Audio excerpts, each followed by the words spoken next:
massive protests everywhere. So people better understand now that we are not joking. We are not playing. Mr. Sowore, I mean, it's been a rat race, if you call it that, since morning up until this point. We say that the police and the security agencies were particularly looking for not just you, but other organizers of the protest. Isn't it an irony that you're standing right now, right here in front of the force headquarters? Yes, nobody can't call. Each time I get arrested, I volunteer myself. There's never a time the police wanted me that I did not show myself, make myself available. They are not looking for protesters or organizers. They are trying to crack down on organizers. And I know the reason. The new guy they just brought, they call him Mila Tantawai. He's trying to please Tinubu and the illegal IG here and Wiki. That's why he's doing this. But we have said this. We have seen worse policemen before. I see them, some of them are university days. They are the same people we are fighting for who are retired now. No gratuity, no pension. So they will be doing bad things to your people. One day you will face the consequences. Thank you so much. But Maxwell, sir, you were at the FCT police command earlier today. Bring us up Discuss that when we get there. Nigerians that we are we are asking the IG to release all. They said that they have court order that we should not be in the central area. We left central area, we went to Potako side. They used tear gas and rubber bullets to attack innocent Nigerians. Those of them in Apo who are protesting, they have arrested all of them, including Nnamdi Kanu Lego team. They have been arrested. We went to the FCT police command. They said no, it's a national issue. In fact, the PRO there was very rude. I must say it. He was very, very rude. He was insulting me. I know that girl is not qualified to be in herself. So after the insult, he said that I should come here. He contacted the first PRO, CSP Benjamin. I've been calling him. The CSP Benjamin said that we should come. I've been here now calling him. I will ask them at the gate. They said that we should call him.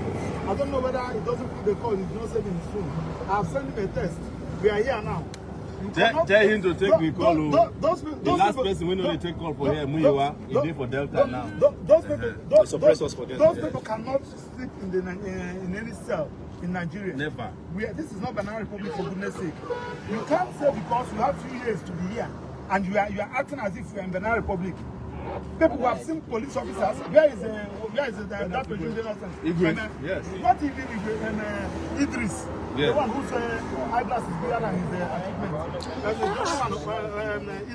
Idris, Haruna, name them, Suleiman Abba. They have all gone. Do you think that the point has been made and the message? We continue to deliver the message because Mr. President is a product of protest. I participated in a protest with him there in Ojota. It's a product of protest, for goodness sake. Had it been that Jonathan refused to hand over, heaven will not fall. Heaven will not fall. If Jonathan said I'm not handing over, not heaven will not fall, but he handed over for peace to reign. Had it been that Buhari did not come and hand over, will you be a president? No. Why do you want to destroy the system because you're the president? A Democrat like you, Mr. President. Mr. President, I'm highly disappointed. The president is not a Democrat. Not be calling him a Democrat. As a student, I participated in several protests with you. Why should you want to kill people because they are protesting? Peaceful protest.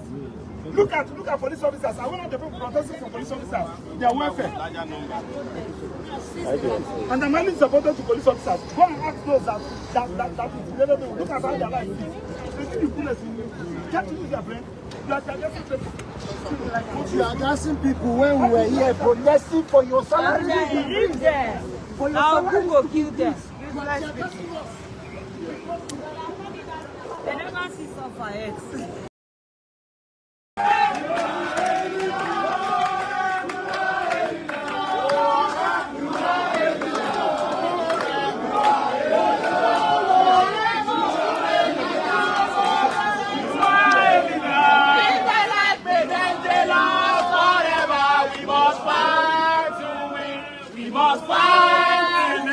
We must fight, forever we must fight.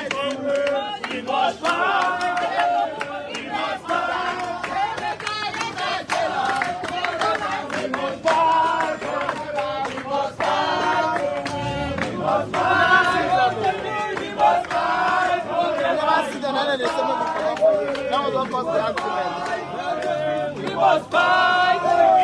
We must fight for justice. We must fight for justice. We must fight for justice. Nobody can say no. Nobody can say no. Nobody can say no. Freedom, Nnamdi Kanu. Freedom, Nnamdi Kanu. Freedom, Nnamdi Kanu. When we are here. Freedom, Nnamdi Kanu. Freedom, Nnamdi Kanu. Freedom, Nnamdi Kanu. When we are here. Freedom, Nnamdi Kanu. We are ready. Freedom, Nnamdi Kanu. Freedom, Nnamdi Kanu. Freedom, Nnamdi Kanu. Freedom, Nnamdi Kanu. Freedom, Nnamdi Kanu. Freedom, Nnamdi Kanu. When we are here. Freedom, Nnamdi Kanu. When we are here. Freedom, Nnamdi Kanu. Freedom, Nnamdi Kanu. Freedom,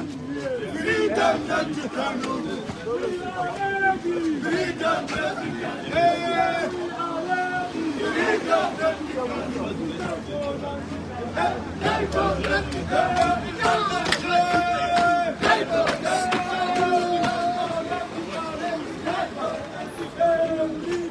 Freedom,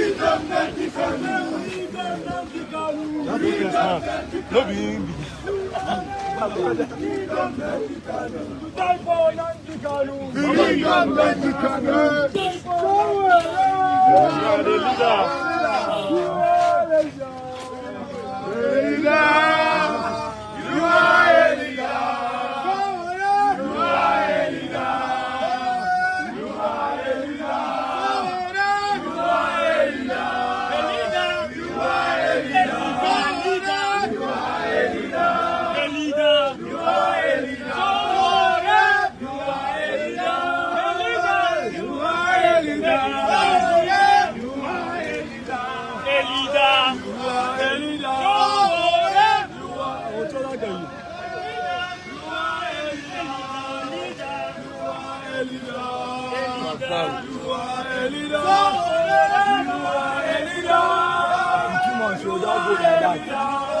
So that's stress. You are a leader.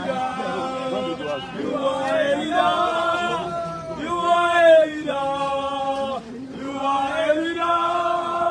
You are a leader. You are a leader. Freedom, Nnamdi Kanu. Freedom, Nnamdi Kanu. Freedom, Nnamdi Kanu. Freedom, Nnamdi Kanu. When we are here. Freedom, Nnamdi Kanu.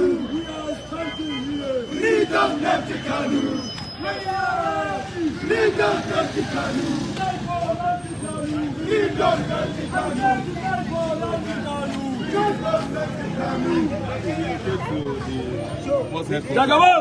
They want to take them to Force headquarters.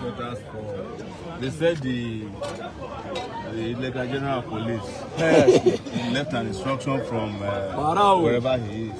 He's back. He's a nice guy. He's back. He's back. I'm telling you, he's back. Okay. So we will go to the headquarters with them. This is the vehicle they want to use to transport them. Okay, let me. Okay. The Illegal General. Yeah. So let's find vehicles.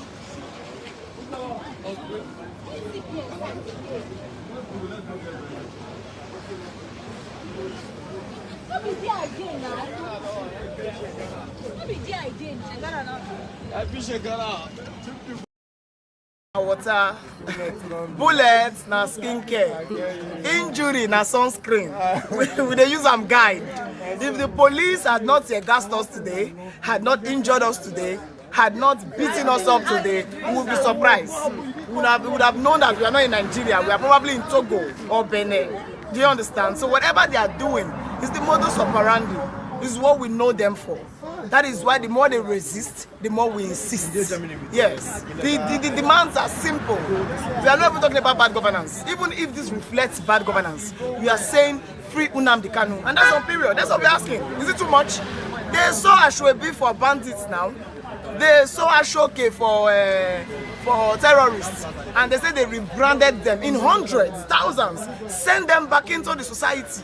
Kidnappers, rapists, send them back into the same society. And then Nnamdi Kanu, that has probably not killed anybody. You know, it's for the courts to decide. He's been held down. Why are you holding him down? Why are they holding him down? They want to use and do ritual. Why exactly are they holding Nnamdi Kanu down? If you get waiting, they waiting will not know, make them tell us. Because at this point, it's only natural that you free him. The various courts have said, release him. Release him. Why are they flaunting court order? Eh? Why are they flaunting court order? Is it not at this point we tell them that they are mad? Because whoever flaunts the judicial orders, the court orders, is not normal now. Abi? I'm trying to use my words so that they will not come and say cyberbullying and cyberstalking. Because we know it's people like us that made them pass the cyberbullying act and cyberstalking. So we are just here demanding. If you see a thief, call a thief. So we are just here demanding governors are also saying freedom of it's not right because they believe that what Nnamdi Kanu stands for is against their own ideology. What do you have to say to them? What Nnamdi Kanu stands the Southeast for governors is against their own ideology. Yes. Let him come outside and tell us that. I'm not aware of that. We have Soludo, we have I think Hope Uzodinma at a time. Hope Uzodinma that came out fourth in an election. Is Hope Uzodinma supposed to be a governor? Have you visited Imo State? Do they have a governor there? Hope Uzodinma is not supposed to be a governor. Hope Uzodinma is an APC governor that came out fourth in an election. The Supreme Court gave him winner. You don't understand. They did an election, and then the person that came out fourth was declared governor in courts. That's how Hope Uzodinma came now.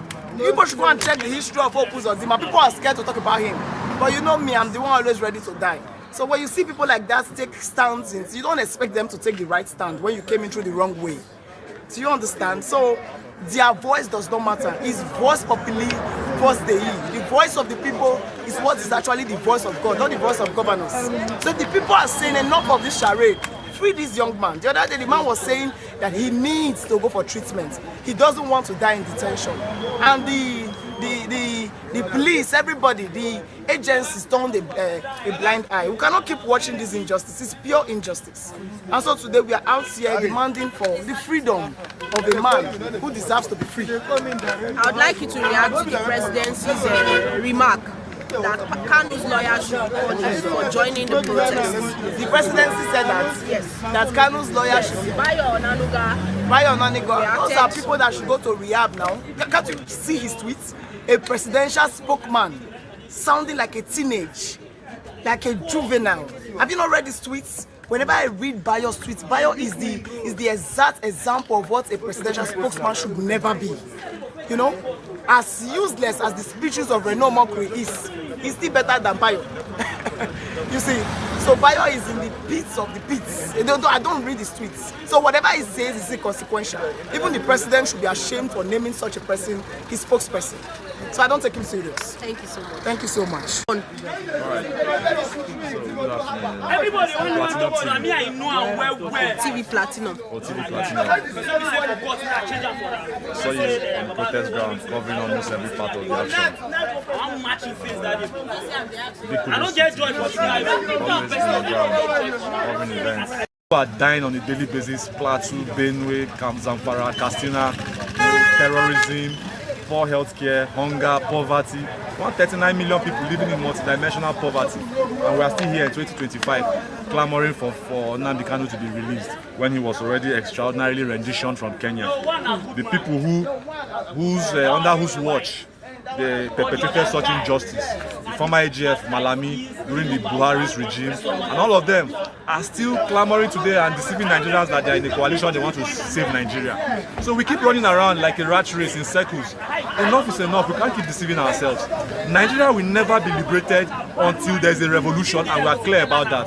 The people who are looking up to change Nigeria, Tinubu, Akpabio, Wike, all of them in the APC that have been declared terrorists by Canadian courts, they will never repent.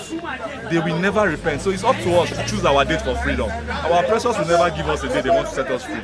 But we, the oppressed, can choose a date that we want to be free. And until we rise up in our masses, all these tear gas, bullets, rubber bullets and the rest, we rise up in our masses, they will be the ones either joining our struggle or scampering for their own safety, even when nobody's harassing them, because they won't be comfortable within the midst of angry Nigerians in their millions. When even the police that are tegassing us today, look at them. A CSP retires from police. His gratuity is not more than 1.5 million. He will not get it immediately until 1 year after he has retired. And when he has retired, look at a lot of the policemen. Their pension, 18,000, 15,000 naira pension. What will a retired policeman do with 15,000 naira pension or 18,000 naira pension? When you owed him his gratuity for 1 whole year before paying him, he must have been indebted even before that money was paid to him.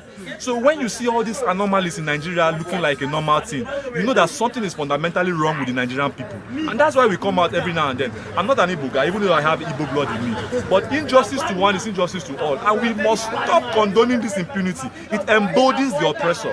That we keep quiet and allow them mismanage our space, both politically, economically, and otherwise. It emboldens them to continue to do more. But that we rise up every day. Today we had 4 services in this town, the Ama Day, and we are going to announce a new date. And eventually, the fear that has crippled Nigerians in their shells will be broken and they will fall out on the streets. And that day, when the revolution will be ripe, all oppressors will run away. Thank you. This speech and I make his English. Anyone, you are live. All right.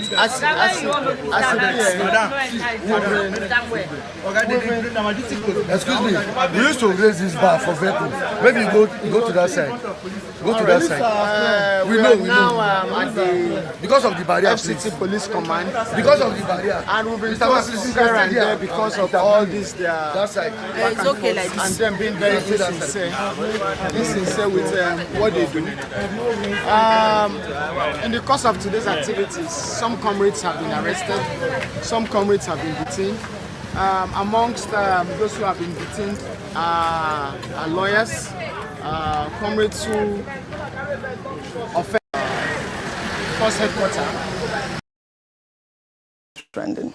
As today marks the 5th anniversary of the NSAS protests and the tragic Lekki killings of October 20, 2020, we pay tribute to victims of SARS and honor the legacy of a movement that captured global attention.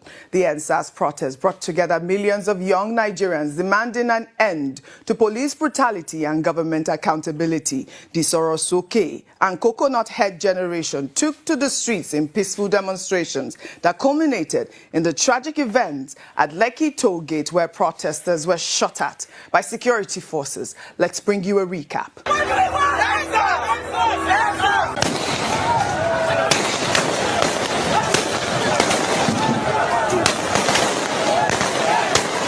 Our top story at this hour is our central story that is still developing and unfolding tonight. Sounds of gunfire have exploded on the streets in Nigeria's commercial capital, Lagos, as troops open fire on protesters there. There are reports of people killed and wounded as the Nigerian authorities move to end increasingly violent protests against police abuses. Riot police have been deployed across the country and a curfew has come into force in several states. We have special coverage tonight as Nigeria witnesses a major escalation after 2 weeks of protests against police brutality. But still, the protesters have remained on the streets. Look at Lagos, ladies and gentlemen, look at over there. Look at Lagos is on fire. They're blocked everywhere. Despite video and pictorial evidence, the Nigerian army has denied opening fire and killing peaceful NSAS protesters at Lekki Toll Gate in the nation's commercial capital, Lagos.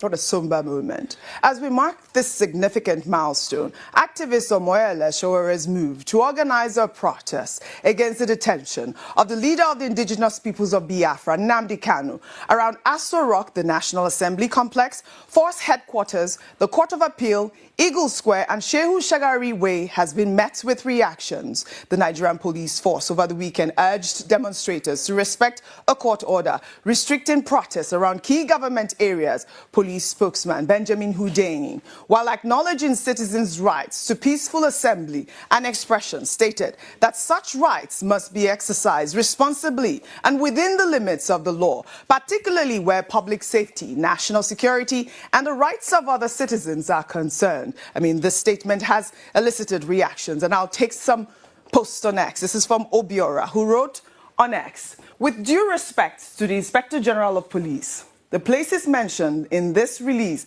Aso Rock Villa, the National Assembly, the Court of Appeal, Force Headquarters, Eagle Square, and Shehu Shagari Way are not private estates. They belong to the people of Nigeria. The citizens built them, funded them, and ultimately own them. Therefore, the right to peacefully assemble in those places is not a privilege to be granted by the government. It is a constitutional right that must be protected, not suppressed.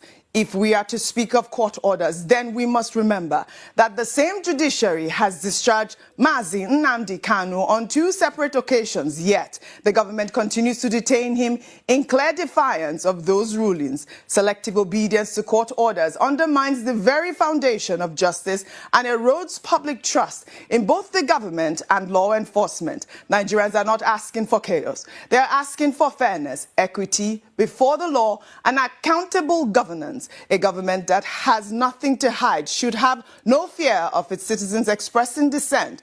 Protests are not a threat. They are feedback, a mirror reflecting issues that require urgent attention. It is a sign that all is not well in the land. True leadership listens, not silences. The strength of any democracy lies not in the number of armed officers deployed to suppress voices, but in the courage of those in power to hear uncomfortable truths and act justly. Another ex-user wrote, this statement from the Nigeria Police Force is a welcome reminder that the rule of law must guide every action in our democracy. Upholding court orders is crucial for maintaining order and preventing chaos. However, it's equally important that law enforcement officers carry out their duties with professionalism, restraint and respect for the constitutional rights of citizens to peaceful assembly and free expression.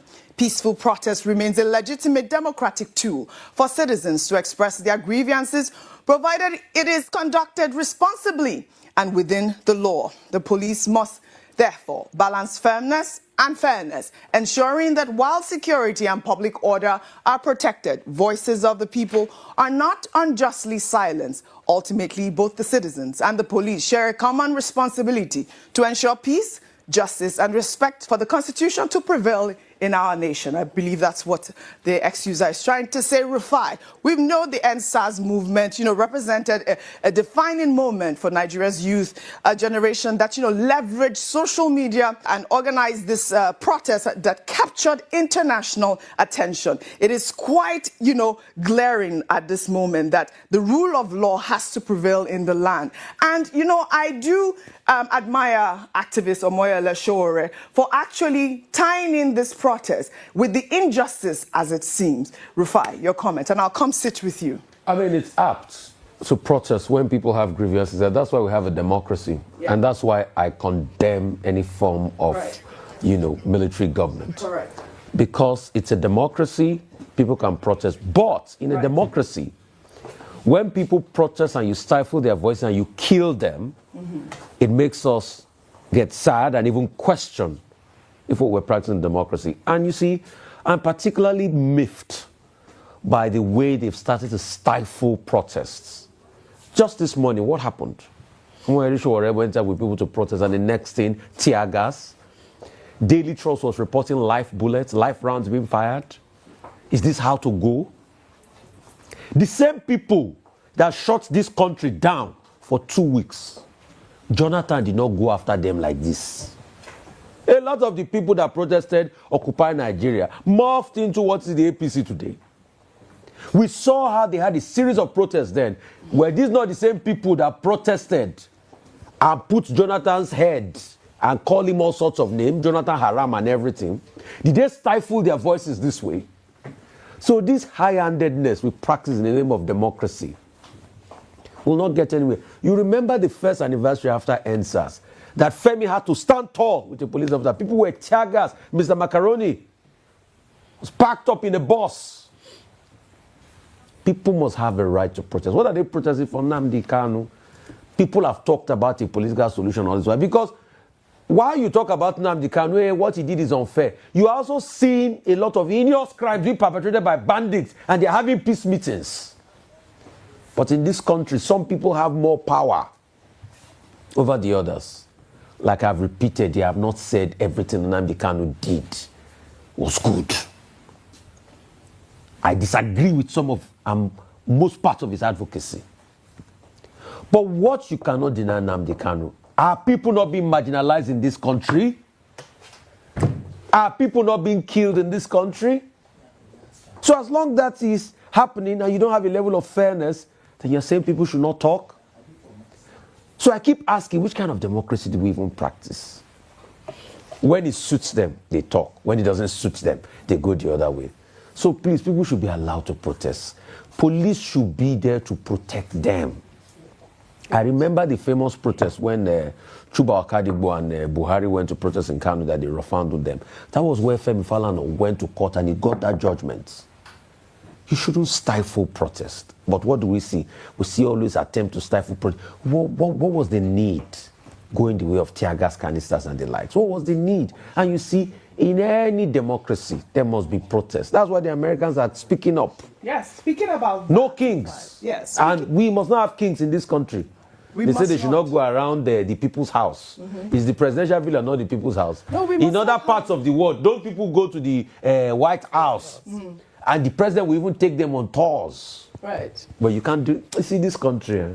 All right. Well, speaking about that and speaking about stifling protests, you just mentioned no kings. Speaking about protests in the United States, millions of people attended protests over the weekend against President Donald Trump's administration in the second rounds of No Kings demonstrations across all 50 states. The widespread rallies aim to broadly reject what organizers describe as Trump's increasingly authoritarian agenda.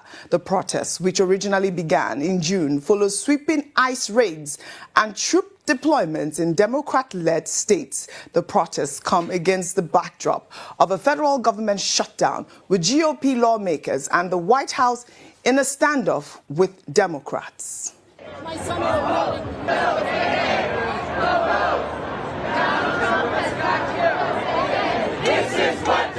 Now see country where they work. Look at protests of country where they work. Yeah, they didn't shoot nobody here. This is America.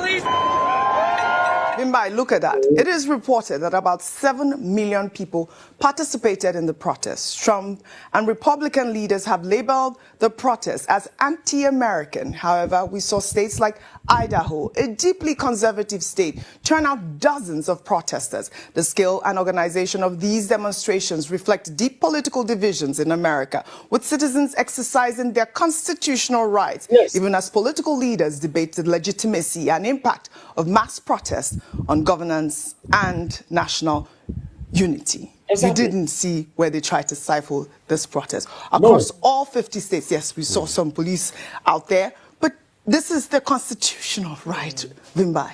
I think this is the key takeaway. Whether you're pro or anti this protest, the takeaway is that it was allowed to happen. It was done so in an orderly way. We yet to hear, reports of skirmishes with the law enforcement officials and so forth. And this is in essence what people are saying. People are saying that whether you stand with us or whether you don't agree with our cause, we should still be allowed to express ourselves in a free way and in an orderly and secure way. Now, for me, what's happening in America is something that I've drawn parallels with Nigeria on several occasions, especially because we exercise the presidential system of governance. And of course, we know what the tension that's currently happening between the center, the federal center, Donald Trump, and opposition states, with regards to security issues, with regards to a number of other ideological differences. And now this is culminating in people coming out to say, well, we feel that this government is becoming increasingly authoritarian and we disagree with this. Of course, the response from Donald Trump is that, well, all of this is sponsored, it's anti-American and it's just sponsored to make me look bad. But the takeaway is the fact that the people are allowed to take to the streets and express themselves, whether they are sponsored or not, whether they stand right or not. History will judge them. And history, on several occasions, has vindicated millions of Americans who have come out to protest in the streets to be able to voice their concerns. Now, the deepest concern in the global south is a phenomenon called hijacking protests that we see. We've seen protests become increasingly violent in a number of places. Now it's almost like it's like a catch-22 situations, because the more you stifle these outings, the more people are going to become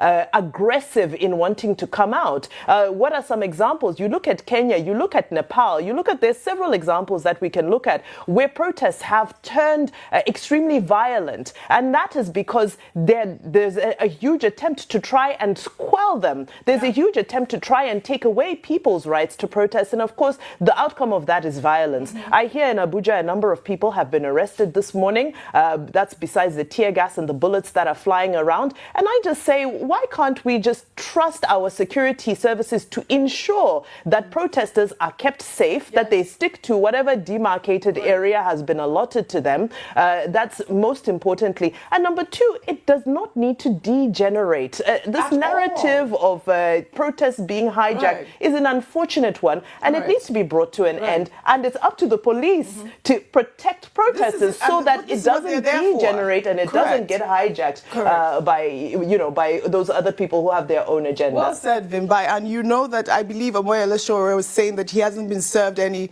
court order at the moment. So, we're waiting to see the developments of the story, and Arise TV will bring you guys up to speed. We'll take another story now from Anambra State, where our colleague, Arise TV anchor, producer and reporter Somi Maduagu was laid to rest this weekend. The funeral. All right, guys. Thank you very much for your time with us today. Good morning, good afternoon, good evening to every one of you. I appreciate you all right there. Yes, it's time to start talking. A link was posted out earlier on. For those of you that want to join us, it's time for you to come in. For those of you that were already calling in, this is the best time for you to call into the show right now. Mother of all Mommy Diaspora, good evening to you, Mommy. Happy New Week to you. Thanks for all that you do for us right here. I appreciate every one of you right there. Happy New Week to every one of you. Abu Azim, my brother, thanks for all that you do. Happy New Week to you. Thank you, Mike Akambare, my brother, Michael Okata. Thank you, Says More, my brother. I can see right there, Arrange TV, and many, many more. Thank you very much, my people. Just press on the like, help us to share, press on the dollar sign if you can. Encourage what we do here. Love man to come, and Peggy Modi, and Stella, God bless you all. Abdul, I can see you. Mr. Johnson Emmanuel, thank you. Discussion Channel TV, Godwin Mez, I can see you. Thank you, Dixon Dagbon, Christian CXL, Adete, and many, many, many, many, many more. Oluwatosi, it's been a while, my brother. It's good to have you on the comment section today. Leonardo Nozi, and many, many more. I'd like to start with my callers right now. Let's take it from here. Thank you very much, Mr. Innocent Okbara. Thanks for calling in, sir. Good evening to you. Talk to us. Yes, my brother. Good afternoon over here. Good afternoon. Thank you, sir. Good afternoon, sir.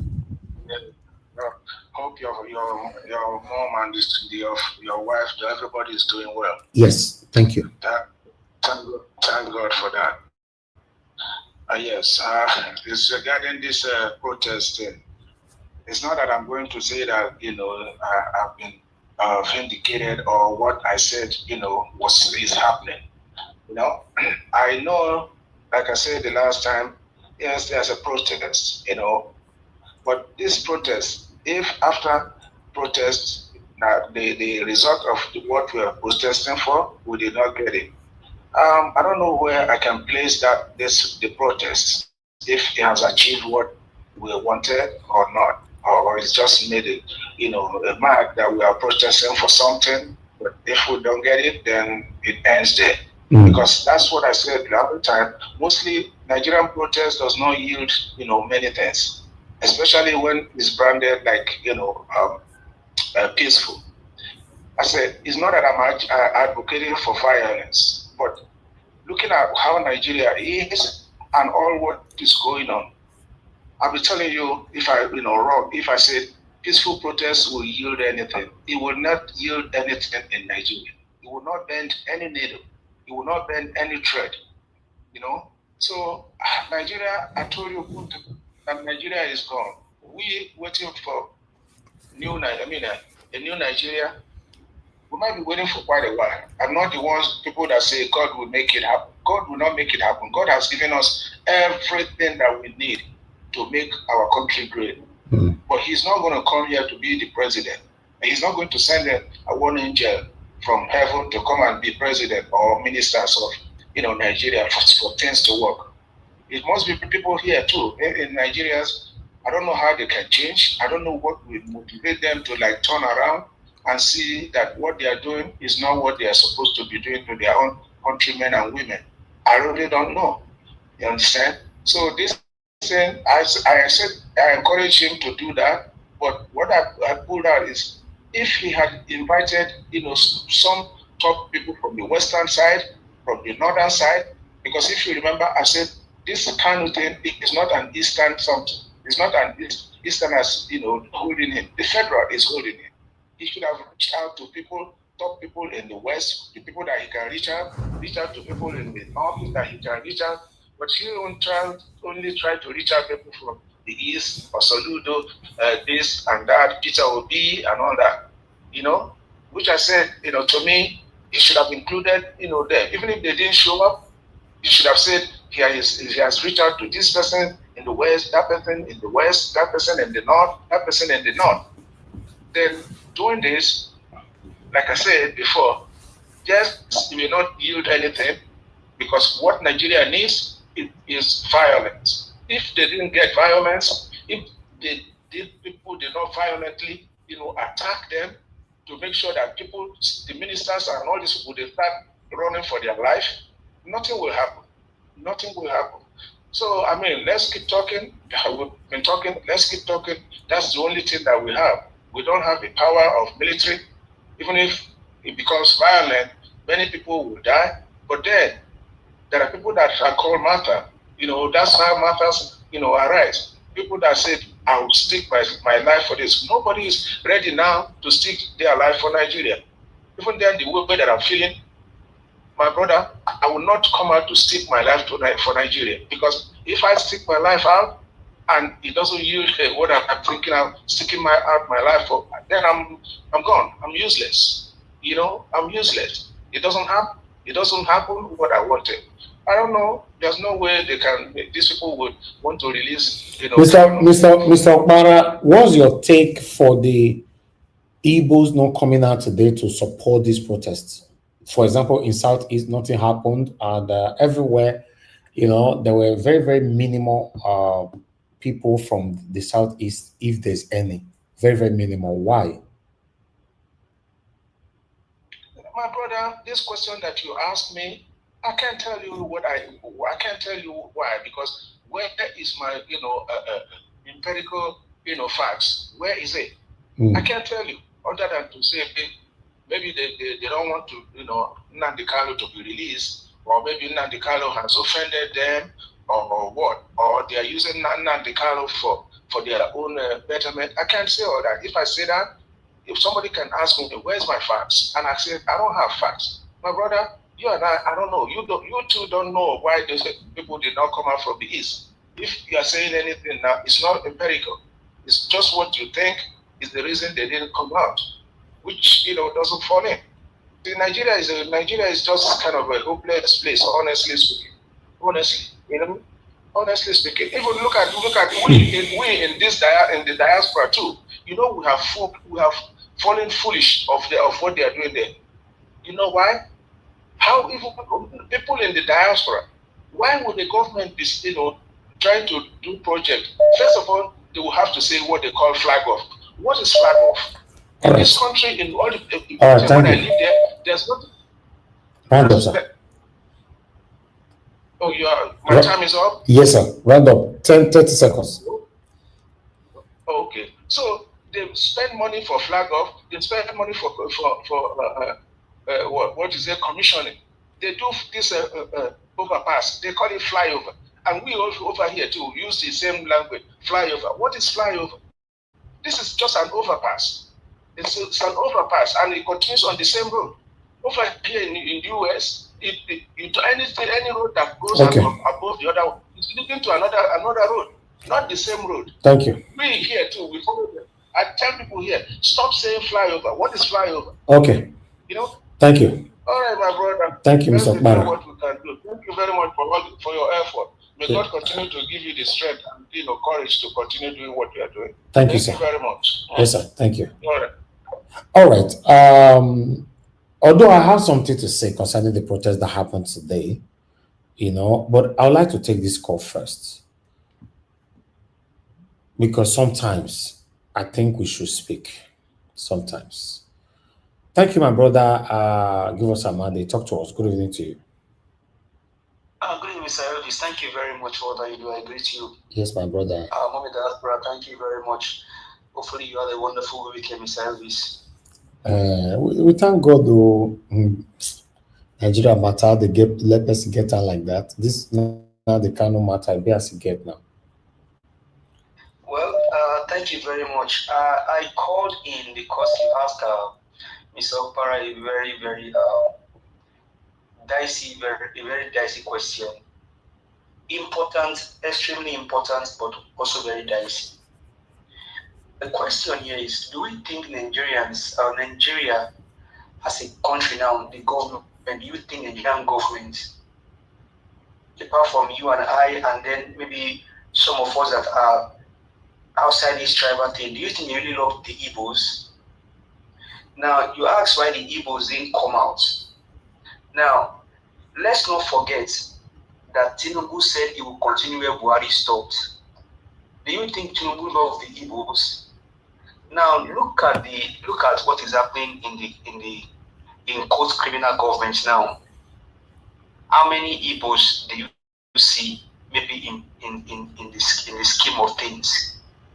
Now look at what happened to Peter Obi's brother, his house. Look at what happened during the election. Don't forget that even during Buhari's election, the Igbos were marginalized. During Tinubu's election, the Igbos were marginalized. It was in Lagos that the wife of this criminal president said that the properties of the Igbos will be inherited by the foolish Yorubas. Those are the lazy Yorubas. I'm a Yoruba boy. So Tinubu's wife, Remi Tinubu, said in Lagos on the street that the properties of the Igbos will be inherited by foolish Yoruba, because there is no sane Yoruba man that will inherit somebody else's property. As a matter of fact, in Yoruba man, they call it thief only. You take what belongs to somebody else. Now, during the election, Wasiu Ayinde, the Kwamwan, picked up cane, was flogging people. In case you guys forget, I did not forget, was my fellow brother from the southeast wore jalabia. That attire is an Islamic attire, so to say. But that man wore that attire on that day. Wasiu Ayinde should really understand, because he's a Muslim. He should understand.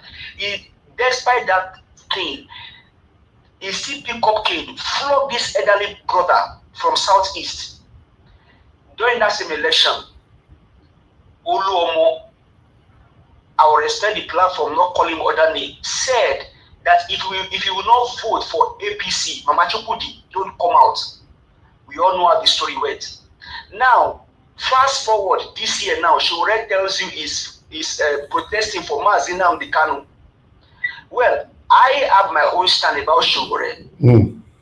This may be another plot. Okay, let's throw this out, and let's see the reaction of our people from the southeast.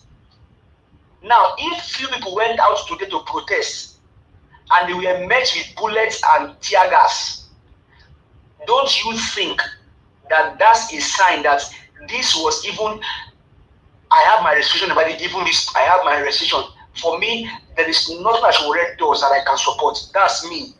Now, if you are now saying that, why didn't the Igbos come out? Why didn't they come out for this protest? Do we know the agenda of the Nigerian government against these people? We may say they came out, they come. Okay, they just showed you, Ojiabwe just showed you what happened in America. I was in downtown Dallas on Saturday, in the midst of the protest. As a matter of fact, police were around to protect the protesters. Police were around to protect the protesters. Now talking country where you now have tribalism, bigotry, hatred for the Southeasterners, and we are saying that why did they come out today? Mr. Elvis, is a very valid question. As a matter of fact, they should be on the streets. But do we know the agenda of the Nigerian government against these people? Do we know what they plan for these people? For me, I will say it again and all over again. There is Sowore is a Yoruba boy. I'm a Yoruba person. There's nothing that Sowore does I can support. I cannot support it. All right. This movement. So if the protest is organized properly and people are truly in support of this, I don't see any reason why our people will not come outside. But do you think that Tinubu and this government love the Igbos? Let's take a clue from the past election. These guys don't care about our Southeastern brothers. You and I are just one that will be call them out and say to their face, let the Igbo brothers, let our Southeastern breathe, because they are part of Nigerians. Okay. Thank you very much, sir. Thank you, my brother. I appreciate you. Thank you.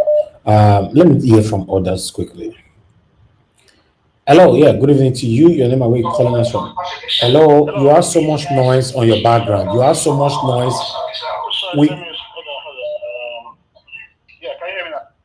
I think I have picked another call. Sort that out next time if you call in. Thank you, Mr. Tony. Please talk to us, sir. Good evening to you, sir. Okay, you did try. Thank you, sir. Thank you, sir. Yes. So, the reason why people didn't come out, I was also shocked a little bit, because what you have been doing for the past 4 years is enough for anybody that want to listen to listen. It just shows that people have lost total confidence in the system. There is no system of grant, and then that is why. So what you have done so far, and there's some other platforms. There are some other platforms that are doing some 50% of what you are doing. But I saw you cry that day.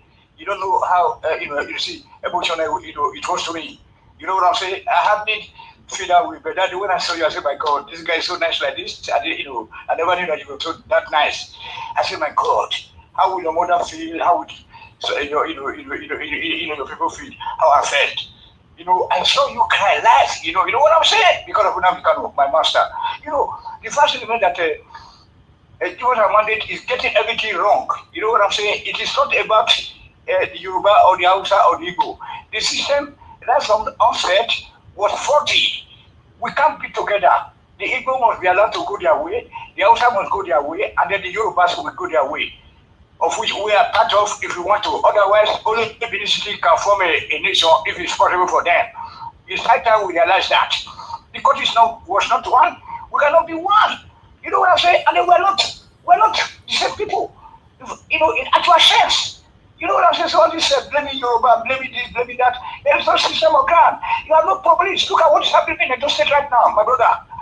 People will call you that they want you to come and cut their hair in their house, like all these house services. They will kidnap the people. No police, no water system, no light, no nothing, and then in the midst of plenty raw material and natural resources. So it's like that we start to agitate for.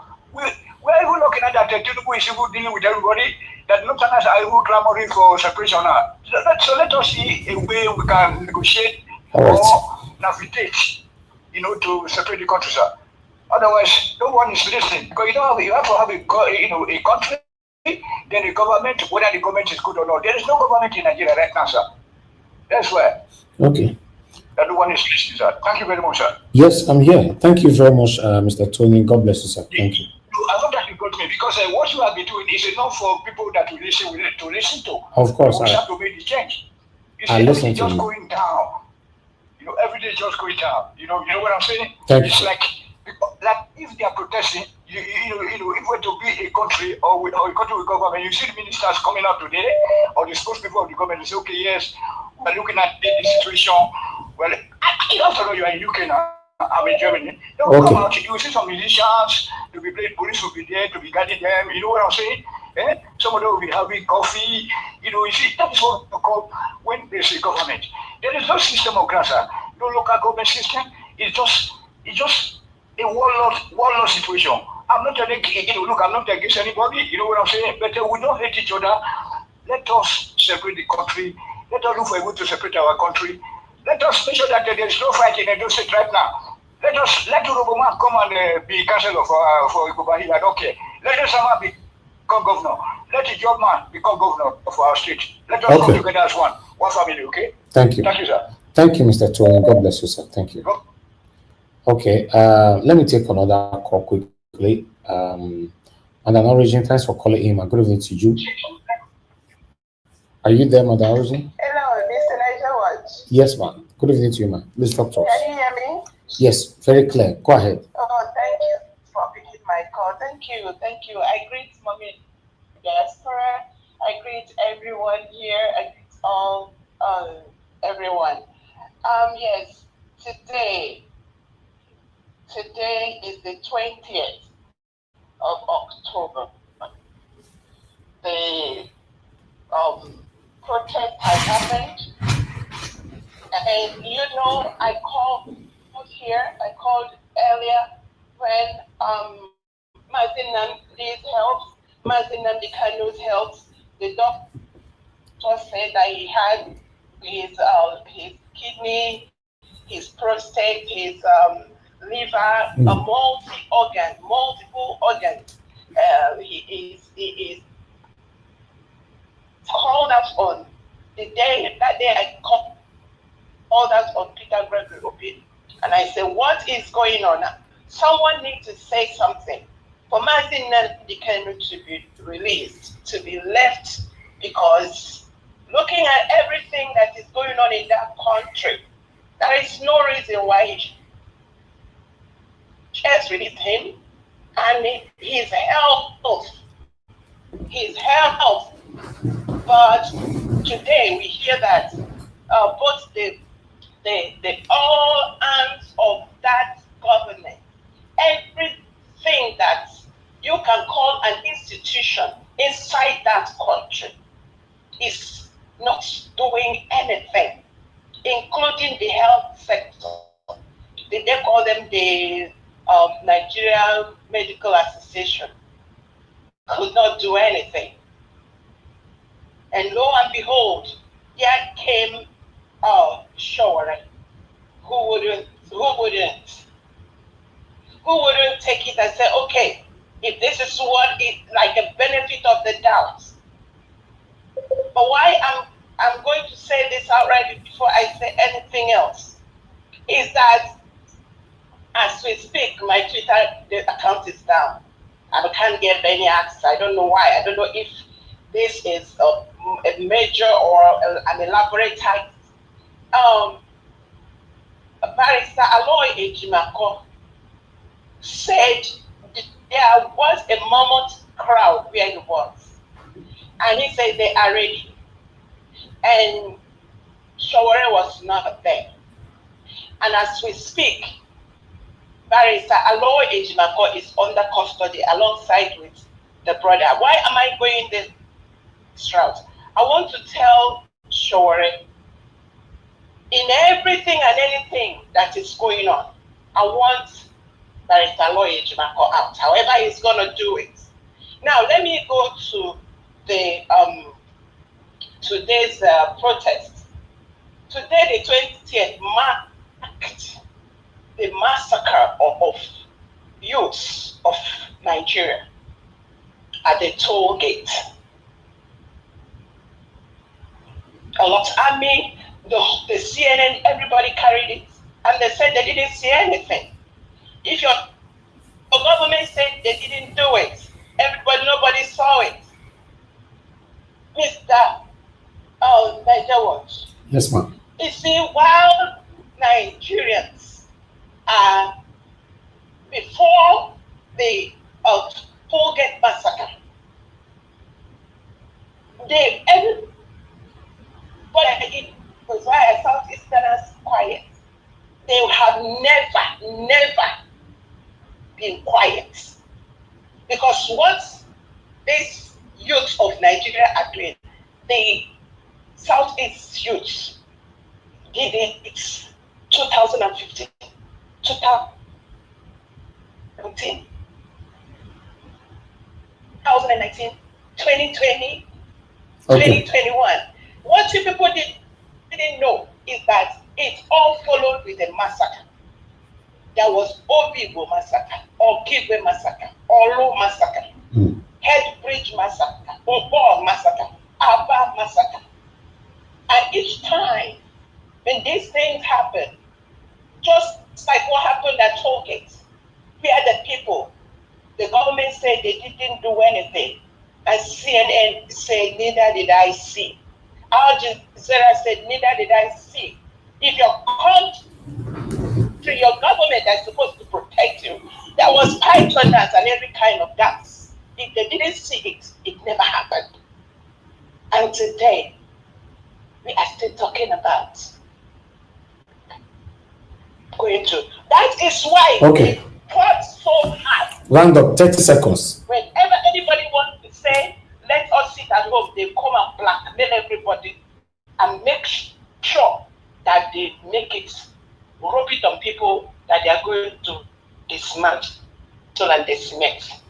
If that country is a country, it is supposed to protect the Plateau State people, protect Benue State, protect and not pretend that the things that are going on there never happened. I rest it there. I think my time is up. Thank you. Madam Origin, God bless you, man. Thanks for speaking truth to power. Okay, I have a couple of people calling in. Okay, I have another call. Okay, the call coming in now. Hello, yeah, good evening to you. Your name and where you calling us from? Yes, sir. We can hear you. Talk to us, sir. Okay. Should I go now? Yes, sir. Where are you calling from, sir? Kent, not Kent. Derbyshire. Okay, talk to us, sir. Okay. Good evening, everyone. We'll be quick here regarding the protests. With the protest, we need amount to anything. I will say no. It is a fruitless exercise. Now, protest has been going on for a number of years, and you see how quickly the so-called democratic country, oppresses the people, with violence. We just saw a video in America where they were protesting. That kind of crowd cannot happen in Nigeria, because that would be an opportunity to waste people's lives.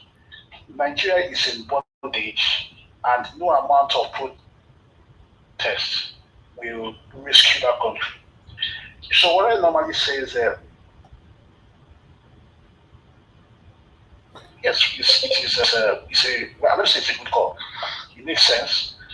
But the revolution we are talking about, the amount of lives that will be wasted will be uncountable. Because Nigeria has gone so bad that these kind of protests will not go anywhere. The Lotruman the lady that just called said that there have been massacres every time, around the Igbos, and that's why people say that the Igbos didn't come out this time around, because they see them as targets. When they come out, it looks like the Nigerian system will rejoice. Let's go and do some hunting. So a sensible person would have to stay home.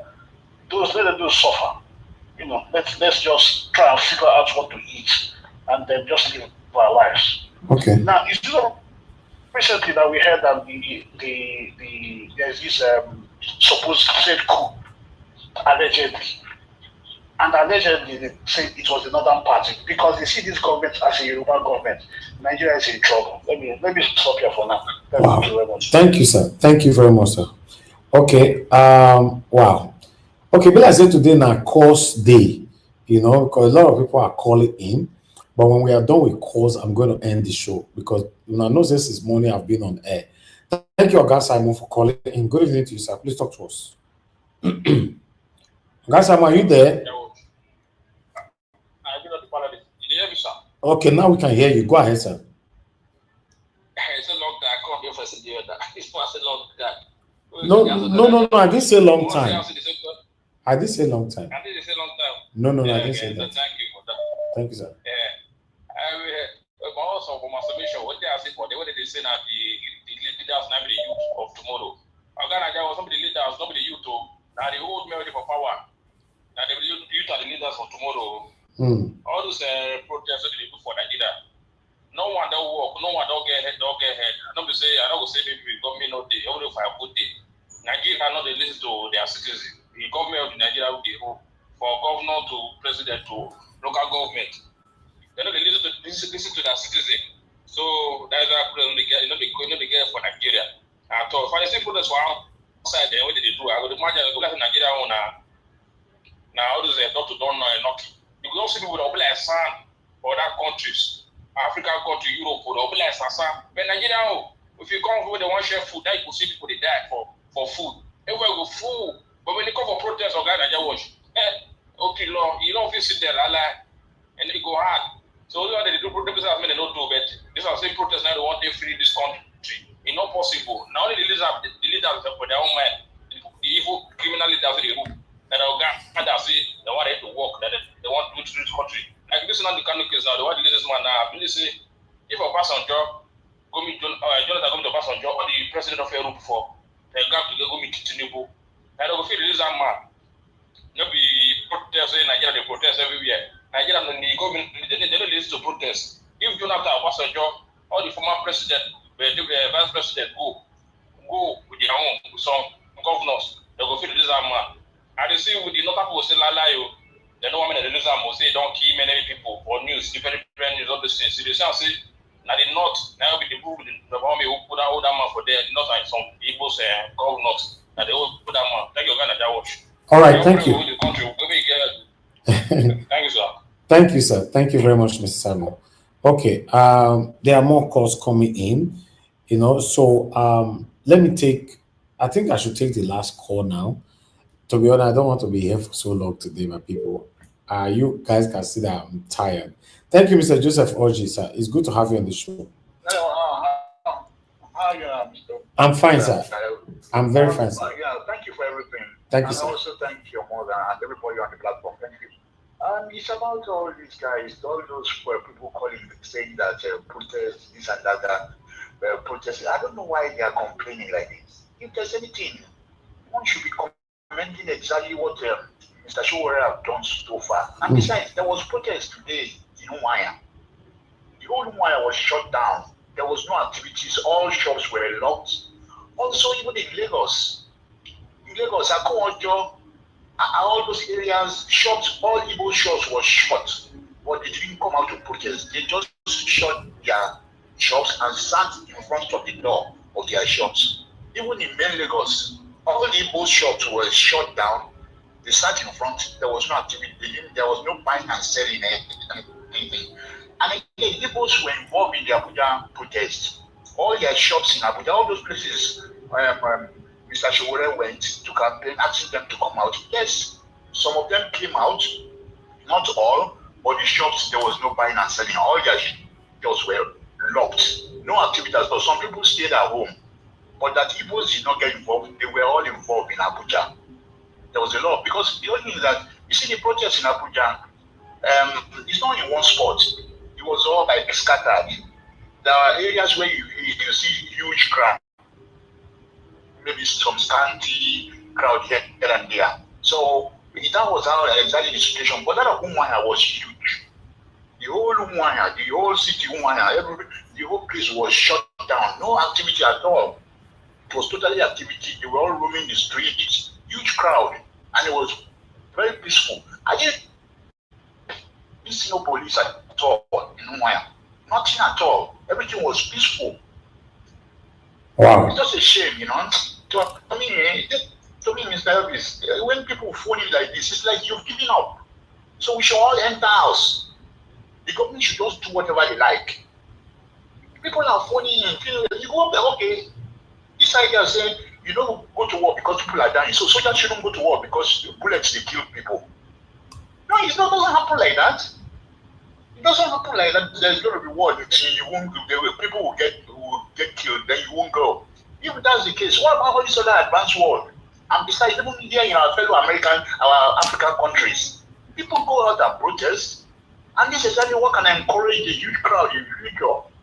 To me, I just keep on praying for Omo Elesho. If there's anything, this guy has won me over. Omo Sowore has really won me.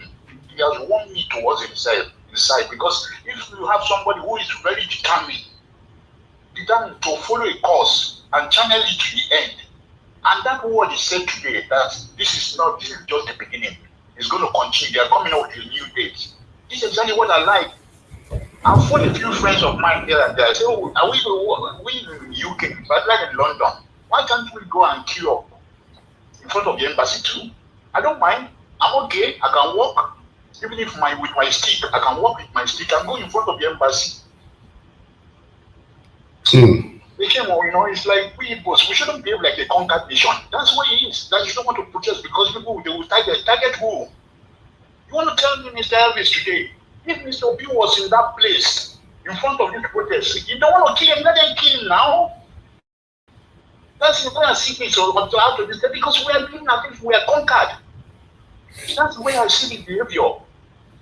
Okay, as an Igbo man, you're talking this way, so I think it's accepted. Well, no, why should you call a spade a spade? There are a lot of people who have died over the years now. Even in Nigeria, because of this, for even this same Tinubu law and the rest of it, didn't get place in 2014. That's why when I heard what the professor was saying, although he's an elder man in his 90s, early 90s, but then sometimes I'm looking, am I sure this is the same Professor Wole Soyinka? He's somebody who was seriously radical in his youth age.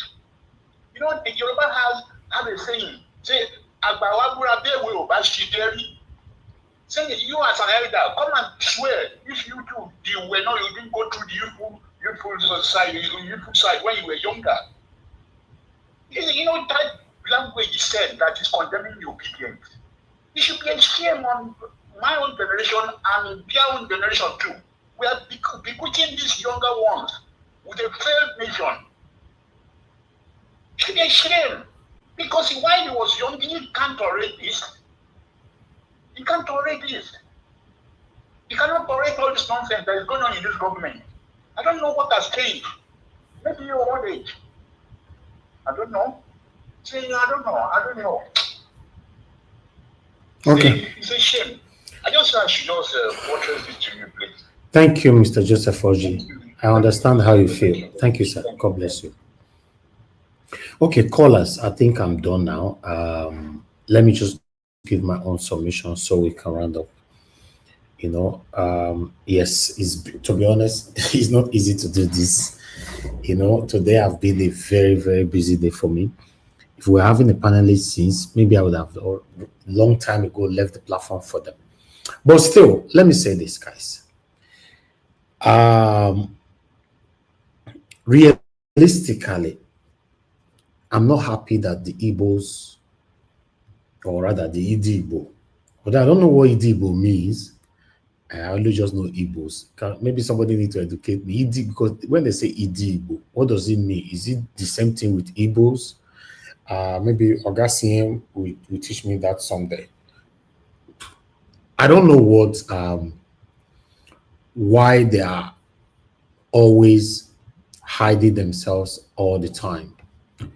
At the end of the day, oh God, guys, just hold on. Give us a mandate. You have 30 seconds. 30 seconds. Hello? Well, thank you. Mr. Elvis, thank you very much. Well, I think today is just a free day for you to go and rest, like you said before. Then you not let me go rest now. I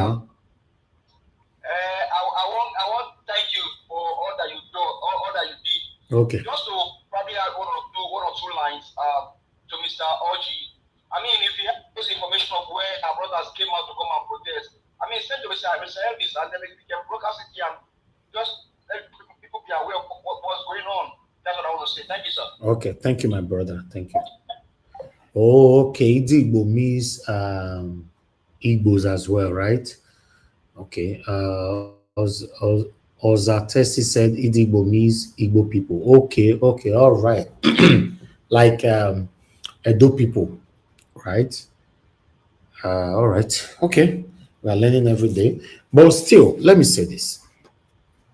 I understand that what is currently going on in Nigeria, the government, after the Igbos, the marginalization, the this, the that, back. But the question now is, how are you going to be free if you continue to hide yourself when things like this are going on? I don't know if you get it. But when we continue to stay silent, we don't want to talk, we don't want to fall in trouble, we don't want to fall in this, your oppressors will have more power to continue to do what they are doing to you. That's what I think. Because I've noticed everybody is always silent when it comes to this kind of gathering, or even not gathering, speaking in public. Speak out, you'll not be hearing the words, people will not be saying, no, they can't talk now, say because they be Igbo people and they have been marginalized and all that. Even the word marginalization is not popular because of our Southeast brothers and sisters. For me, to be honest, I don't believe anybody can marginalize Edo people, make we silent too. I don't believe them. It's impossible. Let's assume, say now we do in a position. It's impossible. You get? So for me, I believe the only way this whole thing can be curbed is by speaking, by coming out, by your expression. Because you cannot express yourself inside your room. The same people oppressing you, suppressing you, doing everything, buying you, they are not seeing your expression. All the thing is that when they shout, you run inside the house and lock your door. That's it. So I'm not in a support of this thing, this kind of justification. Oh no, they need to hide. I don't think I like it. I believe that's one of the reasons why Nnamdi Kanu is still suffering today. This is Nigeria. Nigeria belongs to all of us. A country where some ethnic group have been targeted. Other people are speaking for you guys. Trust me, if care is not taken, this whole thing will last probably forever. I believe this satanic style of attacking the Igbo people started before I was born. It needs to stop. How can you stop it if you don't speak? That's what I'm saying. I might be wrong, but I'm not a supporter of, make a Desa house. Like some lunatic Igbo people who came out one time, eating chicken. We know they protest, so we all they eat chicken for us. That was so childish. That was so childish. I'm happy that Oga CM condemned them at that time. I don't know if Oga Pansat or I don't know, some of people condemned them at that time. That was very childish. Come on, speak. This satanic set of people will continue to oppress you. It's not making no sense. Even though the blind can see, yes, they are really oppressing you. The deaf can hear, can feel it, that these people don't like you. But the only way to conquer this is by speaking, though.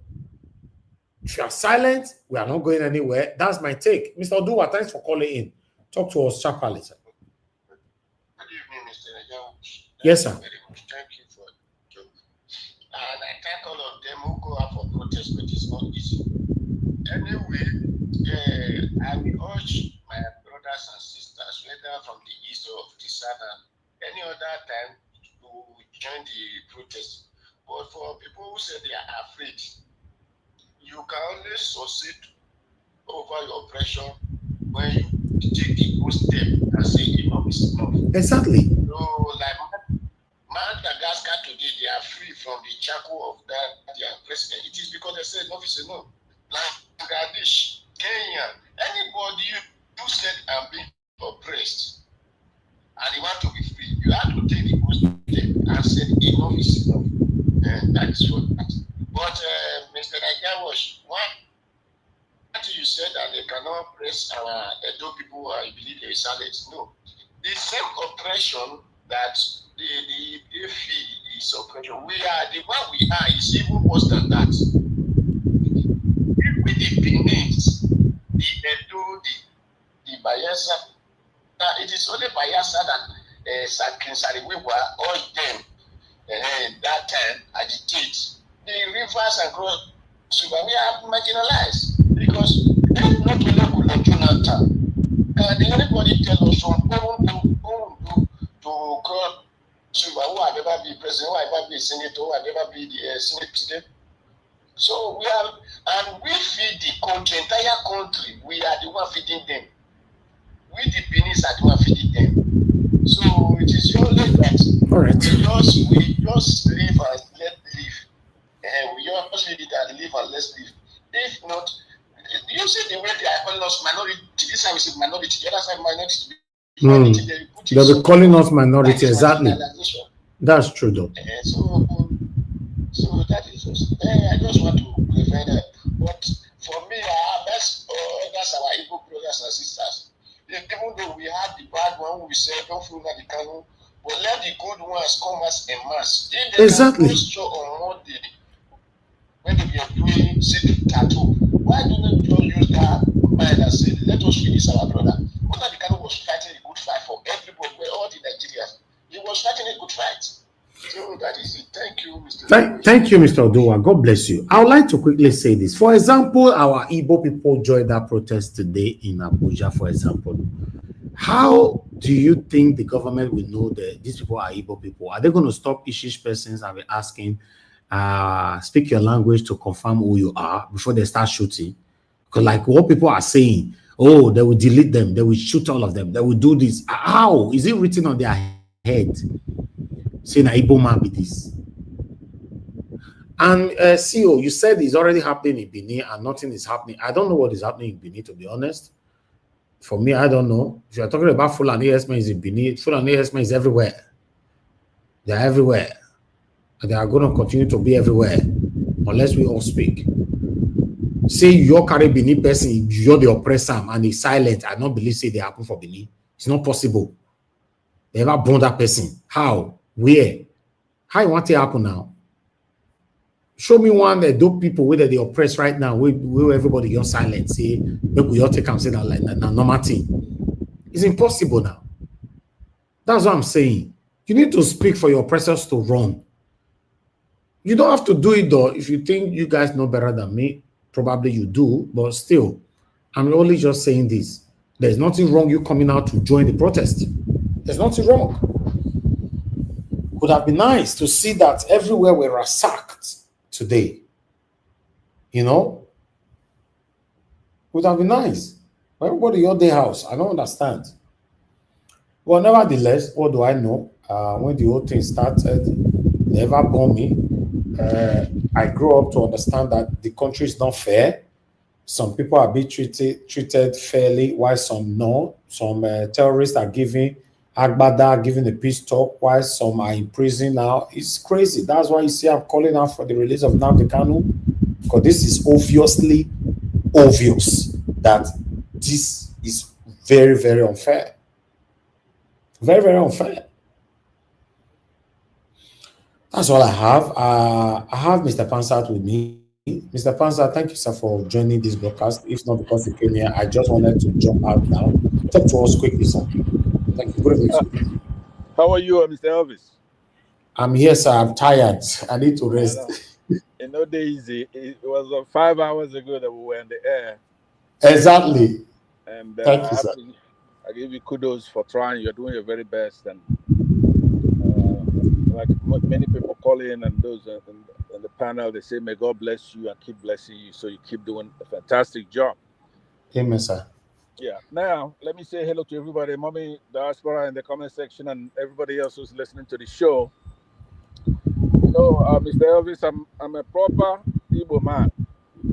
I was born in the village. The first time I came out the village was going to high school, and then obviously heading to Germany and then to United States. So I'm a pure Igbo man. Mother, father, no mixture. So it doesn't come any better when I talk to an Igbo man. When we're making progress in that country, we have to acknowledge it. There is no doubt some of the things that are not for debate is the population of the Igbos is over 100 million, as far as I'm concerned, by observation. And Igbos have been to war, so they're not cowardly. When the time comes for that, they will do it again. But there's been a lot of progress. For example, what's happening today is not an Igbo Yoruba thing, like Sowore himself put it. This is one of the things that make us feel better is to see other people fighting for other Nigerians, including fighting for the Igbos. So it makes a big difference when you have Sowore and his group and other Igbos mixed together fighting for a cause for an Igbo man, for example, Nnamdi Kanu. Now, when you have the Igbos complain, for example, during the NSAS, after the NSAS, right, there was another protest, and the Igbos said, no, we don't want to participate. They're going to blame us. That is a limited area of which that was true, because Nnamdi Kanu made a statement during NSAS, and other Igbos participated, but Lagosians said, hey, Igbos want to burn down our city. And that stopped that protest that we're talking about. And they're blaming Igbos for that. During the war, historically, now many people have different accounts. The Igbos decided to go sectional, let them be federated. They decided to tell the Yorubas, we're going to all break off, we're going to form our own republic, you form your own. The Yorubas agreed, according to historians, and only to have Awolowo talk to Gowon, and the Southerners themselves were promised states, and they decided not to break away from the regional arrangement.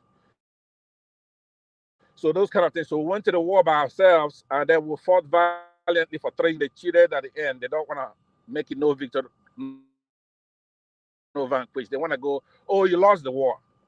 But that's not what we're talking about today. When you talk like that, normally it makes me uncomfortable, only because you don't really mean evil when you're doing the Igbo thing, right? You mean well. But that's not today. Only our enemies want to make it the same thing. What you see is progress. Yorubas, Hausas, out there saying releasing Nnamdi Kanu because it's unfair. If you do that to him, you could do it to me, you could do it to everybody else. That's actually the theme. It has nothing to do with Igbos now. Do we have recalcitrant Igbos? Yes, we do. We have a bunch of them. You know some of them already, who will come out and make statements that can irk other regions. Unlike me, they do it in a way that is disrespectful. Now, I talk about minorities.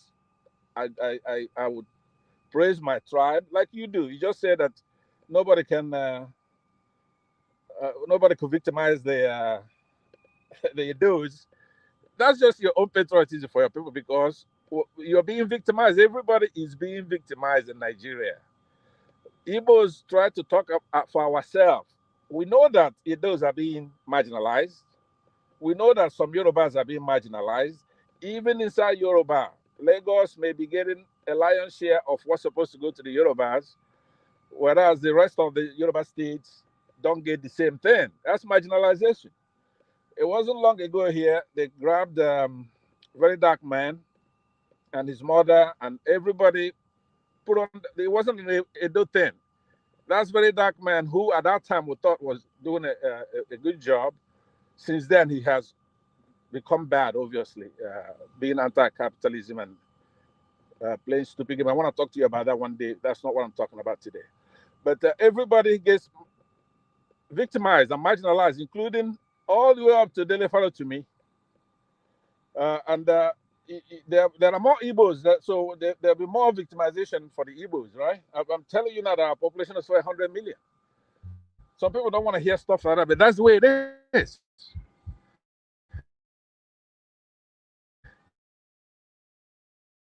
If Peter, that could lead to war.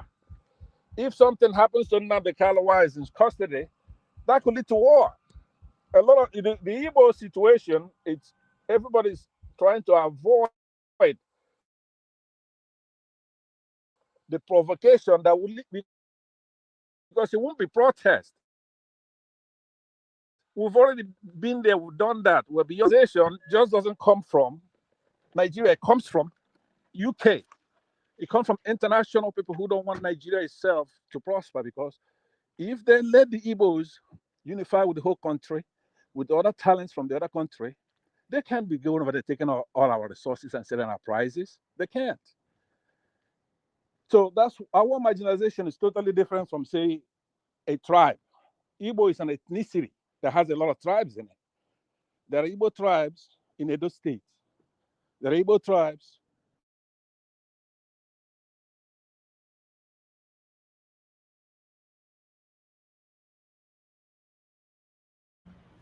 Okay, the network is failing. Can you hear me? Now your network is failing. Round up, sir. Round up. Thank you. Mr. Pansat, are you there?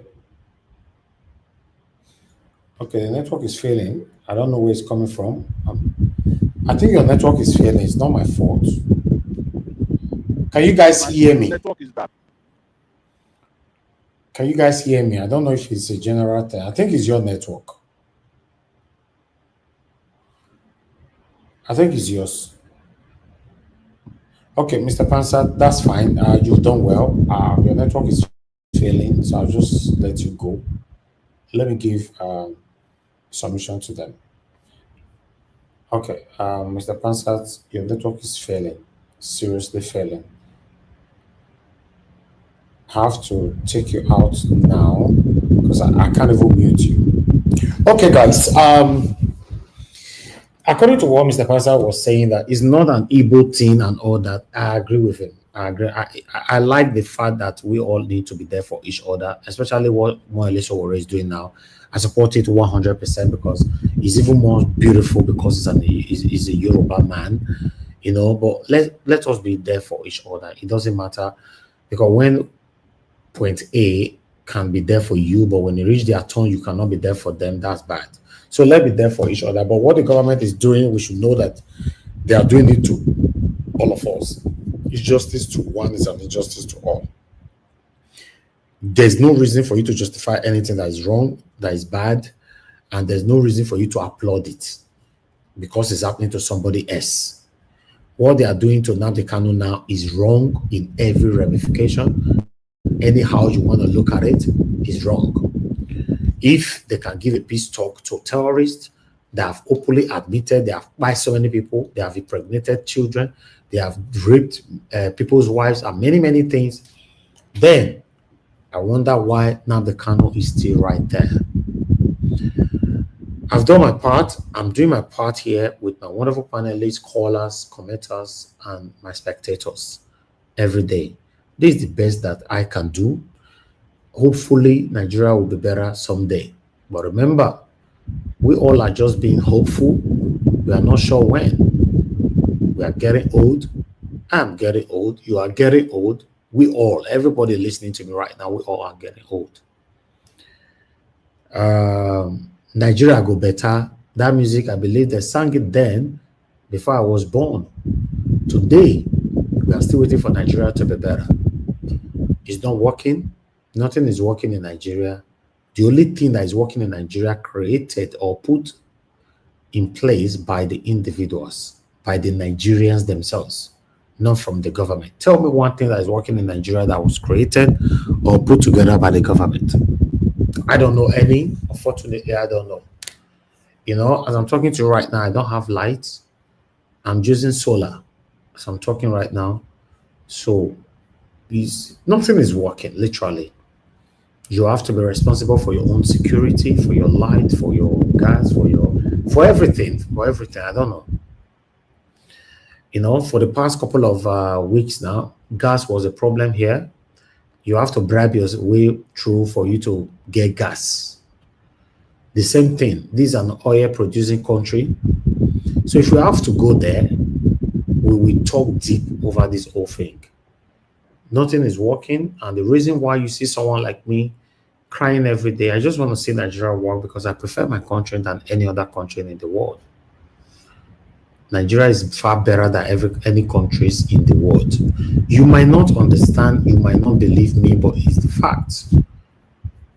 The only thing that is making you not accepting it is because of the satanic government, satanic leaders, which I understand. If we're to be lucky to have good leaders, I believe 90% of Nigerians in diaspora today will be living back home. What did they abroad, Seth? Tell me, what did they there? Tell me what is there abroad. If you want me to tell you how we maneuver ourselves in abroad, it's just a simple thing. We take 1 second and 1 minute. I don't talk now. Right? Abroad is just a place where you wake up, you go to work, you come from work, you go to your kitchen, you make coffee, you eat, you go to your living room, you press remote, then from there you go to your room and sleep. From there, that's it. Or in the morning, if you are one of the people that work from home, in the morning you go on the road to work, do road running, or just, you know, do street walking and all that. Come back home. If you meet your neighbor, hello Elvis, how you doing, man? The weather is nice today. Yeah, very nice. I think it's gonna rain. Yes, that's a repetitive statement we say to each other every day. Correct? Nothing else. Or anything more than that. Your Igbo people see, say, you're right? Yeah, I'm good. You're right? Yeah, good. That's it. Simple as ABCD. If you want to have a proper conversation, you have to have that conversation with your wife or your husband at home or your children. Nothing special. Nothing special. You go to their city center, you're on your own, nobody's talking to anybody. Everybody minding their business. Your color is already a threat to them in case you're not aware. Yeah. If you're in their midst, your color is a threat to them. So what are you talking about? So what is it that we are enjoying abroad? When you want to sit in a public share, you know, like in a park or in city center and all that, immediately you sit on the same seat where the Igbo people they sit, they will now hold their bag very tight, their handbag. They'll hold it very tight. What does that mean? They are seeing you like a pocket picker and all that. Whereas you are far better than these people. God have blessed you far better than these people, but because you are in their country, it's a big threat. So what are you talking about? So Nigeria is far better than all these countries. We are only just there because we don't have any hope. Nothing else. A country where you go to a shop, they're already suspecting you. They're already telling security people make sure that they focus their camera on you till you finish shopping. And at the end of the day, you might even be the person that will spend more in that shop before you leave the shop. Is that a country? So the whole thing is something else. For me, I not too like abroad right from time. I don't like them. I like my country. And I visited Nigeria for the first time in 2005. Since that time, I've loved my country. My country is the best in the world. That's why you see someone like me can be very, very dedicated to what I do, to see how Nigeria can be better in my time. You know, it's nothing is working abroad. You have your money, it looks like you don't have money. Your neighbor, they are jealous of you, the kind of car you drive, the kind of car you have on your driveway. Oh, you are not, all this thing I'm saying now, I wish somebody can testify to it. You are not aware? Yeah, you know, because you know we now for abroad, we like BB cars. You know, Nigerians, normally, they don't like us for that. It's crazy.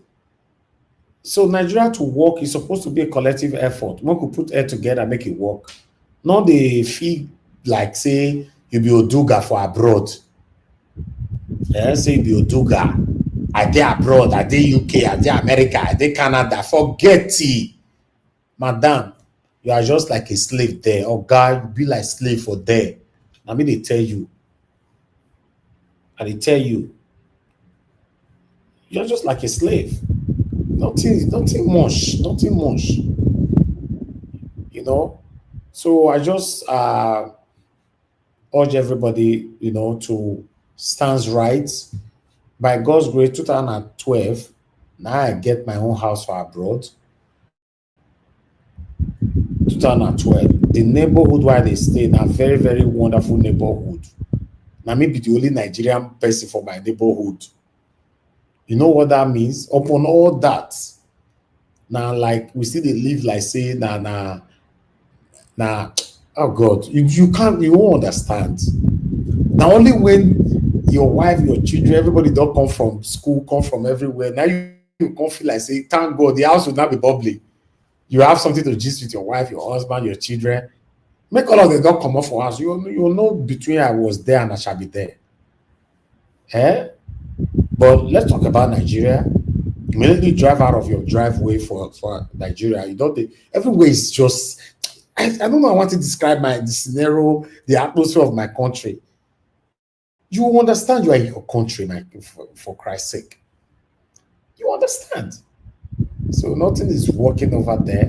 So if you are one of the people saying after they are abroad, not because I live Nigeria and work if you not work. No worry. No worry. And when you don't reach 60, 70, now you go understand. When they don't bundle, you go put for one care home. You will understand. Say, hey, no your worry. They dribble yourself. Say not concerned whether Nigeria work or not work. Mr. Pansa, please round up. Your network was failing around. Round up. Yeah, thank you very much, Mr. Elvis. I'm sorry about that. I'm on the road. Yes, so to conclude, we should be very, very proud today. We've made a lot of progress to see Sowore and all those Nigerians out there mixed, all tribes, all religion. That gives hope. Does it mean we're going to have instant gratification when you're dealing with government? It's a very difficult thing to do, especially a government such as our own. A country such as our own that's blessed with all kinds of tribes and religion. Everybody is being marginalized. But it's not the Igbo's position to go out there and say, look, we're being marginalized, Edo is being marginalized. They're going to talk about themselves. But in the larger sense, in the heads of the people who are oppressing us from the north, for example, there's no difference between, like you were saying before, how could they tell? They can't tell because they're looking at Edo people, Igbo people, even some Yoruba people, they look at them as Southerners, Igbos, to be honest with you. That's the way they look at it. It's like me. If somebody is from Nupe or from wherever, I wouldn't know. I'm looking at all of them the same way they look at us. So I really can't blame them for that. But these oppressors come from every tribe. Ours are particularly wicked because they don't have to do that. What they're doing, they don't have to do that to that extreme. But thank God, they're very limited in number. I again applaud Sowore for what he's doing. It's not done. When you and I spoke in my speech, I told you that this is the opening salvo, that Nigeria made a mistake by going out there in front of the world and shooting at the citizens who are unarmed, who are doing a peaceful protest. Now, that's the way it begins. I can tell you this is going to be a dog-eat-dog fight. It's going to expand. That's my own reading of it, as far as I'm concerned. So don't fall into the trap of people having a few Igbos, unless you think that all Igbos are angels. And then when one does something, they go, hey, how can an Igbo person do this? Igbos are Nigerians. And they have the same shortcomings that Yoruba leaders have, Edo leaders have, Hausa leaders have. They're cabal. But then there's a number. I applaud everybody who's been out there today working very hard, those who've been on the comment section, those who've been on the panel. especially you, Mr. Elvis, for what you do every day. I know that when I tell you, don't lose hope, don't worry. It looks like I'm trying to downplay what we're doing, but I understand. So thank you very much for affording us the opportunity and then being consistent. Hang tight. We're going to overcome this evil because every other successful country overcame their own evil. Some of them went to war. Some of them did it by protest. So keep doing what you're doing. Thank you, sir. I appreciate it very much. Thank you very much, Mr. Pansat. You were with me in the morning, and you also joined me this evening. I'm very, very grateful. Thank you, sir. Thank you. I have this call here from our elder Papa. Let's quickly hear from him, then take it from here. Good evening to you, sir. Good evening, Mr. Naija Watch. Yes, sir. Let's talk Thank you for calling me back. God bless you. Whatever you do, your lifetime, you will never regret anything you put your hands into. Amen. I greet you. I greet your mother. I greet everybody that supports your decision. It is with tears in my heart that I'm calling you now because you hurt me so much. The other day, I sent you a message. I told you, I said, yes, I'm supporting Sowore 100%. But when you look at what is going on, people will say the Igbos don't want to show anything.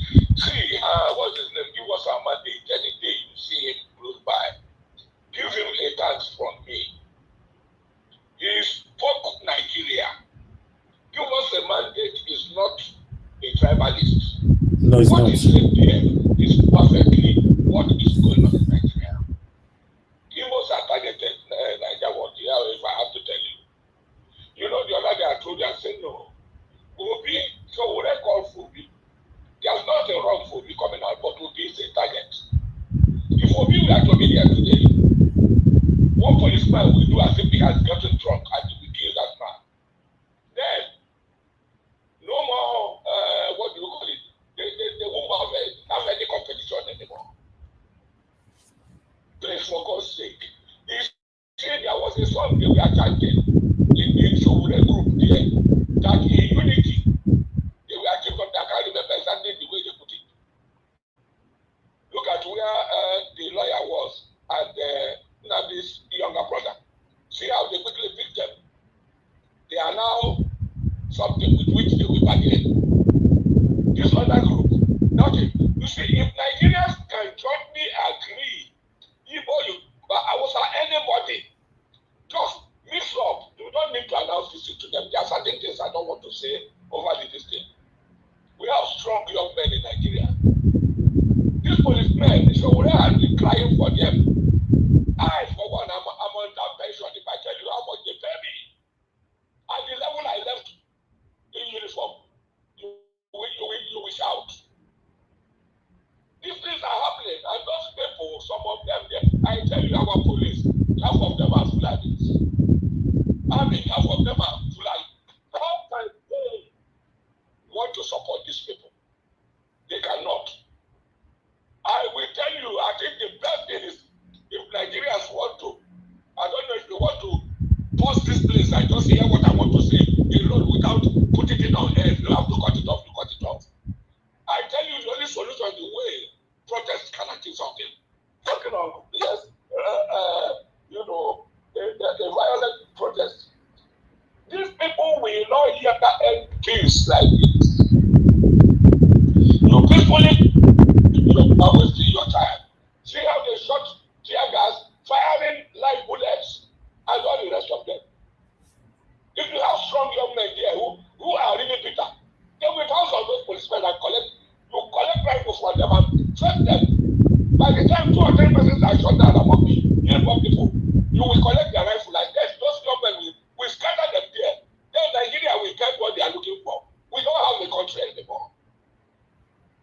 Tony South was not telling you now. The better they divide the place.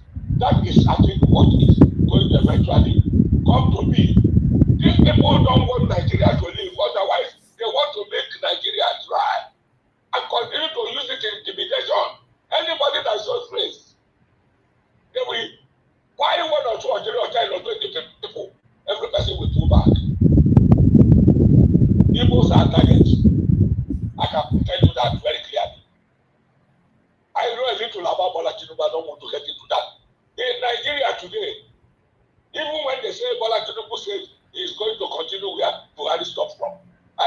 something I would have told you about Bolaki of years back when he went to see Baba Wolowo's wife. I will tell you certain comments, but I cannot say it here. If I can make a voice note, I'll make a voice note to you. You will hear it. This man does not mean well for the Igbos. And don't forget what all this whitewashing politics. Whatever Nigerians can do, let them go and start preparing. If they really want to protest, let it not be a peaceful one. God bless you, Niger Watch. Thank you, sir. And thank you for this opportunity.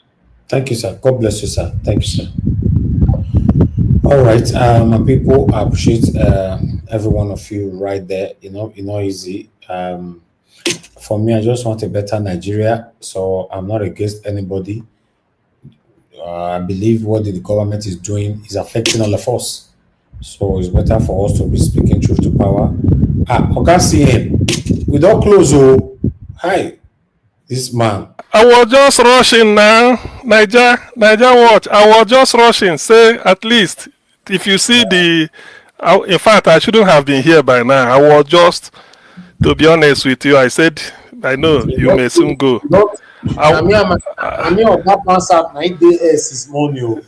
Yeah, I wasn't opportune. I could have bet. I said, okay, even if it's for 10 minutes, I know what it is like. Look, it's even 9 p.m. Ordinarily, sometimes I struggle to even get here 10 p.m. Not to talk of 9. It's okay, Niger Watch. I'm so grateful that better late than never. So that is the way it is. That is the way. Thank you very much for coming out at all today and everything that happened. I followed a little bit in the morning, then later I rejoined them. I mean before then, sorry, let me observe manners. Please, I greet each and everyone. Good evening, Niger Watch. Good evening, those that are listening to us wherever you may be, and those that may be on the comment section. I thank each and every one of you for keeping the flag flying. I know what today will be like. I sort of had a sense of foreboding that, Nigeria, they won't allow the protest to go on. You see, this is a very shameful incident today. The government, the people that use protest to remove Jonathan, are now the people refusing people to protest. That is my starting point. We know what happened in 2012 January. Very elaborate protest, albeit peaceful. It wasn't a day thing. It was like every day for some couple of days. Jonathan did not disturb anybody. Jonathan never it was them that did it, and then they stopped on their own accord because they felt the government will cave in. Tomorrow now, somebody will say Tinubu is a Democrat. This is not Democrat. My fear is in all these things, and let me say it because sometimes I can see through the through the gimmicks. Throughout history, I have never heard that the Yorubas and the Igbo ever had altercation.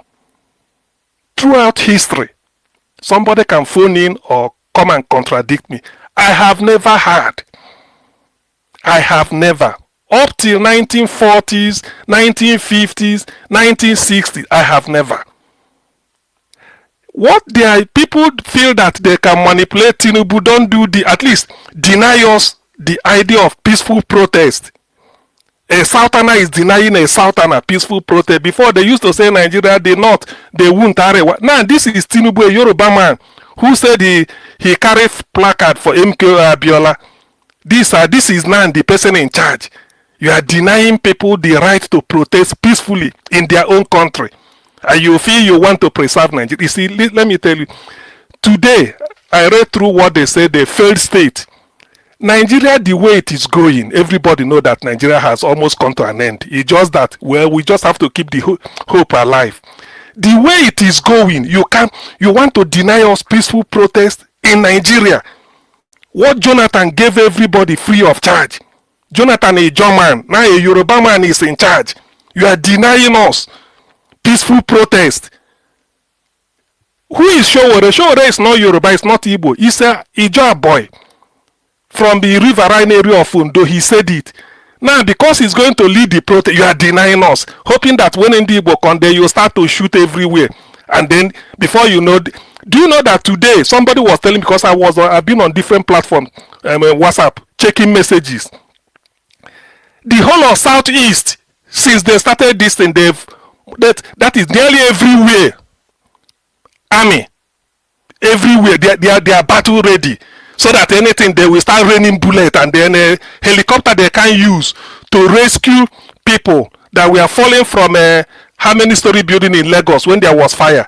Helicopter they couldn't see to rescue them, or even water. They are now everywhere is in the Southeast. They are waiting for we will show them a lesson. All these things, it won't work. You can't. By doing all this, you are telling people that we don't belong, and we know it. It is true that it is in the interest of everybody for us to put resources together and become one. But the way you are doing it, the people, the Gen Z, they call them, they are seeing what is happening.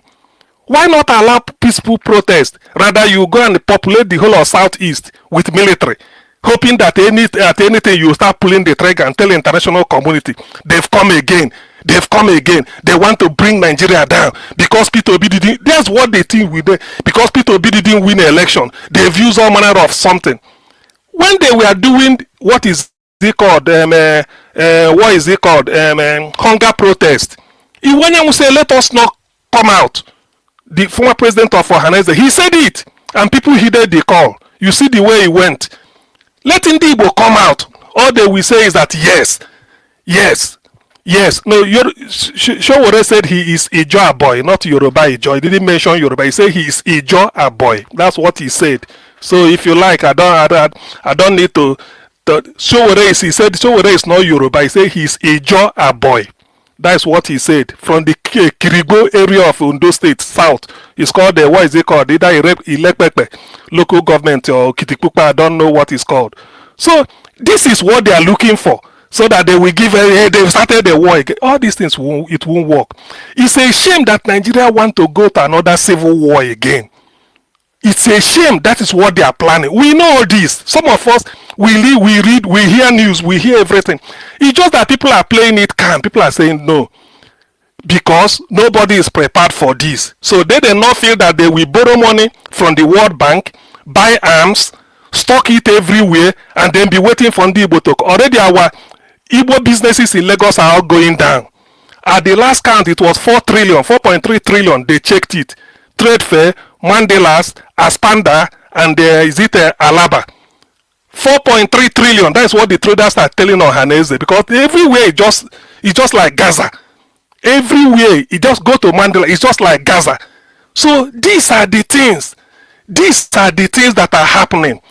We know what they are planning. They want a breakdown of law and order so that they will say, it's in Igbo, this and this and that. And do you know why? Because of those that may be talking of marginalization. Ndi Igbo are no longer marginalized in Nigeria. They are excluded. We've graduated from marginalization to exclusion. How? Now people listen.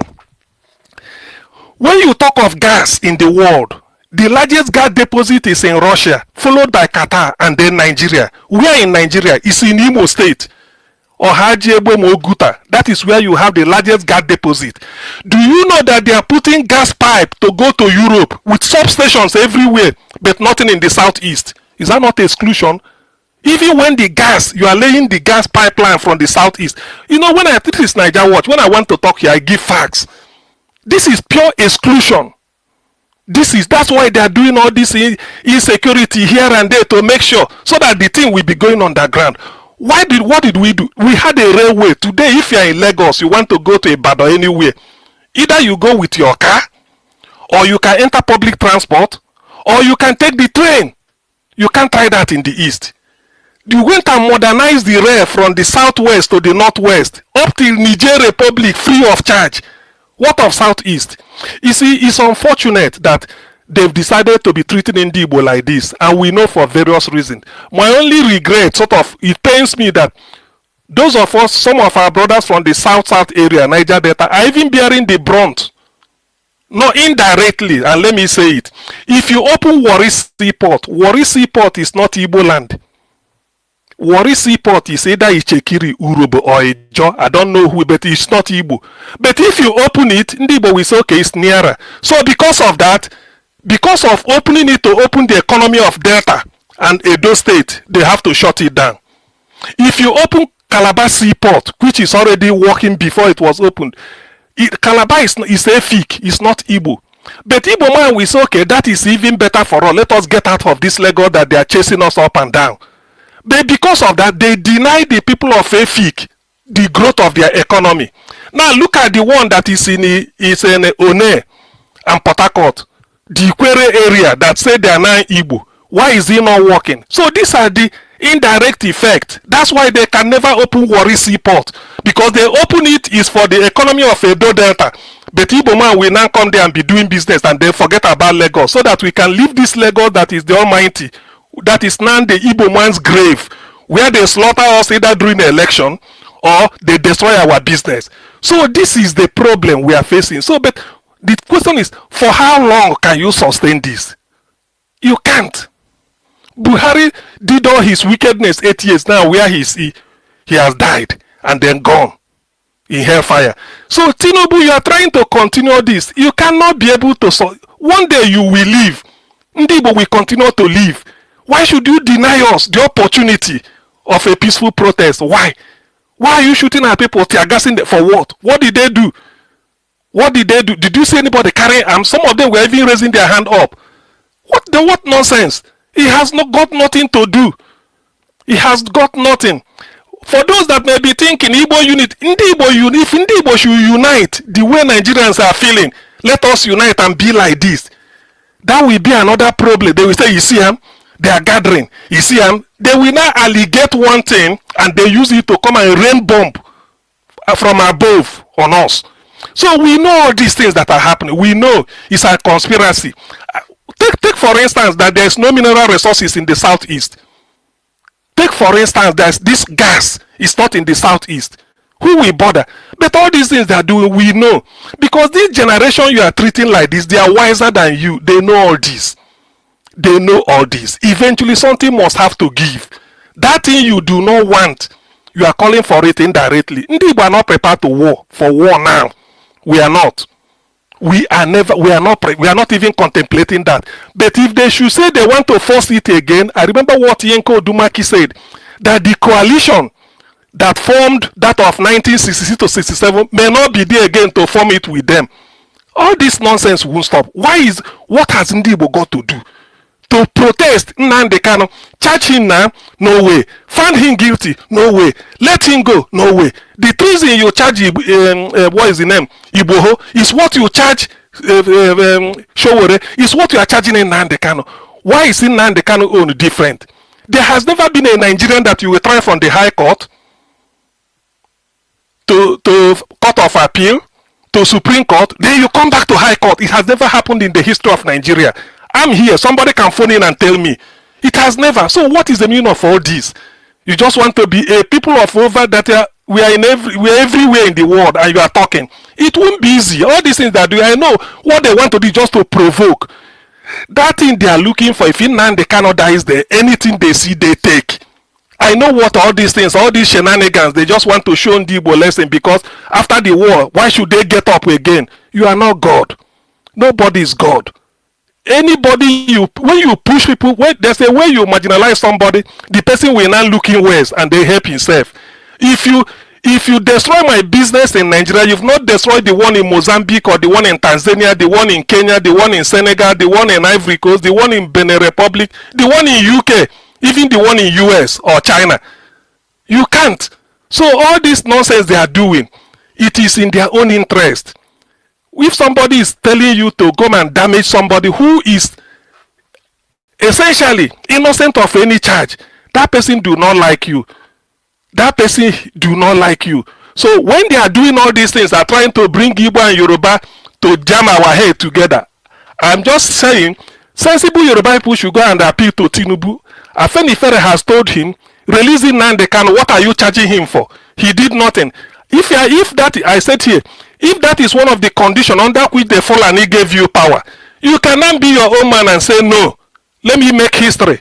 You go your way. 4 years, 2 years, you can make history. Dr. Fakpo Onda told you, Tinubu, regionalize Nigeria and become a hero. But you are trying to dance to their tune. Fulani that are not indigenous to Nigeria, and now people controlling you. This thing, when it will backfire, it will backfire. These people of the South, the economy is not what it should be, despite their oil wells, oil rich area. Because you feel that if you develop it, it is nearer to Ndibo. They can enter 1 hour bus and then get there and start to establish business, and then maybe, who knows, and they start to feel free. Then you want to bring everybody to Lagos. When they grow their businesses, you demolish it. When they grow everything, you demolish. Voting right we won't have in a country in which Nnamdi Azikiwe, an Igbo man, led the struggle for decolonization, in which we've been contributing our sweat and blood. See, why I have to make all these things, that I always like to refresh people's memory. Let them go into history and check. All this nonsense Tinubu is doing, thinking that we don't know. We know. Ndi Igbo are not prepared for war now. We don't have it. It doesn't mean that we are cowards. No. You prepare for something. But Nigeria and the Fulani, they brought in their janjaweed, then pardon them, put them in the army. That is these are people. They are now the people in charge of Nigerian army, every level. Forget about the Yoruba man, maybe the chief of army staff. The full soldiers are the janjaweed they converted. Say they are Boko Haram repentants. They know they came. All they want is to make sure so that if it happens everywhere, every bush, they will be there. We know they are there, coming as Fulani headsmen. We are not ready for this yet. My only regret is that when Jonathan was president, he allowed people to express their views. Tinubu, you are a Yoruba man. Tinubu, you are a Yoruba man. Yoruba should appeal to you. When this thing starts, look, it's like a double-edged sword. There is no point. It's better you do something out of your own conviction than for somebody to be teleguiding you. You must do it. You must hold Nigeria. Who told you they can hold Nigeria together by the force of arms? It doesn't work. No marriage can exist by force. Every marriage is a dialogue. Everyday dialogue. Whether you like it or not. Every marriage is a dialogue. In perpetuity until maybe death do them part. So who told you that you can bring a different people together in Nigeria and they use force of arms? When they come, you waste money on tear gas. Why? The people they call terrorists with their instrument hanging on their neck like necklace are telling the government what they must do to them. You a commander-in-chief, you did not do anything. But for people to come out and wave handkerchief and say free Nnamdi Kanu, start tear gassing them. Tinubu, you should be careful. If people are if those that are feeling that they can jam the head of Yoruba and the Igbo together, it's a shame. It's a shame.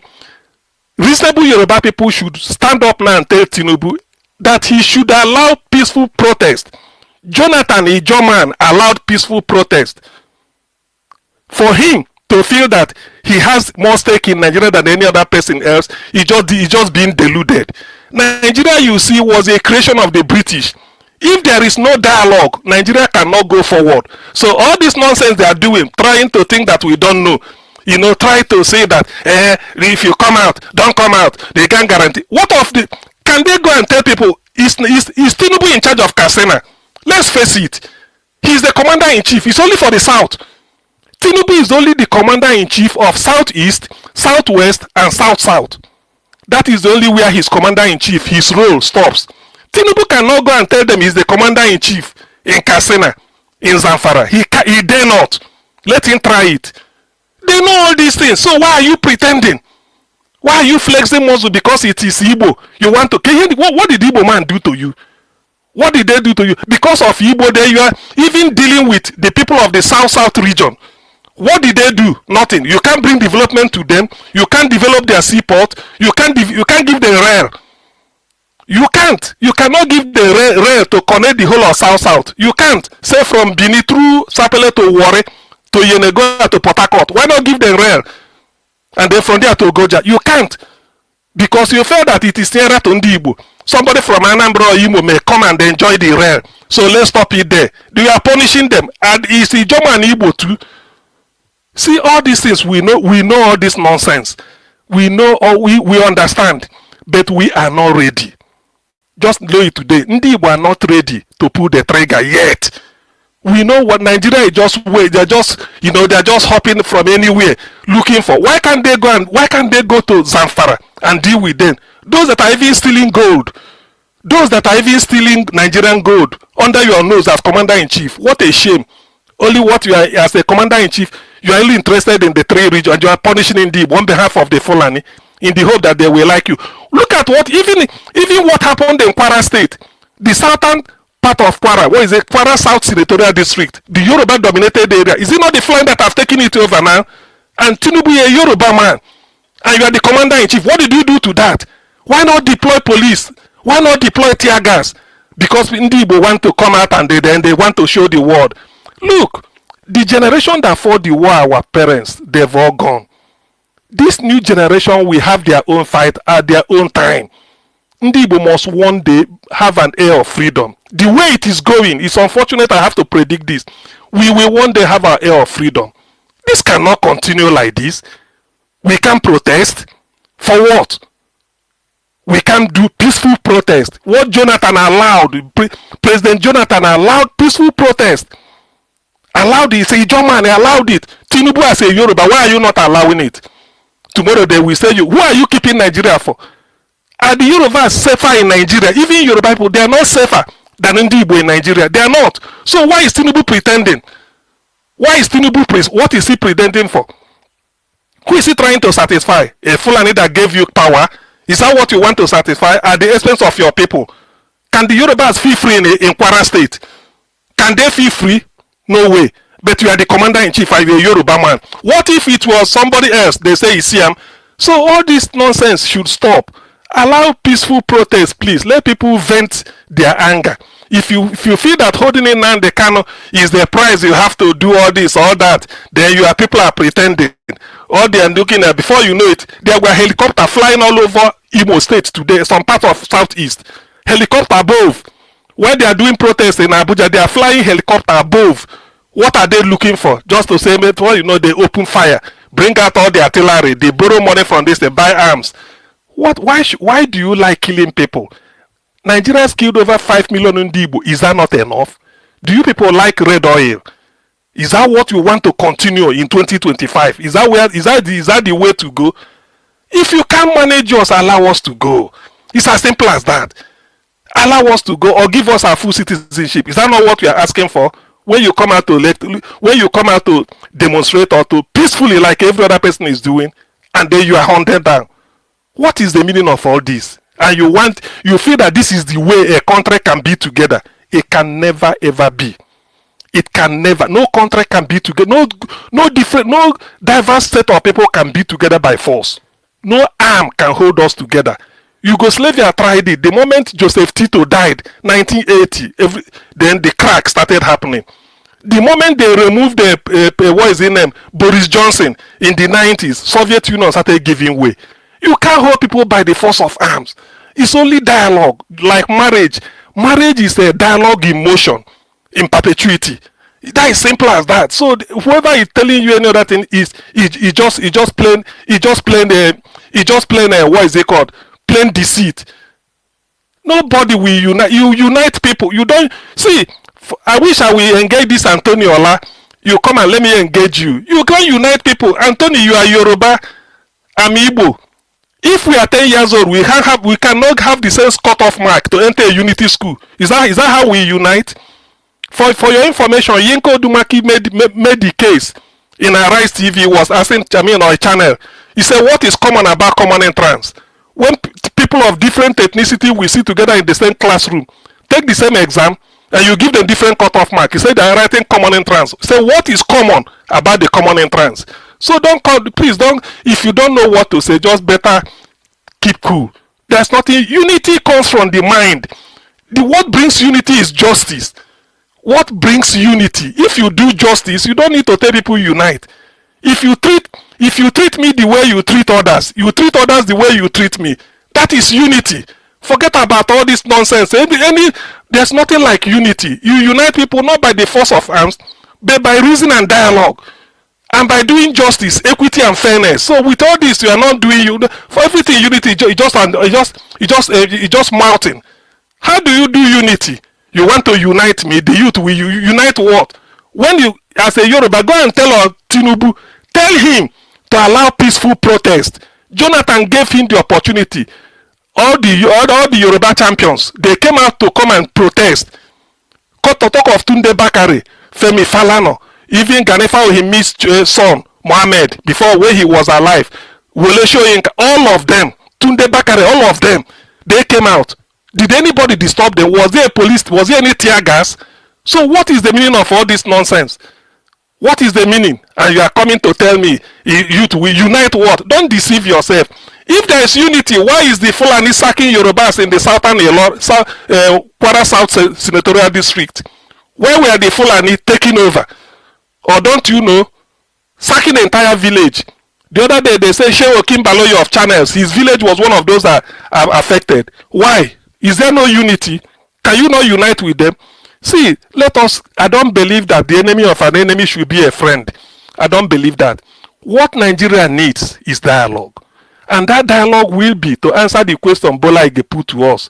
Are we ready to remain together as one country? If yes, under war terms.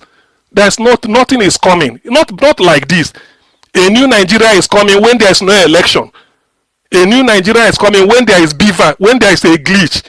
How can a new Nigeria come in? The presidential election result, you cannot see it on INEC website the way it is. Why? Up till now, you can't see it. In a football match, if they say you are the champion, you won the Premier League, you go back, you just go and type in here, you see the way they ended. Why can't we see it in Nigeria? And people are talking. Don't delude yourself. I don't believe in act of cowardice. You cannot, because maybe you don't want to address the issue, you pretending. Yorubas are suffering under Tinubu. They are also being slaughtered. Their land has also been taken over in Kwara State. The Yoruba speaking area, they are indigenous there. They are also being taken over. So let's not pretend. What hurts the Yoruba hurts the Igbo. But what pains me is that a Yoruba man should be a commander-in-chief when all these things are happening. You want to put Igbo and Yoruba at loggerhead. Go to Lagos. This is what is happening. Only the Igbo properties are being demolished. They will tell you it's on the canal side. You go there, there's no canal. So what nonsense are we talking about? Nobody is sweeping anybody over. Please, nobody is doing that. So Tinubu, in your own interest, don't listen to all this nonsense they are telling you about Nigeria. Be your own man. Be your own man. Allow peaceful protest. Let Nnamdi Kanu go. You can't charge him for anything. What you are even doing, the Afenifere mainstream Yoruba have come up to tell you, leave Nnamdi Kanu, let him go. Let him go.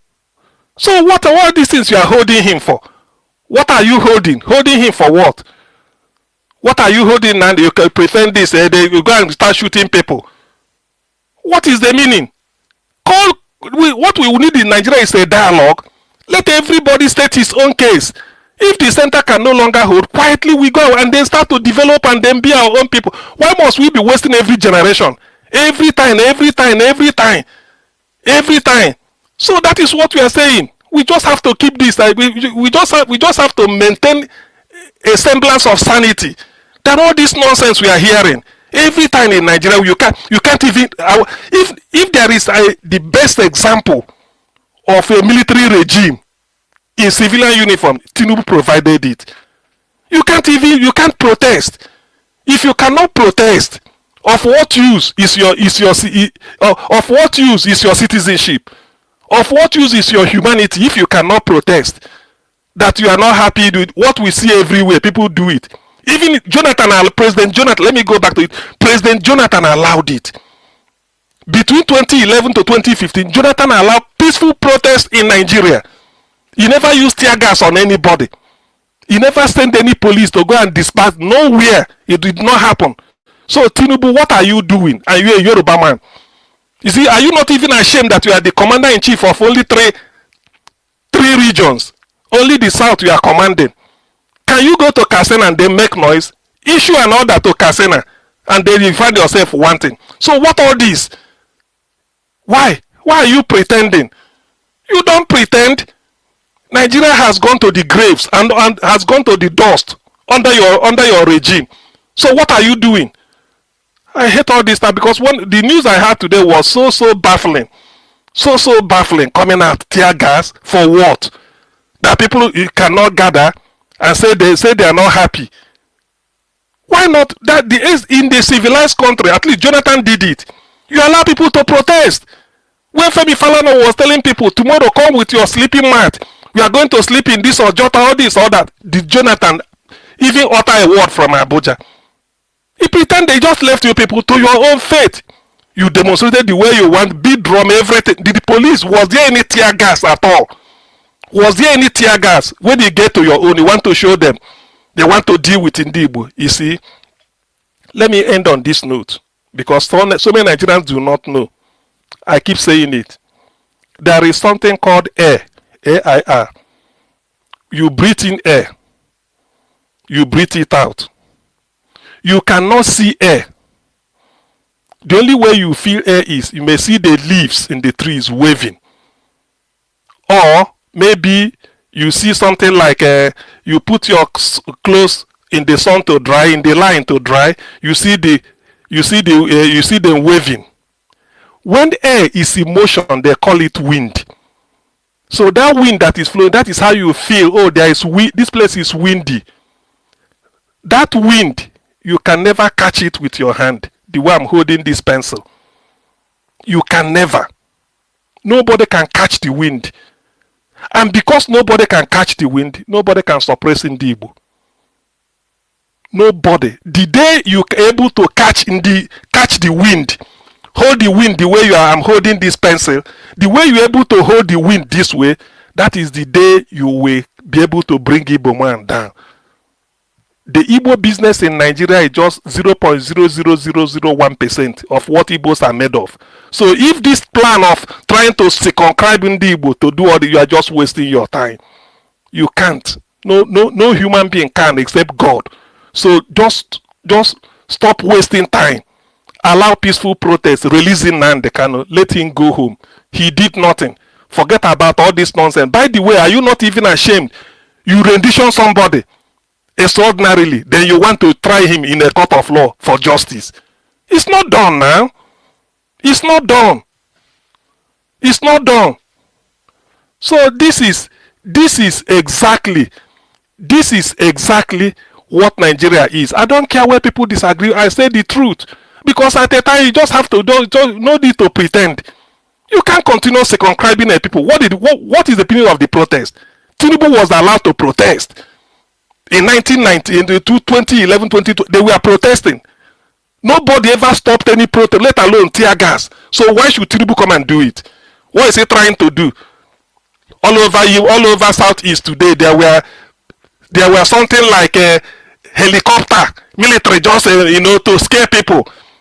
Everybody is ready and the trigger, so maybe they pull. Then they will tell the international community they've started again. They've started war. What is the meaning of what? Is that a way forward? Why should a country, the poverty capital of Nigeria, not maximize its internal contradictions and then be able to do something out of it? Why? All they are talking about is how to keep this man. It's not going to work. It's just a waste of time. But all I know is that this generation, even Nigeria won't continue like this.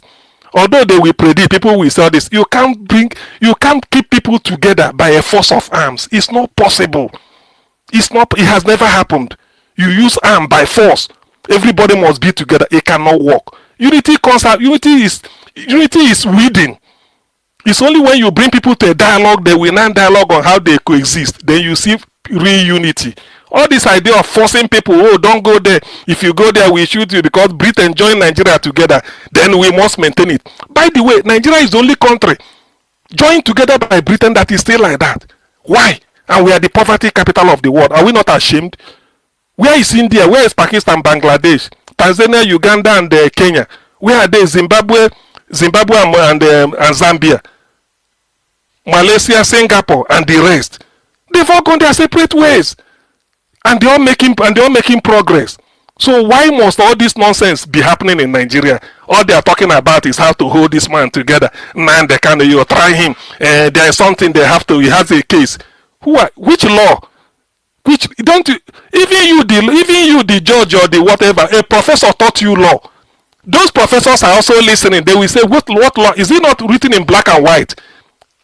Is it not written in English? What even a layman can even understand it?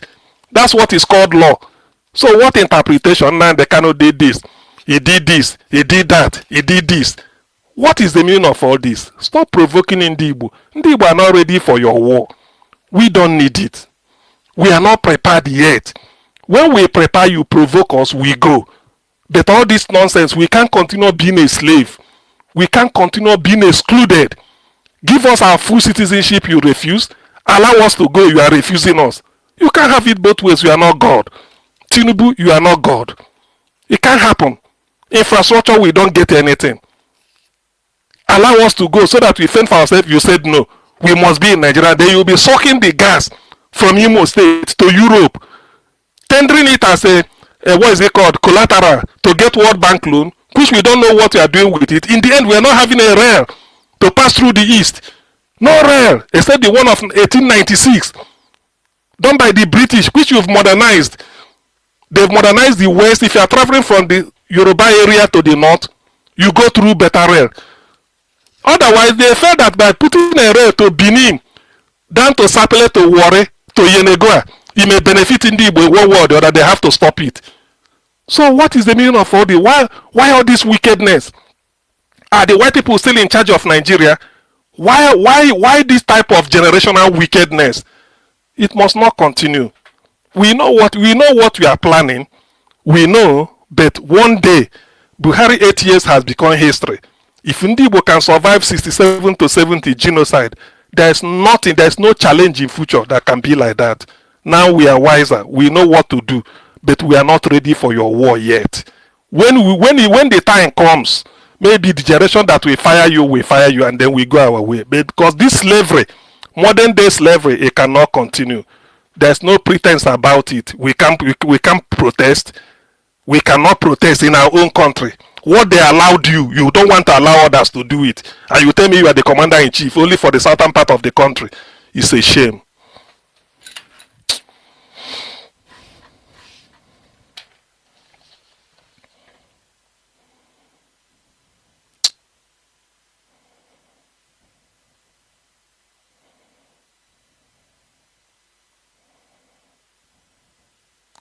Somebody is saying Nigeria has helicopters.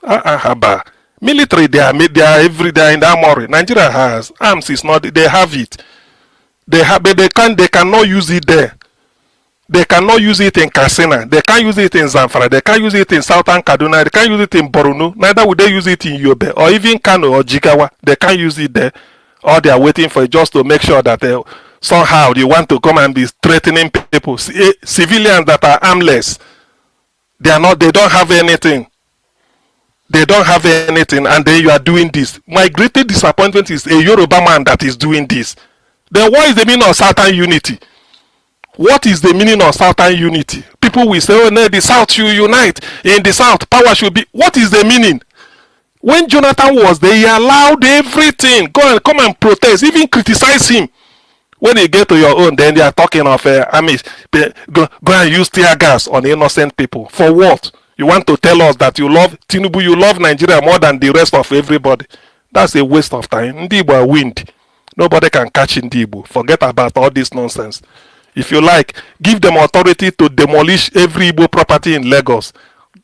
That's okay. The one in Tanzania is still there for us. The one we have in Morocco and Egypt is still there. The one in Senegal down to Benin Republic is still there. The one in Angola to South Africa, Mozambique, Namibia, they are still there. So all this nonsense must just have to stop. There's no need to. Nobody is elite. Tinubu knows what he's doing. I place every blame squarely at his feet. You are the commander-in-chief. If you don't give orders, something like that won't happen. Already you're a lame dog. Fulani has made you lame dog. You can't even defend your own people in Kwara State. Tinubu cannot even defend the Yoruba people being slaughtered in Kwara State. He cannot. So what is he trying to do? Ndibo should not come and do this. Okay. Let's hope. This Nigeria they feel that it will be there forever for them. Let's see. There's nothing like that, my brother.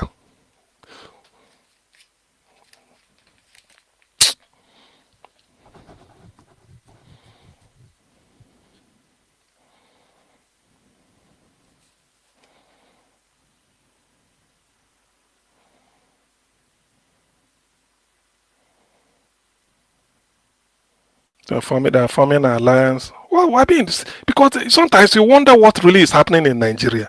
What is the meaning? Why do we find it difficult to talk to each other? Why do we find it difficult? All they are trying is how to keep Nigeria together by force. You can't keep Nigeria together by force. You can't.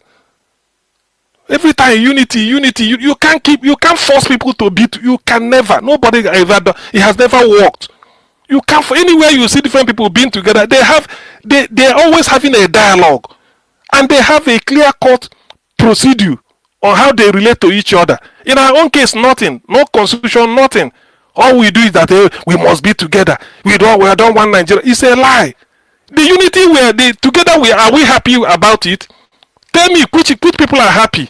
The way things are, which people are happy. Okay, let's come together and then find a way. If we can't work, we go our separate ways and live our life like they said. No, we must be together. Because of what? You can't force people together. That is just the center point of my logic this evening. You cannot force people to, no matter what. You can't. You cannot. It's not done. There's no way in history you can refer to it. All this idea of tomorrow, oh yes, Nigeria it's all lies. We are not. We are divided.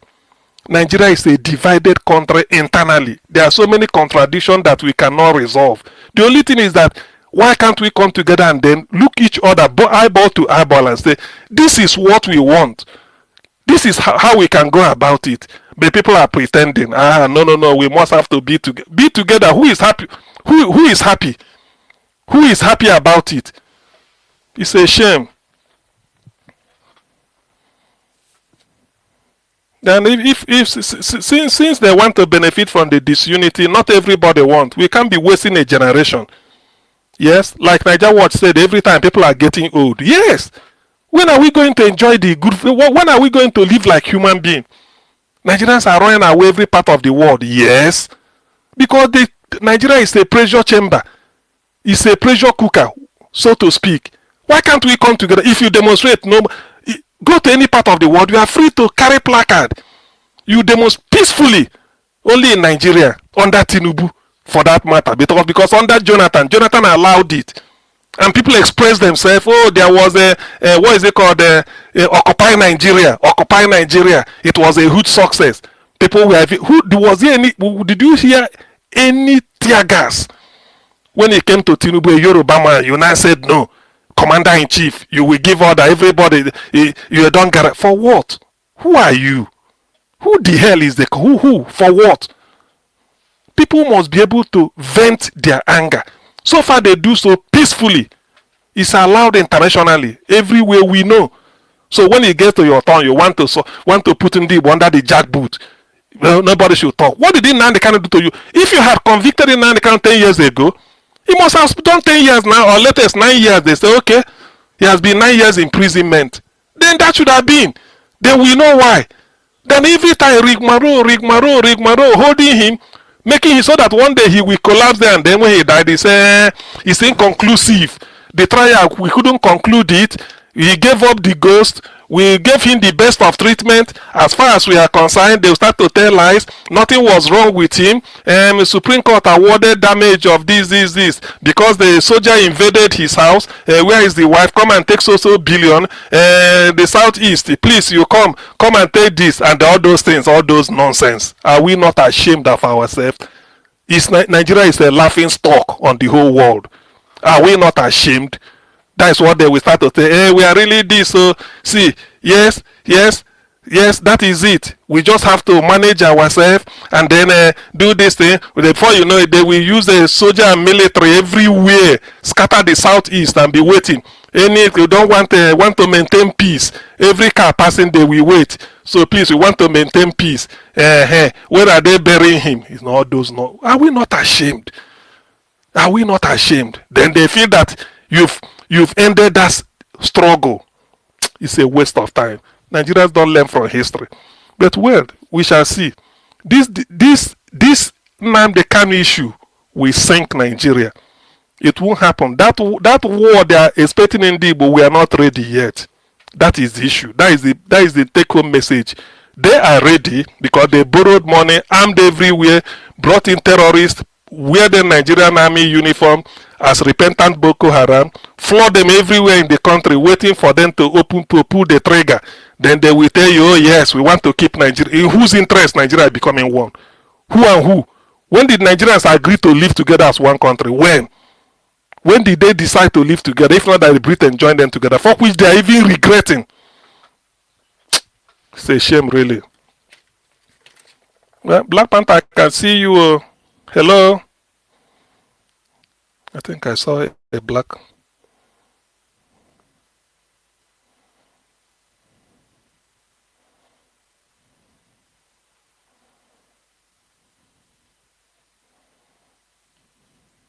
It's true. It's a shame.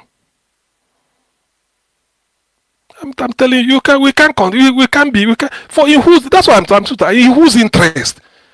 In whose interest? In whose interest? Look at the resources Nigeria has everywhere, yet we are living like pauper. Nigeria, you cannot, to get a drink, nothing. In whose interest are we even continuing? In whose interest? I want to know. And the people are just saying Nigeria. I saw what? Who really is enjoying from that country? That Tinubu is struggling, want to put it together. We must remember who is enjoying. Let me even know who is enjoying in that country. Nobody. All you hear is just the rigmarole, this and that. We can't even organize ourselves very well. Nothing. All they are talking is just how to, every time by force, everything force. Travel down to the southeast, every 100, whatever, 100, how many kilometers, checkpoint. What are you checkpoint for what? Checkpoint everywhere, checkpoint. You think that you are in a war zone already. Different from the rest of the country. Give them their full citizenship, what they deserve. No way. Allow them to go and enjoy their God-given life. No way. No now. Something must give. You can't. Nobody is God. Tinubu, you are not God. And you can never be. You are not God and you can never be. Those people remoting you to come and be doing all these things in the way, it's all this. I don't even want it. People are not ready for what all those things they are planning. Kinetic action. We know. We've already heard about it. They are just trigger ready. We know. But that freedom, we must surely get it. Because you can't be in a country in which you can't enjoy your full citizenship. Then you why not go and enjoy yourself somewhere else? They said no, you must be here. Give us the rail you give others. No way. Put oil flow station. What is it all? For our own gas. You said no. Why? Can somebody tell me why Ndi Igbo should be having the highest cutoff mark for common entrance exam to Unity School? All these are just, the evidence are everywhere. The evidence are everywhere. It's even rubbing off on our neighbors from the south region. The evidence are everywhere. So why? Why? Even when under British rule, it wasn't like this. Under British rule, it wasn't like this. That's why there was a referendum to create Midwest region. People do not know 1963 August because the Queen of England then, Queen Elizabeth, was in charge. Zeke was just a Governor General. Zeke became president in October, about maybe 2 months later. Otherwise, it should have been a different thing. So what nonsense are we talking about? Are we living a life? You can't feel free. You can't exercise. Okay, let's do it this way. No way. Then let me go and help myself. No way. It cannot happen. You can't have it both ways. You can't. You cannot shut both doors to me. You can't. If either you allow me to pass through the door, I break the wall, you allow me to break the wall and then get out. This thing can't continue. You can't express your anger. All of us will be muttering in the bedroom. When you come out to express, they start to throw in tear gas. Even shooting live bullet. Why are you shooting people? What did they do? They want to protest. So nobody should protest. Nnamdi Kanu will be there until he expires. Then they will now say, hey, you see, he expired. Then they will start to look for one idiot to give billions. Go and distribute. Go and maintain peace. Any attempt to put us to this thing will be decisively dealt with. This. Nigeria is this. Nobody can divide Nigeria. Oh. People don't learn from history. But we shall see. We all know that Nigeria has gone. All these ones that just waste it, just like cakas. These are just afterthought. Well, that's what they know now. That's what they know. I mean, what sort of wickedness is this? That's what sometimes I said, what is the meaning of this wickedness? You don't want to help me, and you don't want me to go and help myself. What is the meaning of this? Eh? I cannot be your slave, man. I cannot. It's a generation thing. What my parents tolerated, we cannot tolerate that. Talking of rational, somebody is talking. What is Tinubu doing? Can Tinubu go and Tinubu is the commander-in-chief. Can he go and exercise the power of commander-in-chief in Katsina? Let him try it now. Can Tinubu go and exercise the power of commander-in-chief in Katsina? He cannot. Can he try it in Niger State, where Boko Haram has taken over? Can Tinubu go to Kwara State and tell them I'm the commander-in-chief? Let him go and try it there. When they were slaughtering Yoruba in the southern part of Kwara State, what did Tinubu do? Commander-in-chief. All he trying to tell you that just to prevent anything about Nnamdi Kanu. Talking nonsense. Okay. Let it be. For those who may not know, it's a shame, really. We cannot have peaceful protests in a country. You can protest peacefully to express your grievance. For what? You cannot. That is what they call civil liberty. You cannot frustrate civil liberty. All you needed to do was go do your protest. Nobody is fighting you. We want to protest. Let the world hear us. Then you said no. You must put us into an incubator and then airtight, you seal it up because you are what? Because of Nigeria for what? Who? By doing this, Nigeria is already divided. Not even the tribalism in Nigeria is not. If it has never been so apparent than now. What nonsense are we talking about? You can't come together and then exercise your civic responsibility, civil liberty that everybody enjoys. Even Jonathan allowed it in Nigeria. President Jonathan, Goodluck Jonathan, allowed it. No tear gas, nothing, no molesting. People protested as long as they wanted. Every day they keep coming out. Occupy Nigeria, occupy Nigeria. Nobody thought anything. Jonathan allowed it. Yeah, it's their right. Let them protest. We've had them. This one, you come out to protest, they start to use the live bullet on you. Because of what? Nigeria must be together. Who the hell? Who created? Is Nigeria somebody else's property? You can't force the people to be in the same country with you. It's not done. It's not done. You can't force a woman to be your wife or a man to be your husband. It's by persuasion. You dialogue. If he sees reason or she sees a reason, she can go into the relationship. The day she doesn't like it, she goes out. You can't use the force. You must be with me. Particularly when somebody is telling you, I'm tired, I want to go. You said, no, you must be with me. It's not done. It can never happen. Nigeria can never be an example. It can never happen. So let those that may be talking nonsense, feeling that Nigeria is their father's property or that Nigeria is the best thing since sliced bread, they're just wasting their time.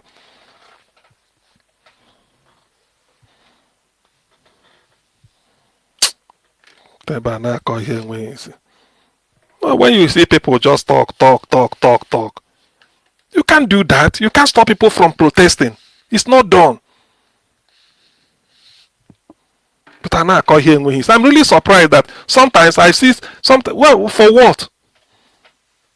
For what? And if there are people that are even leading civil disobedience, exercising their civil liberty, and you're from the southwest.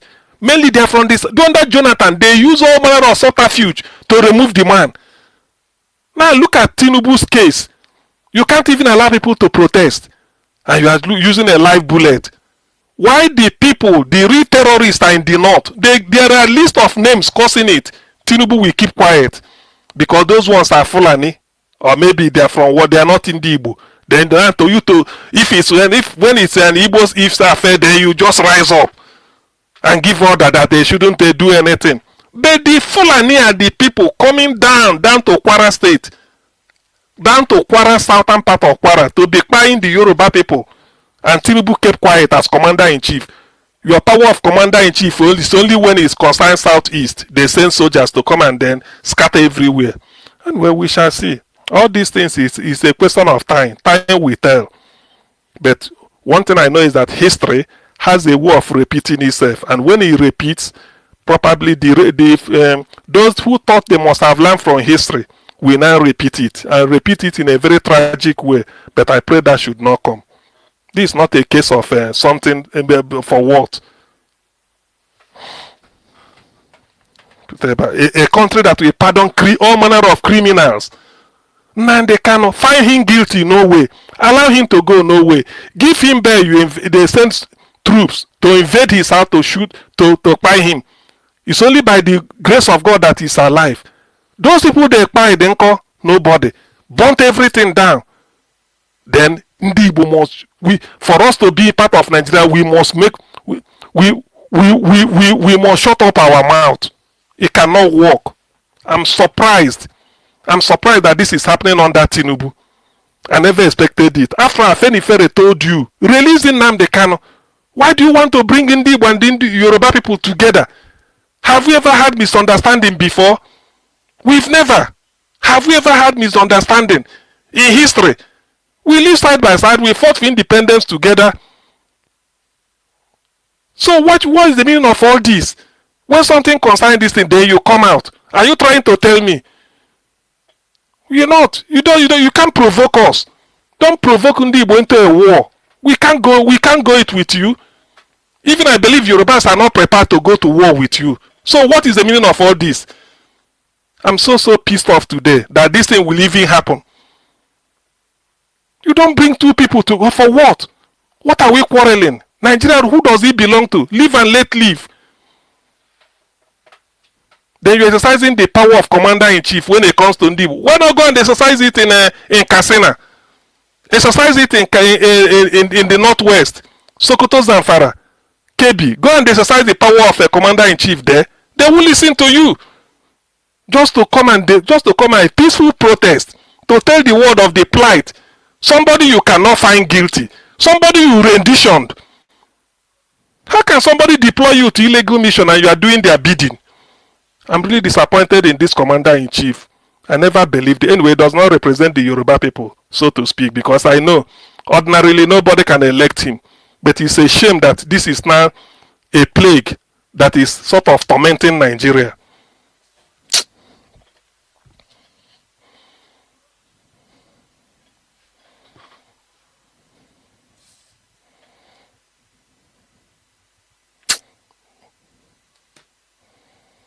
See, Mr. Antonio, if you know what you are doing, this man is just dividing. He's dividing the country. If you don't know, Tinubu is dividing. Is this how we are going to achieve southern unity?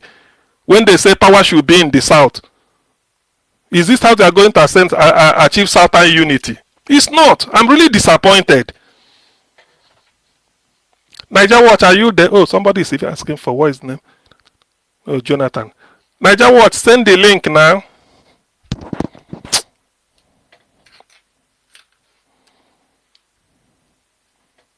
Okay, maybe Niger Watch. Maybe Niger Watch must have slept.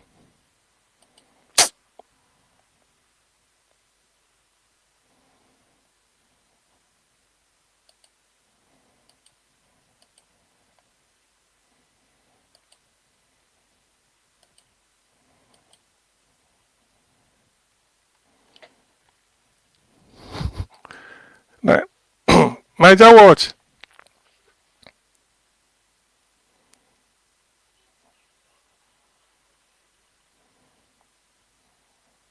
Niger Watch.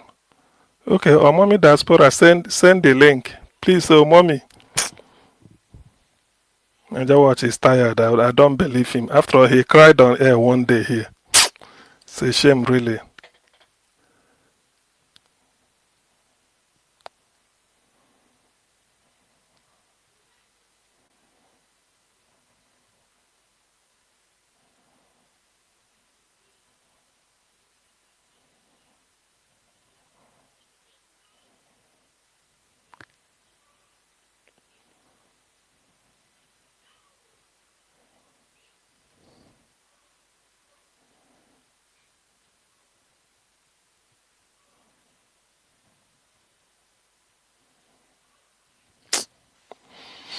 Okay, it's like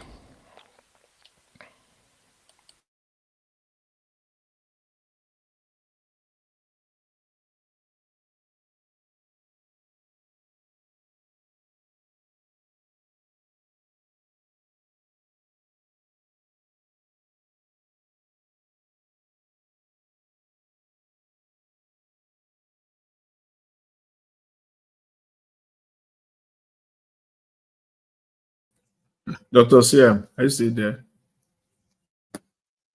much don't even go safe. You hear that way? Welcome, Jonathan.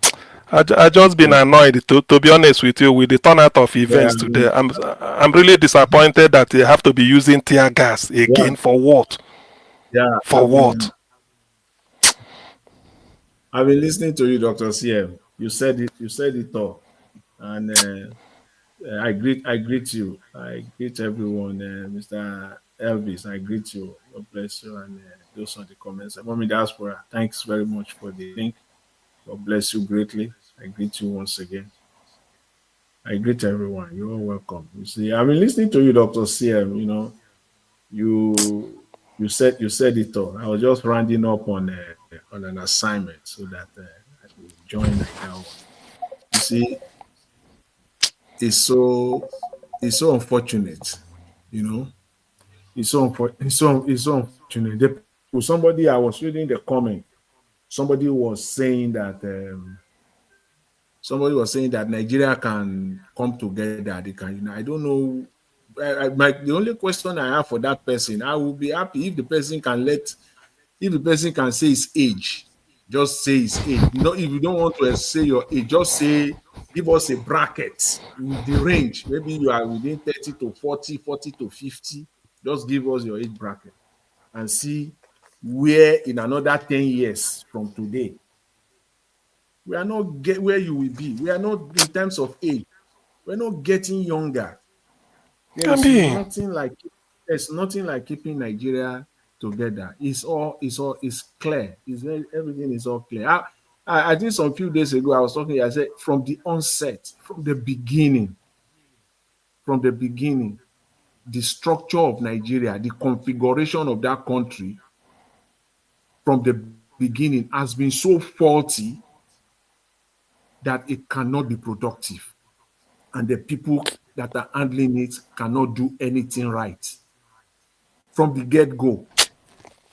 The structure of that country, the way the country, was configured, it can't work. The Nigeria cannot work as it stands right now. We can be deluding ourselves, consoling ourselves. Nigeria will get better. Let's come together. See, it just be for once.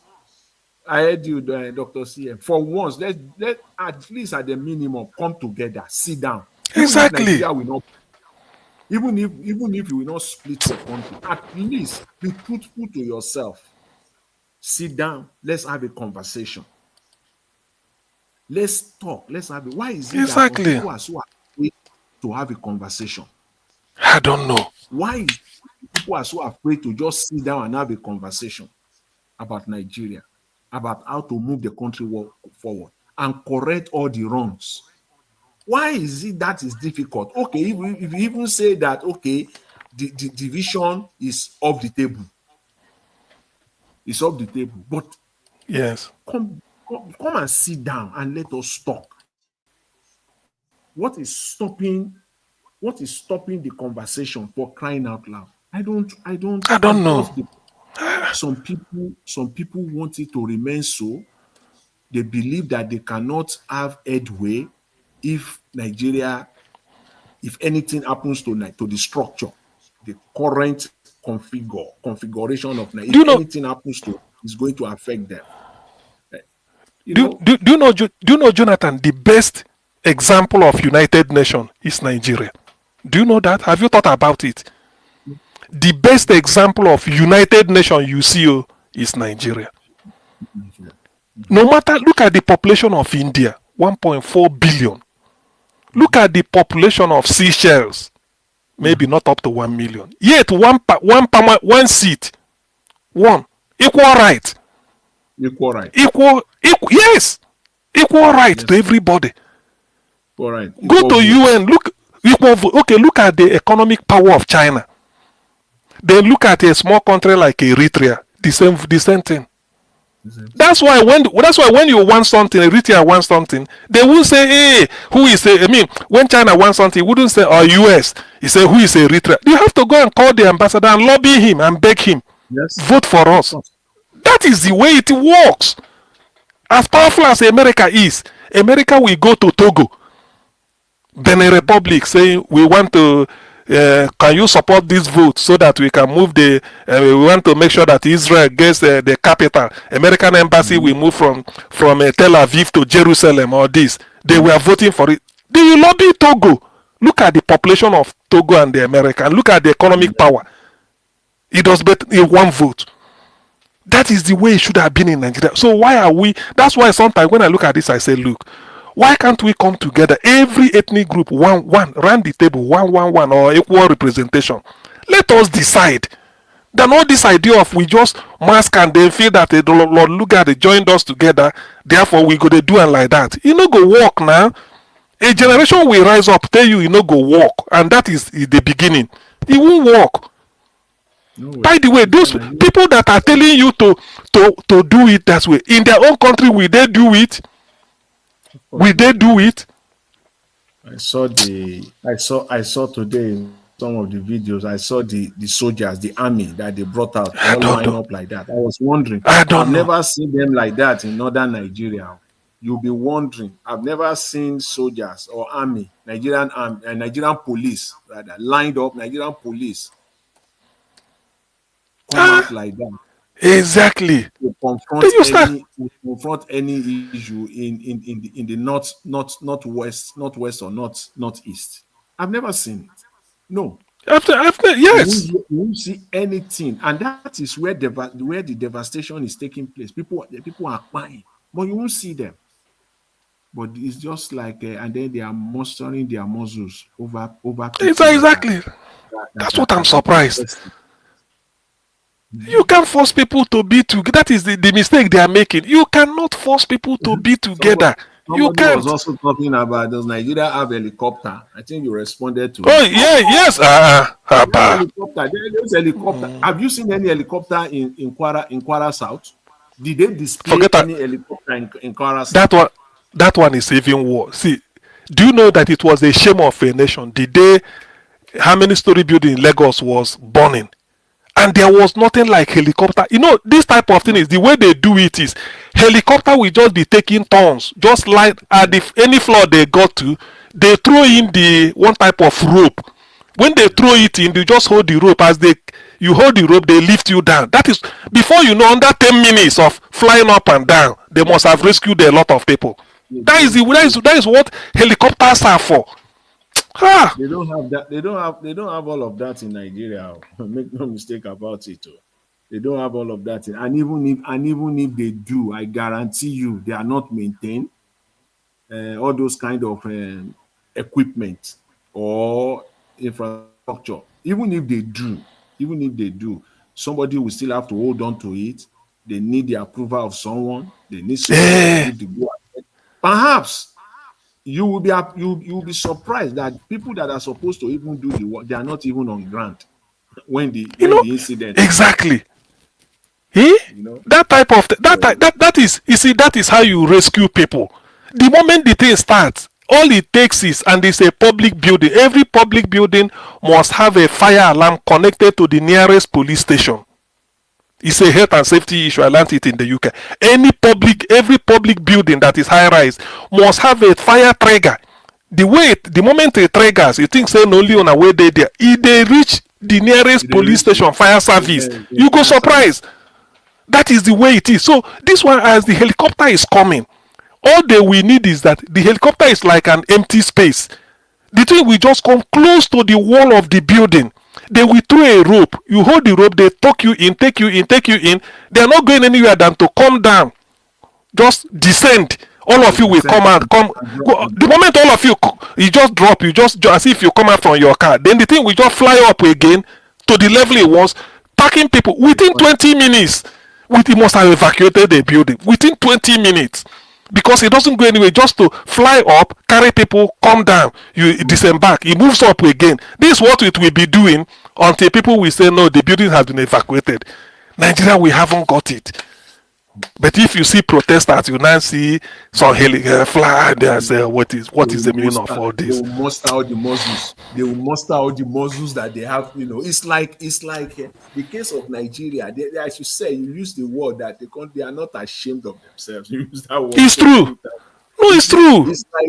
It's like a 20-year-old man that is fighting a 3-year-old. Trying to prove something, that's just the way it is. People that are protesting, it's true. They have the constitutional right to protest. What is the problem? You have everything. You see, sometimes it's not because of the fact that sometimes, do you know? Sometimes when you see rescue operation, you may watch it. It may be interesting, although it's not something that life and death. But if you see the way it is. Oyibo man knows that safety, they don't play with it. They don't play with any. They told you that even most high-rise building, you won't know, Jonathan, I will tell you this. All the like in London, all the high-rise building, under it, there's something like a borehole. Do you understand? There's a borehole, but you won't know that it is there, sealed. Should there be a fire outbreak, the moment the fire tanker comes in, the hose, the water they are going to use to be quelling the fire, thank God bless you, they just open the place and connect it. Instant, just connect, non-stop. They will be even you don't need to climb up. They may all be the jetting, the force of the jet. They just be using it. As they are using it, the helicopter is just moving because the essence of doing this is to prevent the smoke from obscuring what they want to see. So just be using. If you see all this, so they already know.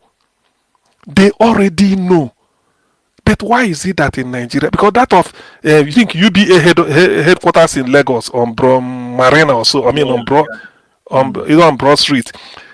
That thing surprised me. I say in this day and age, people are still crying, jumping. I say, where is the helicopter? Where is the helicopter? Nigeria is not a place. It's not fun to be in an office at 10th floor in Nigeria. To be honest, even fourth floor, you're endangered. Once you enter that building, 10th floor, 11th flour. If anything happens. Safety. Anyway, I'm glad with what I heard today. You know that guy that came last week, that Omokri, that. Okay, Reno. Before, please, don't release the thing for US. Please, Jonathan, don't forget what you want to say. Do you know in the Igbo proverb they say somehow the oracle. They say the oracle no go come your house, come take food. Now you go bring food, come give the oracle. Now you go wake up, brush your mouth, dress, even put perfume, pack the food, come enter motor, take leg. They go give oracle food. Oracle no take come. Now you go give oracle. You see, you know what this like where Reno they talk. Now him take his hand. Now introduce the person. Now him tell us we no commission him to go do fact find. Now him he just decide on his own, say make I do fact finding. Maybe say we give him this thing. Okay, the fact finding and I call us say me on a world press conference. I don't bring Americans. We go there. You know, I don't say bring. Nigeria, we don't get media. If you see I how don't. the guy don't release the video for Fox News, so the guy was on Fox News about less than an hour ago. The guy was on Fox News. So you see, you see the video. If you see my God, all the churches where them burn down, the people where them cry, they don't they release them. If you see the commentary Man, on Fox News, it's they are like, you see, yeah, it's like they said they will ban all the visas. They will, I mean, they've gone really mad there now. The guy my don't my release late things. my late father told me, say, my son, anything where you want in this world, find out how to go about it lawfully. If you put all your energy, do all those things, you know, get them. It never be your time, or it's not for you. You know, Reno and this in lie. It don't tie everybody. So people call, people say, all this lie, na ain't go lie, na ain't go cover himself, na ain't go lie. This one, we don't even know, say, a commission himself for fact finding. We no know. Na him bring the person. Whether na him pay their air ticket, I don't know. He bring them come. Me on can't give fact finding. Na him the person. No be say Reno don't come out. If next to Reno, they indict Reno. I say, yes, no. I say, God. Now so God is great, you. Jonathan, always there is God. Reno didn't bargain for that now. He didn't bargain for that. He didn't bargain for what's coming out from that guy's mouth that day. If it were to be in Nigeria or a Nigerian, if it were to be a Nigerian, they will find a way to sucker that guy. They will find a way. I know.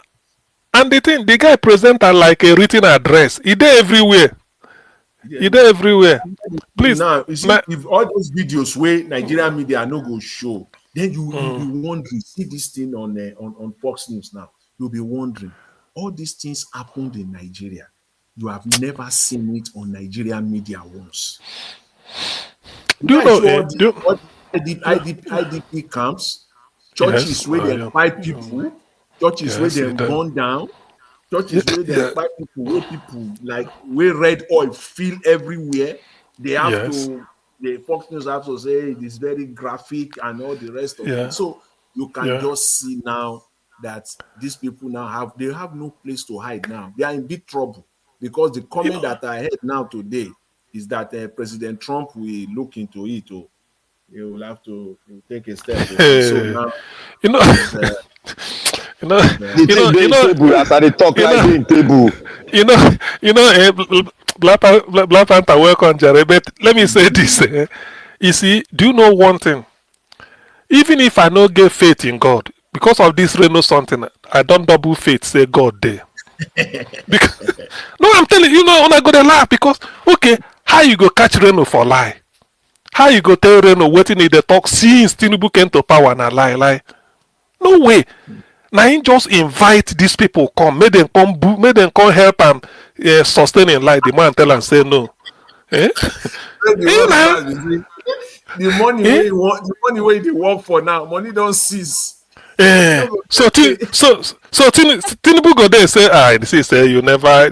Tinubu go say the thing why I don't do for Chicago dribble Oyibo. You say if you're a small boy, you know. My brother, everybody, good day. Oh. Thank you. That is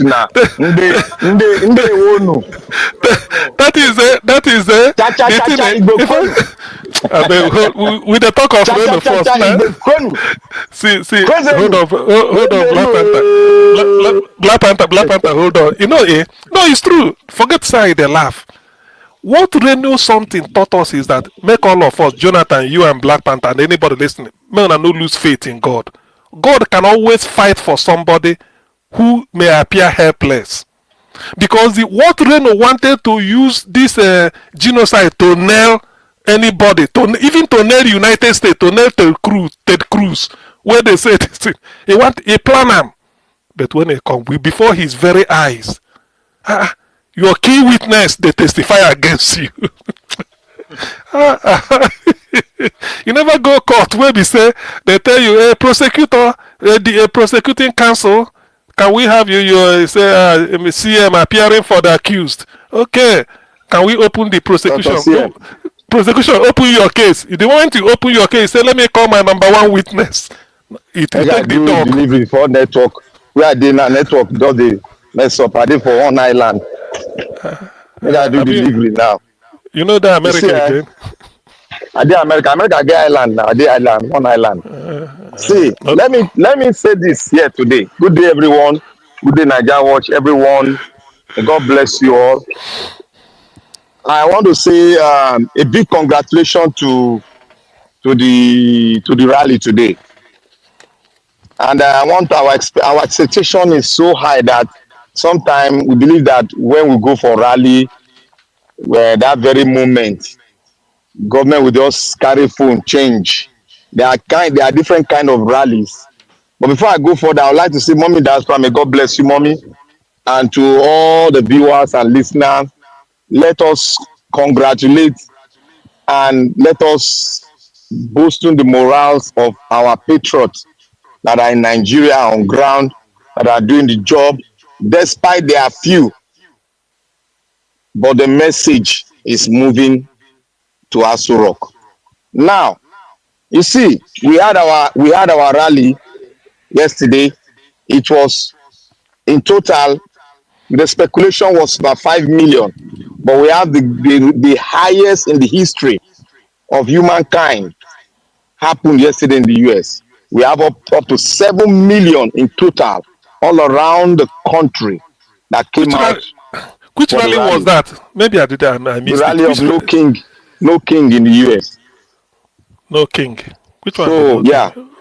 they are speaking to the president straight now, direct. Okay. So we don't. That Okay. we a joke here.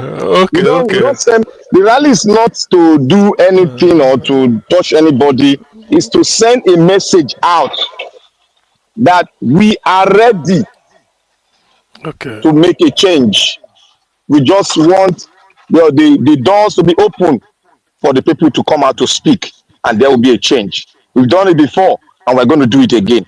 That is, you see, in a civilized world, yeah, the way it is now, I would say our case in Nigeria we are peculiar. Our case is peculiar. And normally, when the rally is being done, you are sending a message out. It is left for a civilized individual who we put there to lead us to improve our well-being, to improve our economy. But if he or she wants to perpetrate his own personal ideology to impute it into some certain areas of the country, then we'll rise up and send a message to him that we disapprove of his governance and we are ready to make a change and withdraw our sovereignty from his hand. That is how it's been spelled in a civilized world. Now let's come to Nigeria. You see, our expectation is high due to somebody's mic is open. Our expectation is high because of the kind of situation we are in. And it's not only Nigeria. If you look at our next door neighbor, Cameroon, they have been a laughing stock all over Africa for the past a week now. They did the election, and the election was like a laughing stock to even crocodile and kukuruku. They were laughing at them because that is they have look. Nigeria is not the one that is feeling pain. No, Cameroon pain is 3 times our pain. If you don't know, they have been under oppression for the past 40 years and above by one man and by one external force. You see, let me state this clearly. You see, the reason why I said Nigeria case is peculiar, let me say the entire African case are peculiar, is because we have passed through a colonial era.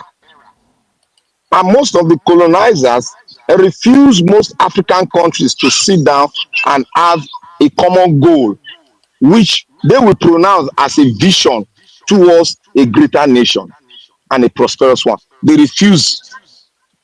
If you see what is happening in the Sahel, they have been battered for more than 50 years.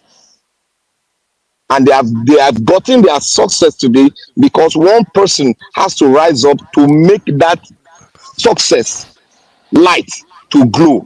Now in our country, we are not yet a nation. That is why we are finding it very difficult. If we become a nation of one God, one man, equal under one God, with a constitution, you see the issue of tribalism, the issue of nepotism, the issue of my side is left out. We go down to a barest minimum because we have come together to love our nation. You see, among all the politicians that are there, none of them love Nigeria. Your president don't love your country. If he loves his country, if Nigeria is a country, if he said he loved it, he will not allow the killings of Christians. They committed genocide against the Christians. They are citizens of the Federal Republic of Nigeria. He will not allow it. That is why I said, before you come out for anything as a leader, you must first love your place where you are. That love will propagate your vision, and you will do something so that history will talk good about you. History will talk right about you. You will be proud and boldly say, I have done the best. If you go and listen to the paper of the president, President Biden, he said, America, I have done my best, and I see my best cannot be the best, but I have done my best as a human to America. That was his last speech. He spoke and he left. And the man has done his best. That is why prayer is working for him today. The cancer they have found solution to it, and the man is recovering. You see, Nigeria, we need to dismantle it. We dismantle it and have a nation. But there's one factor, I said it here, that it is both internal and external factors. And I said one thing on the comment section. I said, out of all the tribe, it is people will find it very, maybe they will say, oh, why am I trying to buy favor of an Igbo man or blah, blah, blah. I have sat down, I have analyzed it, and I have seen from economic point of view, from the manpower point of view, and from another point of view, to see people who are more revolutionaries. The whole things boils down to the Eastern Bloc. Look, this thing that is happening to them, I will look at them, and let everybody look at Germany. When Germany caused the Second World War, you know, they were isolated. They were isolated. And the isolation is still on. They don't allow them to produce some kind of weapon. They have banned them from producing it. It's the same thing they are doing here. But what the difference is that they allow the Germans to come back into the world arena again, gradually. That is why you see that the highest military base of America, the largest, is in Germany. Because they are still doing what? Monitoring them and making sure that they don't go beyond the well agreement that they will not produce weapons of mass destruction anymore. That is it. Now let's come to Nigeria. You see, they are isolating the Igbos. Why are they isolating them? Because of the civil war. And the civil war was not even their making. It was agitation by their leader, who was a military colonel in the Nigerian army. And everybody has the right to agitate. And what the government needs to do is to hear what is the cause of the agitation and fix it. You see, Nigeria is about to repeat what happened before. We are hearing the cry, but they say they are not coming out because of what has happened in history. But if you push them to a corner, they are more stronger.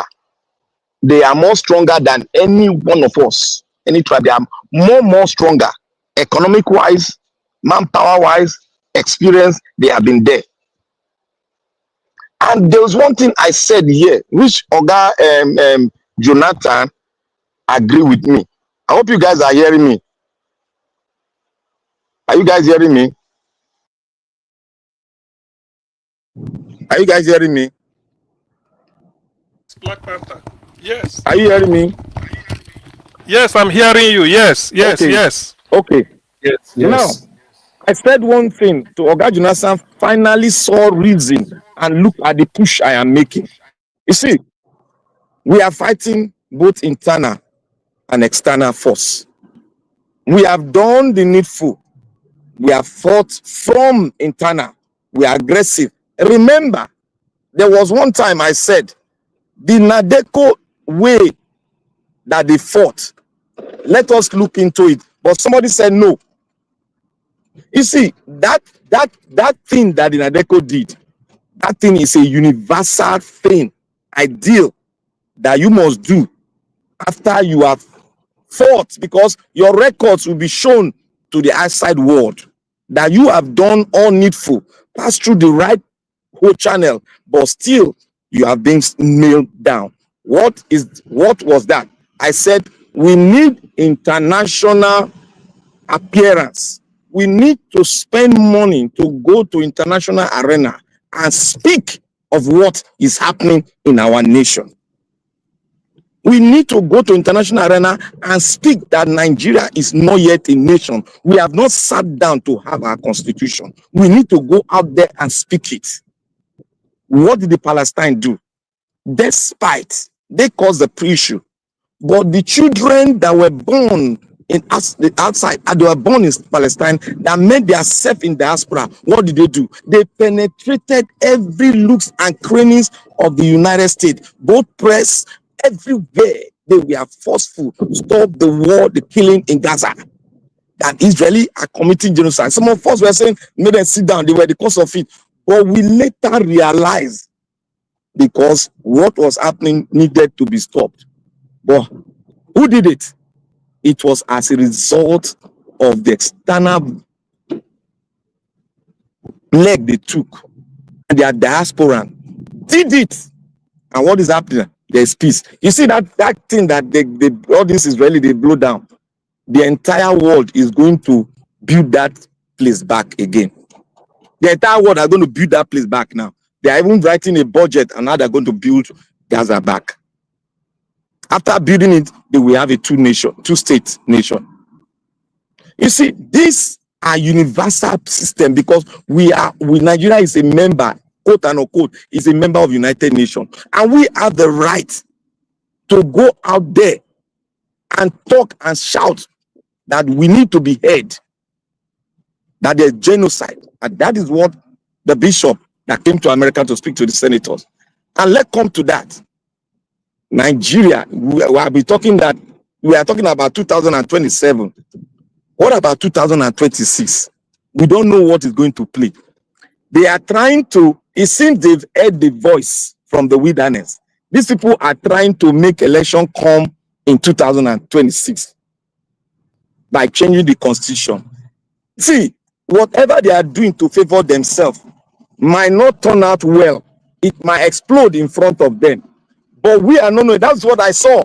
That is why I said that we are all focused on 2027. We are not focused on 2026. And how are we going to accomplish 2026 to make it work for the nations that are gathering together, calling ourselves Nigeria? We are not Nigeria.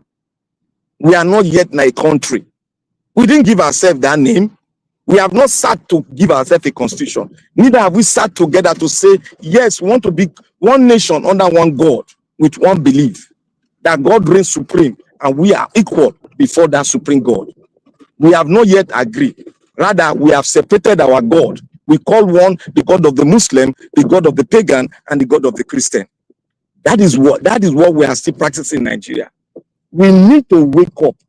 We all need to wake up. Let us stop repeating ourselves. We need to focus on the international world.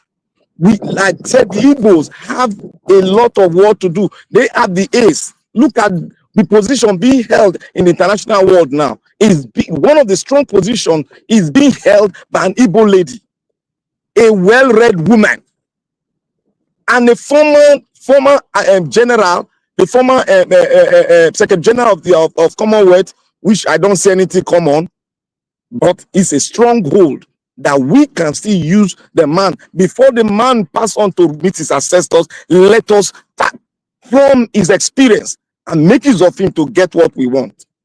He himself has been speaking that Nigeria need a constitution. He said it. He said Nigeria needs reconfiguration. He has been speaking it. The former Secretary General of the Commonwealth has been speaking it. What are we all as Nigerians have been talking? We have been only been speaking on electoral or electoral book crap. Sorry for my word. We have been speaking on that, but we have not been speaking of how we're going to become a country. That is why we.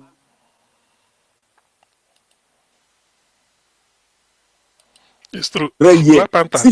I will tell him to his face that is fighting. Let us change the dimension.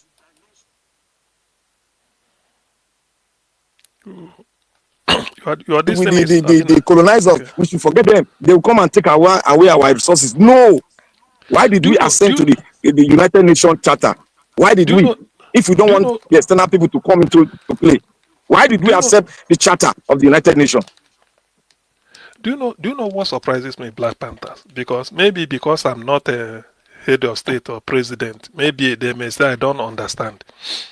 When somebody tells you your country is suffering, does it make sense for you, somebody abroad, outside, will be telling you what to implement when you know your people are suffering? It's you that will tell the person in your own country, will you do the same? You can't. So why are you telling me to remain like this? When people sort of express a difficulty in solving Nigerian problem, I see it as very easy. Because it's a question of let's come together and say this is what we want to do. That will benefit everybody. Benefit everybody. But somehow, and I'm starting to say, in attempt to use, it's so because, okay, look at, nobody is happy. Today in Nigeria, I was listening to one man from Plateau. Oh, he said, I may smile a little bit, but it's not a laughing matter.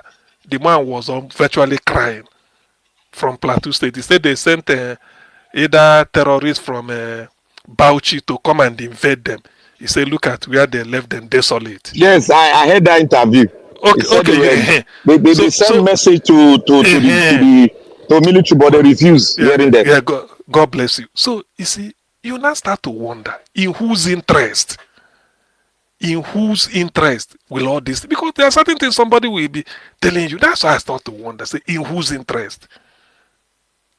So, I can't, that's why sometimes I look at this, I say, look, in whose interest that a country with giving all that you have, you don't even need to look beyond your borders. Everything you can organize yourself and get it.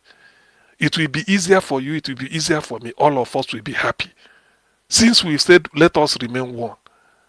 So why is the person you, in attempt for you to punish the other side, you're also punishing yourself. You won't have peace. Let me give you this information before you continue. You see, I want to give this information out.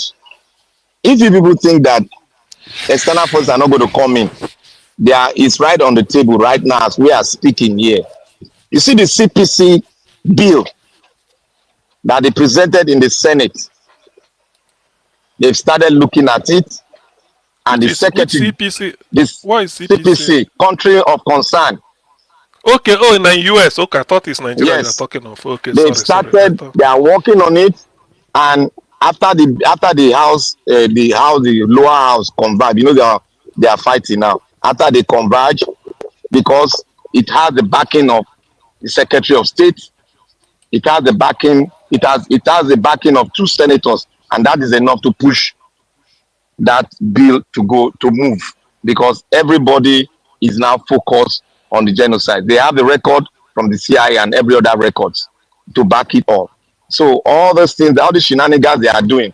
You see, one beautiful thing about it, people will tell you that in Nigeria, they will tell you that, oh, They are going to put sanction on Nigeria and this. No, I'm going to detail it out. I'm in contact with one of our brother who is in Nigeria. He's a lawyer here, and he's meeting with is the senator in his district. I'm in contact with him. I'm speaking with him. He's going to give me all the detail, and I'm going to lay it out here. Look, all these politicians you see, when they carry money, they jump about like rat and rabbit. They think it's only the US. When US put this law, the entire Europe, you know that Europe where is so the entire Europe have the same law. So they will lift it too. Arab nation don't have a choice. They will lift it too. So all these our senators, all of them they carry money, go dodge with their children. They go come back home.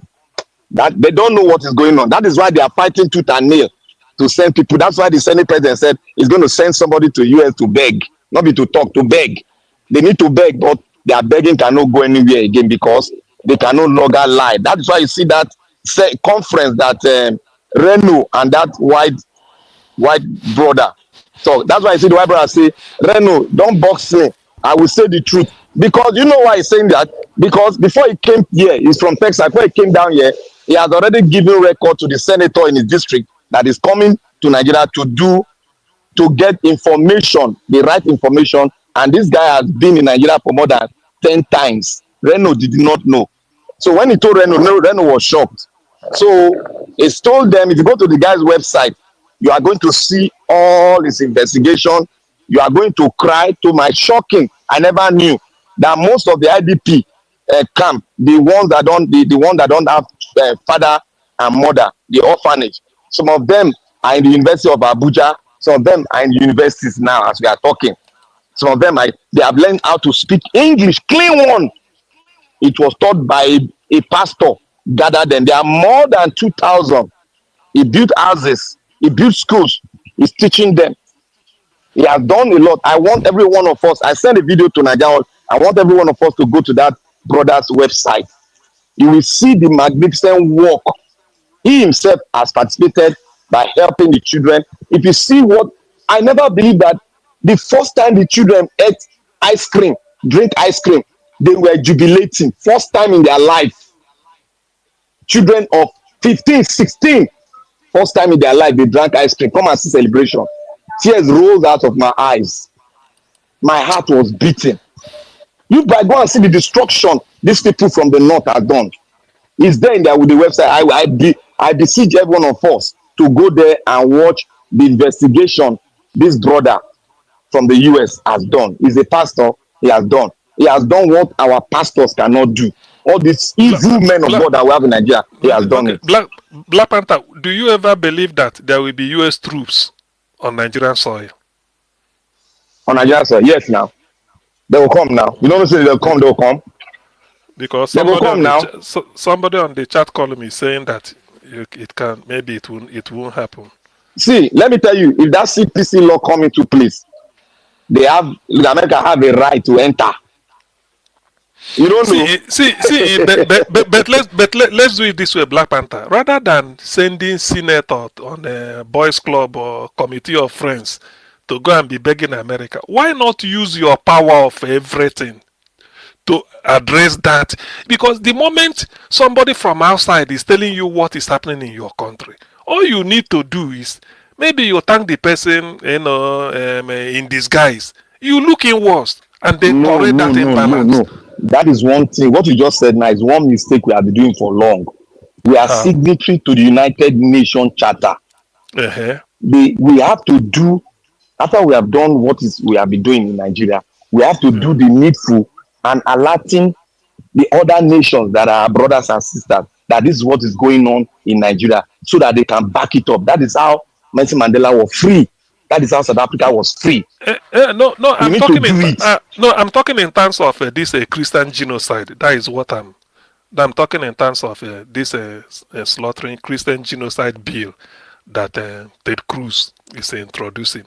I said, given that is an anomaly they've identified in Nigeria, rather than Akpabio organizing committee of friends, when we go US, go there. You know, Nigeria, there's a way they talk that is very irritating. So they go and educate them on what is happening, that they don't, they are not well informed of what is happening in Nigeria. By the time you charter flight, maybe what is it called, business class, go put them for Washington in one hotel so that they will have audience with Ted Cruz or Senate committee on that we see to CPC. Why can't Nigeria sit down and address these contradictions internally? Why? Is that not what all these things are pointing to? Is it when you go and tell Ted Cruz? Remember I said something about the embassy in Nigeria. The thing about some of the things that sometimes you start to laugh. That's what we give Rain or Mockery the effrontery to go and bring in some Americans in the hope of fact finding, only to indict himself. They've forgotten that America has embassy just like any other country in Nigeria. What goes on? The embassy is to give them feedback, particularly things that concern them, or if there's any clarification they want, they talk to their man in Nigeria. What is this thing? Clear the air. The third person will say, okay, hold on, by Tuesday we file a report, or this is the situation. So whatever Akpabio and his boys club are trying to go and tell them, they will flag it with their embassy in Nigeria. Whatever the embassy says is what they are going to go with, because these are the people that are representing American interest.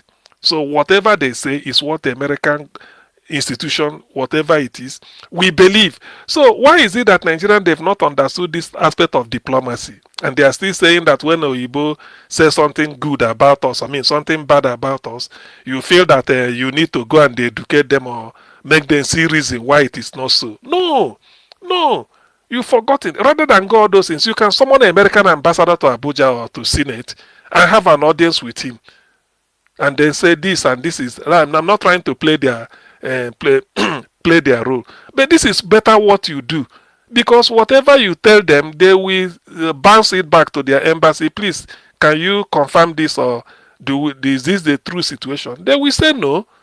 From what the evidence they've gathered all over, they will even give pictorial evidence. Ogami.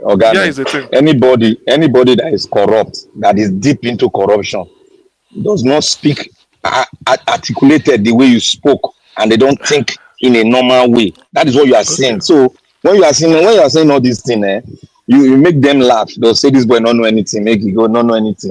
That's what they'll be telling you, because they no longer think straight anymore.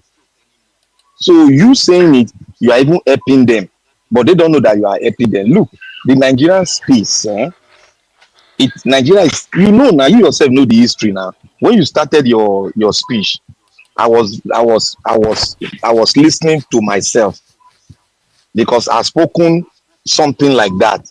And when I always go back to bring history, because history is very important. These politicians, they will make you not to know history, because they know that's a weapon that you will use against them. When you brought history back, I was glad, because nobody can dispute that fact. History will tell where we are going to, where we started from, and where we are heading to finally.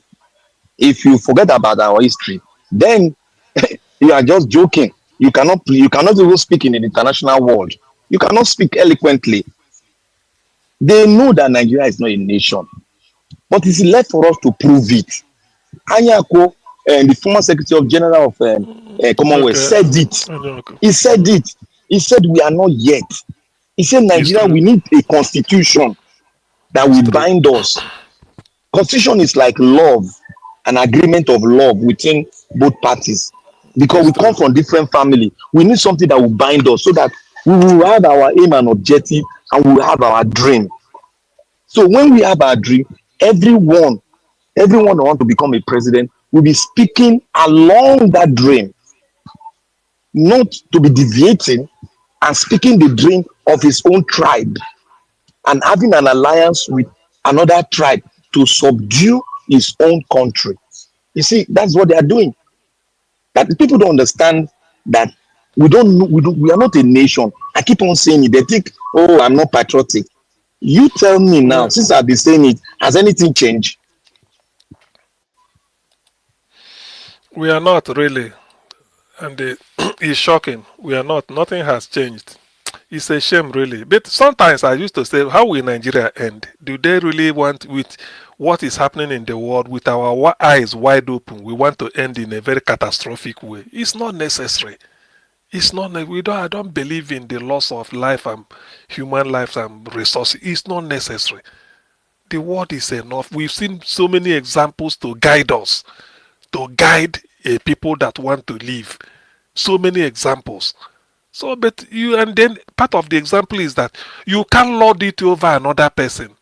You may do so today, but it can't continue. That is also what Nigerians should realize. All this idea of we want to be lording it over this person, it will continue. Who are you? We lord it over. We must get it like no, no. There's a generational change. Things are changing, so it can't continue. So, and if since we know we can't continue, so why do we go on the folly that yes it won't now, it won't continue. So that is the nonsense that Nigeria, the nonsense that what surprises people. Hmm? Religious genocide. Religious genocide. They are buying people, changing all these things, and then they are denying. The world is aware of it. They are considering Nigeria as a country of special interest or country of special concern, and then people are making noise. Why are you making noise? It's an opportunity for you to turn a new leaf. You change. You say not, oh, no, it shouldn't be. If you know you are placed in a wrong group, you work hard and get out from that group. It's transparent. Nothing. That we still feel that no.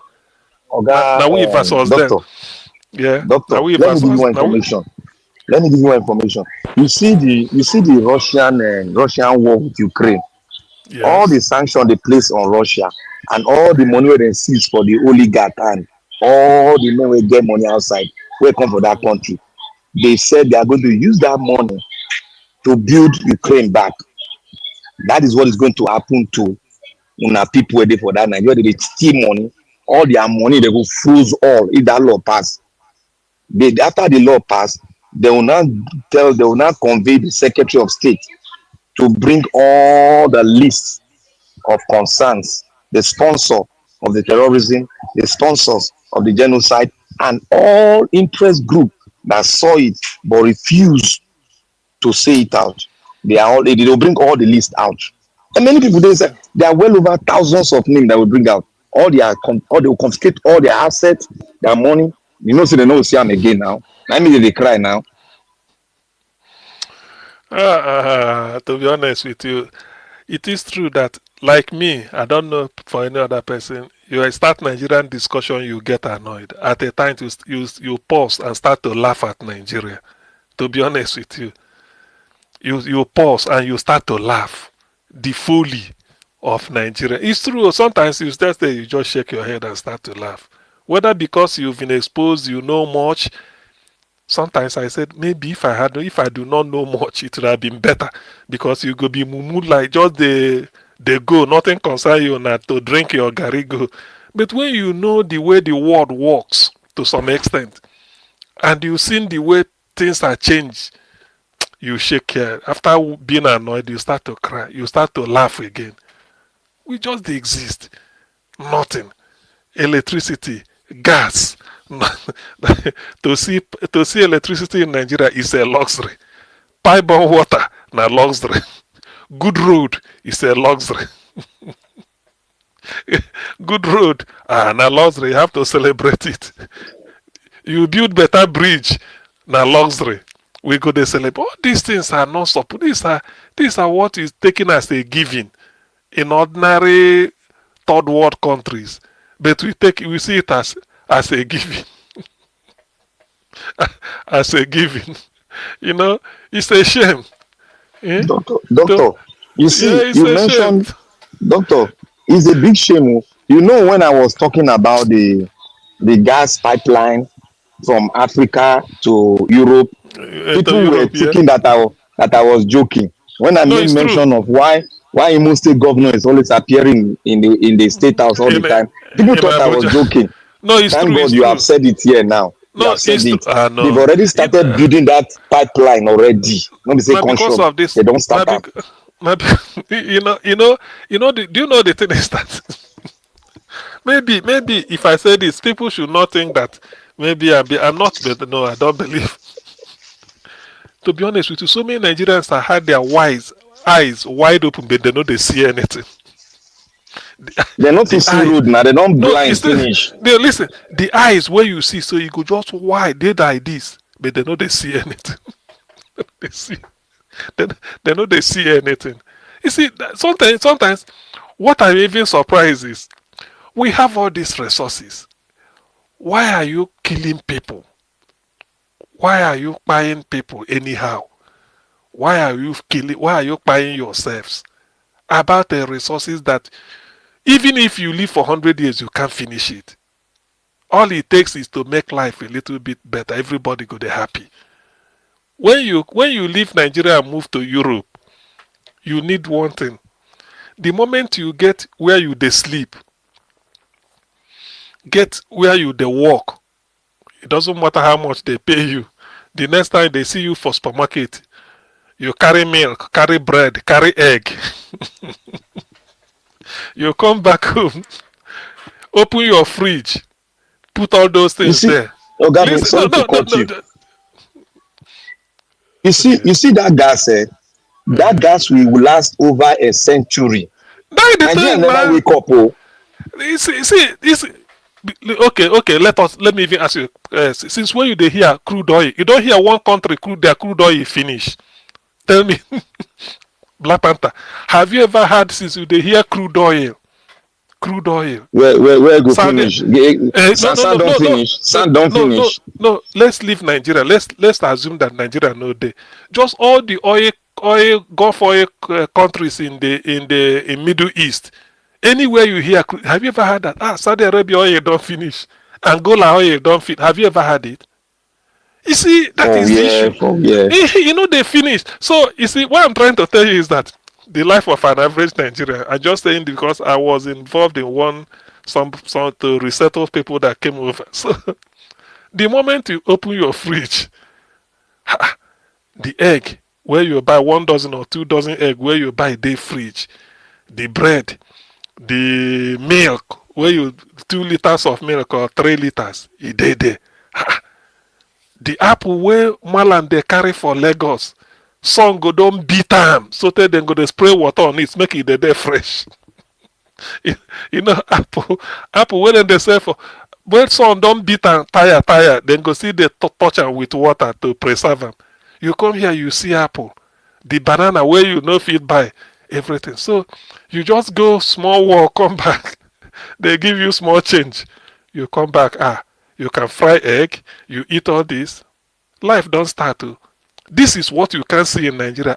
Chelsea they play today. Chelsea and Man U. Hey, Chelsea and Man U. You get so hey, you they watch them. That's all. That is what Nigerians are looking for. That is medical treatment. Okay, you go to the hospital. You go. I took somebody to the hospital. Let me say this story. The person say, if not be saying they see nurses as they dress and maybe see trolley where then they push, he no go believe say here in a hospital. I say, why? He say, they hear the smell of medicine. Black Panther, are you there? He say, no, they hear the smell, the odor of iodine. Now they don't turn us to Mumu now. See, listen. No, this I tell you. I say, he said to say, no, be say, in don't see signboard where will they come the right hand, so Memorial Hospital. Then come see nurses everywhere, just they move, see trolley, come see people where they carry for trolley, you know. I mean, there are signs. You go see this and this. He say for no belief, stay here in a hospital. I say, what do you think, say? He say, it can be anything but. I say, why? He say, they hear medicine, they smell. you know, go see wound, iodine, go smell here. Not true, they tell you now. You go see cotton wool, you go smell. I thought I said then they clean the floor. Now he said yes, in the scene, in image, a reflection, the floor they reflect. You go see himself. Say, plastic flooring, as they do, and the type of tile. Then come see cutting where they everything. He said, if na Nigeria self na the order, na ain't go first tell you say you don't reach hospital. Everywhere go the smell. You see, I said they don't affect our brain. Our thinking capacity has been affected. Listen, man. So me, I don't know when I start to laugh. He said, make I dey laugh now because he don't take when I come out Nigeria. He said, come and see. Say, He said, Nadine, medicine, they one wicked nurse. They can't tell you. So, guy, you never buy card. Now you go sit down there.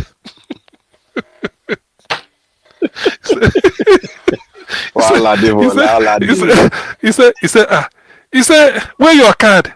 Oh, they wait for doctor. Well, you don't buy card. You get our card. Look, you know serious. So he said, no, he could tell you, say you know serious. You can't wake up, can't ask and say, okay, hey, where I go buy card? You know, no, I card by 5,000. Huh? Waiting be now 5,000. Not be everybody pay. Where you they say, where they do transfer, you know get cash. So in fact, they tire me. Maybe in a woman where they pregnant, where they take one hand holding waist, they drag. You see the mentality where they don't give us, where Nigerian they it go hard. To be honest with you, it hard. It go hard. Say you enter Nigerian hospital, you go they hear different types of order. Now ain't go tell you say you don't come hospital.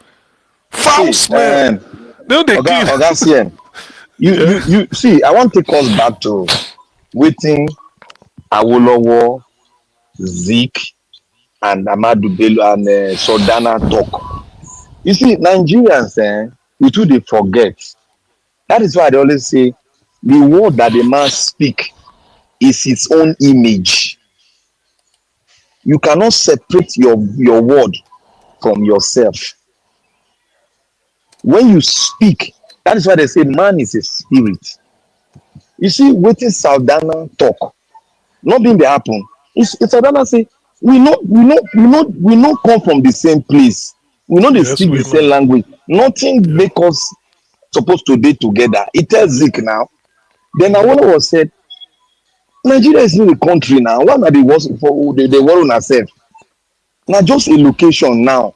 Until we sit down before we go make them a country. But what they hand over to us? Now location, now investment, now industry. Why we not make them a nation so that we'll be free? But what happen? Our boys where they just born inside, they are the picking when they born inside them. All those old people where they born 1940 something and 1950 something. See what they don't turn us to. You see, all the he say Nigeria go worse past Congo. If the Nigerian position not take, it never was past Congo. So it don't worse. It never was. Thank you. Now you are saying it. When I was saying it here, they thought I was joking. When I was saying that Imo State has oil, thank God you have done your own investigation. You have said it the way I said it. Thank God, I not talk lie, because people say they talk lie. That is what your politicians are protecting. They are not protecting you. They are protecting their investment. That is why that wicked Imo State governor, they roam round so that he go get one gas block. You know, say that they give block. He won't get gas block for Imo State because there's a lot of gas block. They allocate them like they allocate oil well. That is what he is fighting for. If you get one gas block, we go supply other location for here, it go dey okay, because you know say that gas pipeline, it go go through the Atlantic Ocean. You know, go through the Sahel again. It will go through the Atlantic Ocean. It go pass through Ghana. It go pass through Togo. It go pass through Benin. It go pass through Senegal. It go pass through Morocco. Then it will come enter. Go whether na which country, whether na Algeria, you can't go up. Spain. Yeah, you can't go up to Spain. But then they come the take and go around. From there, you go to feed the entire Europe. That is what cheap gas, and that's what they were getting from Russia. That Russia now cut off. That's what they want to get from us. You see, Nigerians, they for Nigeria, they don't know what they happen. Now we they tell them what they happen. You see the whole thing. You see how they block information from Nigerians. You see them. That is what I've been saying. When you hear information from this channel, you go and investigate. And that is how you educate yourself, and that is how you It's get true. yourself acquainted with what is going on in your country. I always say it every day. You don't just oppose people. You write the point down. People were telling me on the comment section, what am I talking? See, before I even know, say before me, I know one Nigerian boy where they do the investigation, he don't already talk am. And I'm following him. He don't already do investigation. He draw the map. He said we are in deep trouble in Nigeria. Say we are in deep trouble. Because what happened to Burkina Faso, the phase 2, the part 2, now want to put to us. That you don't allow the French people take over your energy. If you allow them, Exactly. they are going to own your country by There are cook this or thing, by anything. you know, there are this thing I read about. They said the energy. France is having an energy crisis. I don't know where I read it. Do you know why? Because they generate their own, I think, through uranium, and that uranium comes from Niger Republic. So it has every tendency that because Niger Republic know they play ball again because they are now in charge of their uranium. So it will affect the economy of France. France is really going through economic hardship now because of those francophone countries that are no longer that want to assert their independence from them. That's why I'm surprised why Agbado is bringing Nigeria close to France, albeit we don't know what is happening secretly because nothing is official. I've never heard that a French representative flew into Nigeria with the intention of signing an agreement or this. Everything is just shrouded in secrecy based on Agbado they go France.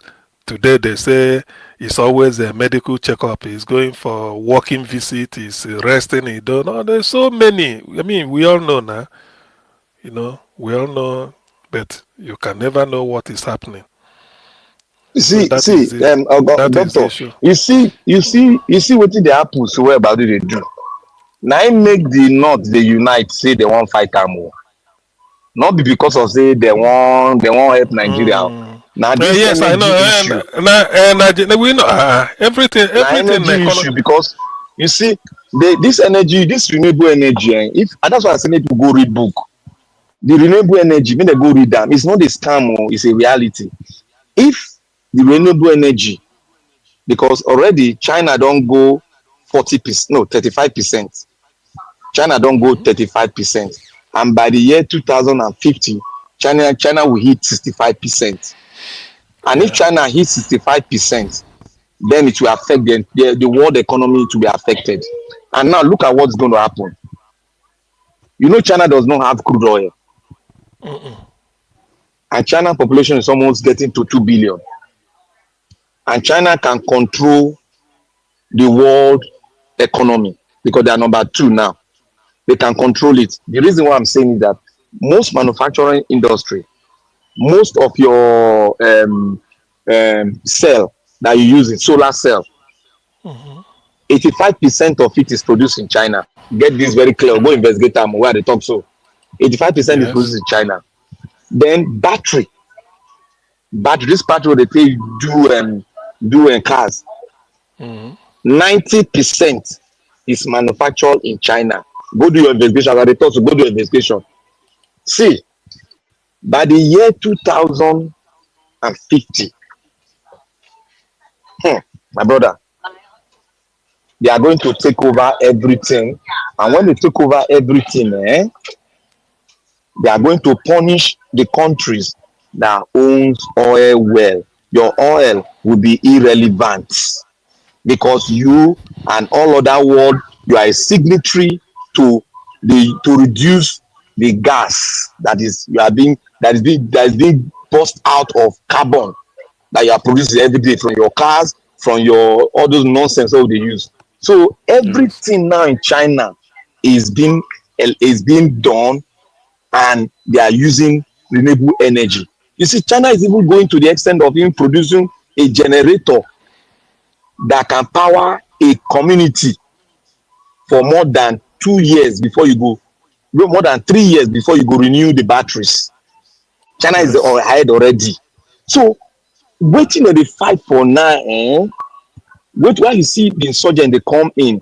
The insurgent, what they are doing, that's why I told you, the people they're not fighting for All the nonsense. They won't get any place where the resources then they take over. In Kwara, there's something there. Don't think they just go there, go take that village. Oh. There's something there.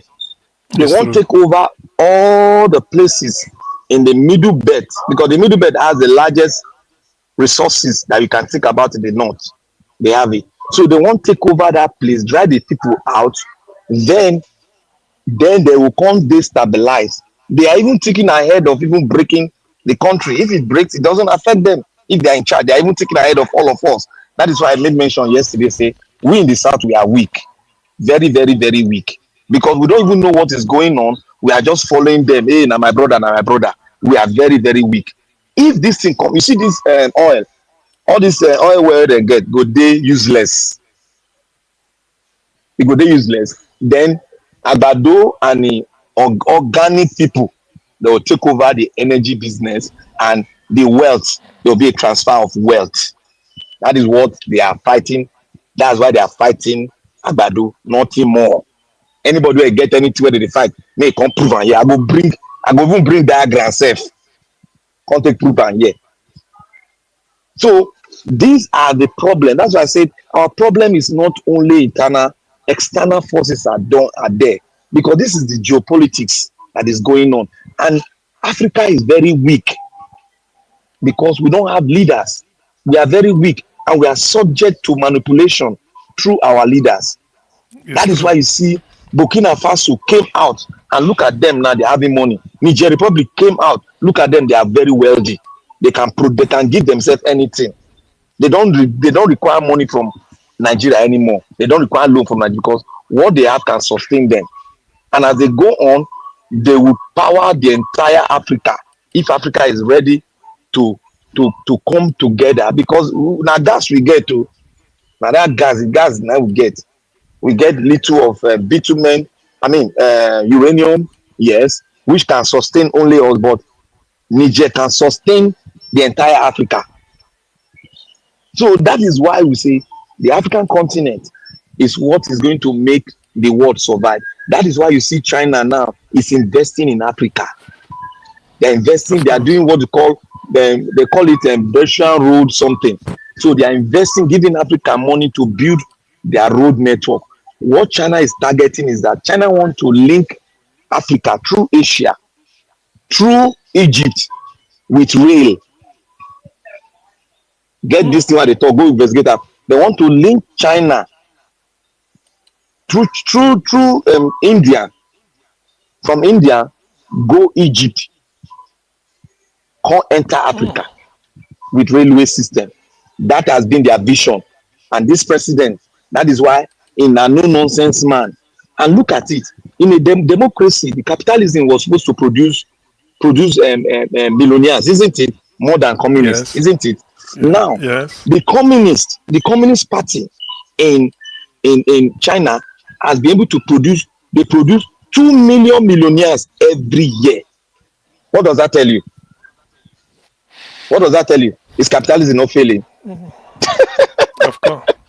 So see, there's geopolitics. We need to read and know which part we go stand. That's why I say Eh, we but need. but Black Panther all this. We never show up for electricity for 12 hours uninterrupted. You know, our problem is really, to be honest, our problem is really, in fact, is deeper than we may be thinking. We never get there. Nigeria. See, Nigeria, see, Sometimes, my brother, it looks deeper. Eh? The only way we go get am is what we should do to alert the international community concerning the genocide. Because I know it's going to. I am praying, but I know say it's already in. When the sanction roll in, let the south, because the southeast now you people na im fit deliver also. Forget all the other tribe, all of them are noise maker. The southeast, let them be at the front line because one, the southeast has the wealth, not stolen wealth. Oh, I mean wealth that are gotten by hard work, and anywhere they go, they create wealth. The international world has noticed it. Not be say na me dey talk am, they've noticed it. Now because they have been, if you look at the how many millionaires we get in Abia and Imo, you will see say it plenty past the entire Nigeria. Therefore, the economic power, they have it. So, and how do you fight? If you don't have economic power, you ain't gonna go far. Only Ato Eze, he pay the budget of 4 African countries. Only one person. Oh. I can mention 4 of them. So when we dey shout for here, when we dey shout for South, I just dey laugh. In a way, that man money misruled, sort of. No, the guy get money. The guy get money. But I tell you, say na misroad now. No, say me tell you. You know, such people, you no go know. There are a lot of things where we no go know until a pie. Share you get. In yash go come open because you know when person die alive, there are so many things you no go know about the guy until the guy go buy. Then people go come say, okay, is that really what this thing is all about? So that is the issue. We know all those things. It doesn't mean we know. But then, such ones. I know they because do you know why? Do you know why I say that money is not helping? That actor is talking about him. He had a clash with a former governor Ngige, Chris Ngige. Ngige's sister married into Ateze's extended family, so they are sort of in-laws. So he called Ngige, was something I call him, he say minister way be under Buhari, he's a misfit, something like that. Ngige tell people, say, my problem with him is I tell him make he emulate Newi billionaires like him, like innocent. We establish industry, they employ thousands. Say make him use his own money establish industry for his own town. The place say na him be the problem. So to that extent, na money misroad him be. We know now. In na money misroad. So we don't usually when we talk of people that are what ain't go help you be say as you there Black Panther, you want to contest for House of Reps, you go meet and when I go talk terms. That one na business. In go sponsor you. He go take half of your salary. Me, I don't tell you now. So that one, so it's what I'm telling you. It's not a hearsay. Ngige talk him openly. Ngige say yes. Say nine be the this thing where misunderstanding where them get. See, make I come tell you something where this guy did this VDM. People never really understand what the VDM they do. They follow the guy, they follow the guy blindly. They know they understand them. VDM, when human being they talk, pick the word, pick the message. There's the human being they always hide the message inside his word. Now, VDM made mention of one. He said, I am going to open a warehouse in the east. 2, VDM said, I want to stop the monopoly of Lagos. Everybody go to Lagos, go to do it. He won't stop it. That's why he won't go open a warehouse for East. When he go put store there, he go to distribute. Let them come East, come they buy. Not East carry their industry to Lagos. The Lagos will they break the house, they can't go back. No. He said, let us stop he won't stop the monopoly. He made mention of it, but people not listen. People not listen. They say, oh, it is spoilable business. He know they spoilable business. He won't even enhance them the more. He won't make them more stronger. Let us cut down on our prices and make it spread among our people. So that economically, any business any business that is not competitive is not this thing. Business supposed to be even the manufacturer where they manufacture the thing, not be only the one person they manufacture it. So it can always be competitive. I don't not everything you go consider. If really in every business there should be competition. It's as simple as that. there is competition. So it's only when there's not competitive, that is when you talk that this. That of if what is it called? VDM is talking of maybe mass whatever bringing something. Anything you have to do to bring price down. So far, is legitimate. I support it. Every business should be competitive. So look at airline. You want to fly, there is any airline you choose, you fly. So it cannot. Monopoly is not part of business at all. It doesn't work. Okay, you just made mention of airline now. Look at the airline in the industry. You know, say the airline industry is being monopolized by the Fulanis too. I'm not They sure. have more. They have more airline, but they are not big. Many has folded up, and the reason why then they go against this our brother, the Igbo guy, was because he's growing bigger, and when it gets to an extent, they give an international route, he go finally monopolize them. Because not be say he go do am purposely, but the way he go expand do am, you cannot equal with him. That is what they are fighting against. You see, like Dangote oil, Dangote might be a bad person, but that refinery, oh my God, if we have 3 of that refinery, Nigeria is if we have that refinery 3, one for East, one for Niger Delta, boy, forget anything they want to do, make them do. We will become the giant.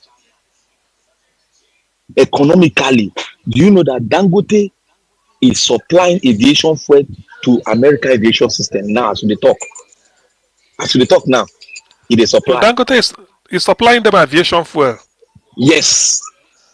I don't know what did happen. That guy is big. He dey supply now as they talk. He dey for internet. You Google am now. He dey there now. So if that's why they fight against this guy leg they grow. But the foolishness of the South, we are too weak. We have economic power, but we are weak. If you and I, if you see millionaires who will get for North for South, they know they want to invest their money for their own place, but they want to play politics with the money. When it finish, it don't finish. See, Dangote, then they use them as the eye of the North. He's penetrating with his money, and they are investing in his business. But what about we from the South? We don't have somebody like that anymore. When this former organizing leader, this guy was strong. This guy was big in terms of business. In Wanyango, hey, okay, yeah. This guy was big, but the problem he had was there was no sustainability. When he ventured into politics, that made his business to start to crumble. That's why Dangote doesn't want to go into politics. You see that Black Panther, either had any business, if you go into Nigerian politics, not being Peter be the talk. You go crush now. Peter be say if there's anything he regret, now because politics don't make him poorer. Of course, now we know. You must. Okay, Naija Wash video here now. Naija Wash, Abiola babes. We only had 2 millionaires in Nigeria then. One from the east, no 3. One from the west, one from the east, and one from the midwest. That is from Edo. Edo okay, one Okada. Igbinedion. Okay, yeah, Igbinedion. The Wanyango, then Abiola. It was, look, those 3 men. You know, fit all this rat we see, we'll get now. They be rat now. Those 3 men. Oh, Coco. And they use money, they invest in the country. All the money whether they thief or they invest them for inside Nigeria. But the boys where you get now, they carry the money outside, go to invest. You see how foolish they are? Those 3 men, if I won't blame them, now the money they thief. But if you look at it again, they invested in Nigeria. Look at Abiola, Concord. All this investment was here. Look at Wanyango, all this investment was here. Look at Okada. All his, apart from the thief where he thief, all his investment was here. So these are the things that we want, but they are not doing it. It's true. So if you look at it, the tide they change, and that is why most of our politicians, they are useless. You know when somebody is useless, that's why if they die, they're supposed to be cause them enter their grave. Wallahi, they're supposed to be cause all of them enter their grave, so that their children go know, say this one not be small thing again. They will cause your dead body inside grave, and that's an abomination. So we need to really sit down. That's why they pray, make other people, other tribe learn from the Igbo, the economic power that they create. You need economic power to get a political power. But all these things, you see, Black Panther, all these things. If not that, that's why sometimes I wonder the interest Nigeria they serve. I mean, the leaders. When I say the interest they are serving. After all, do you know that Nigeria? Yes, it is true we are big, but we are also, Nigeria. Let's say we are big because of they say landmass, but we are small. Given the type of resources we have, is more than what a country like Nigeria needs. Our resources makes governing Nigeria simple because the resources are there, both human and material.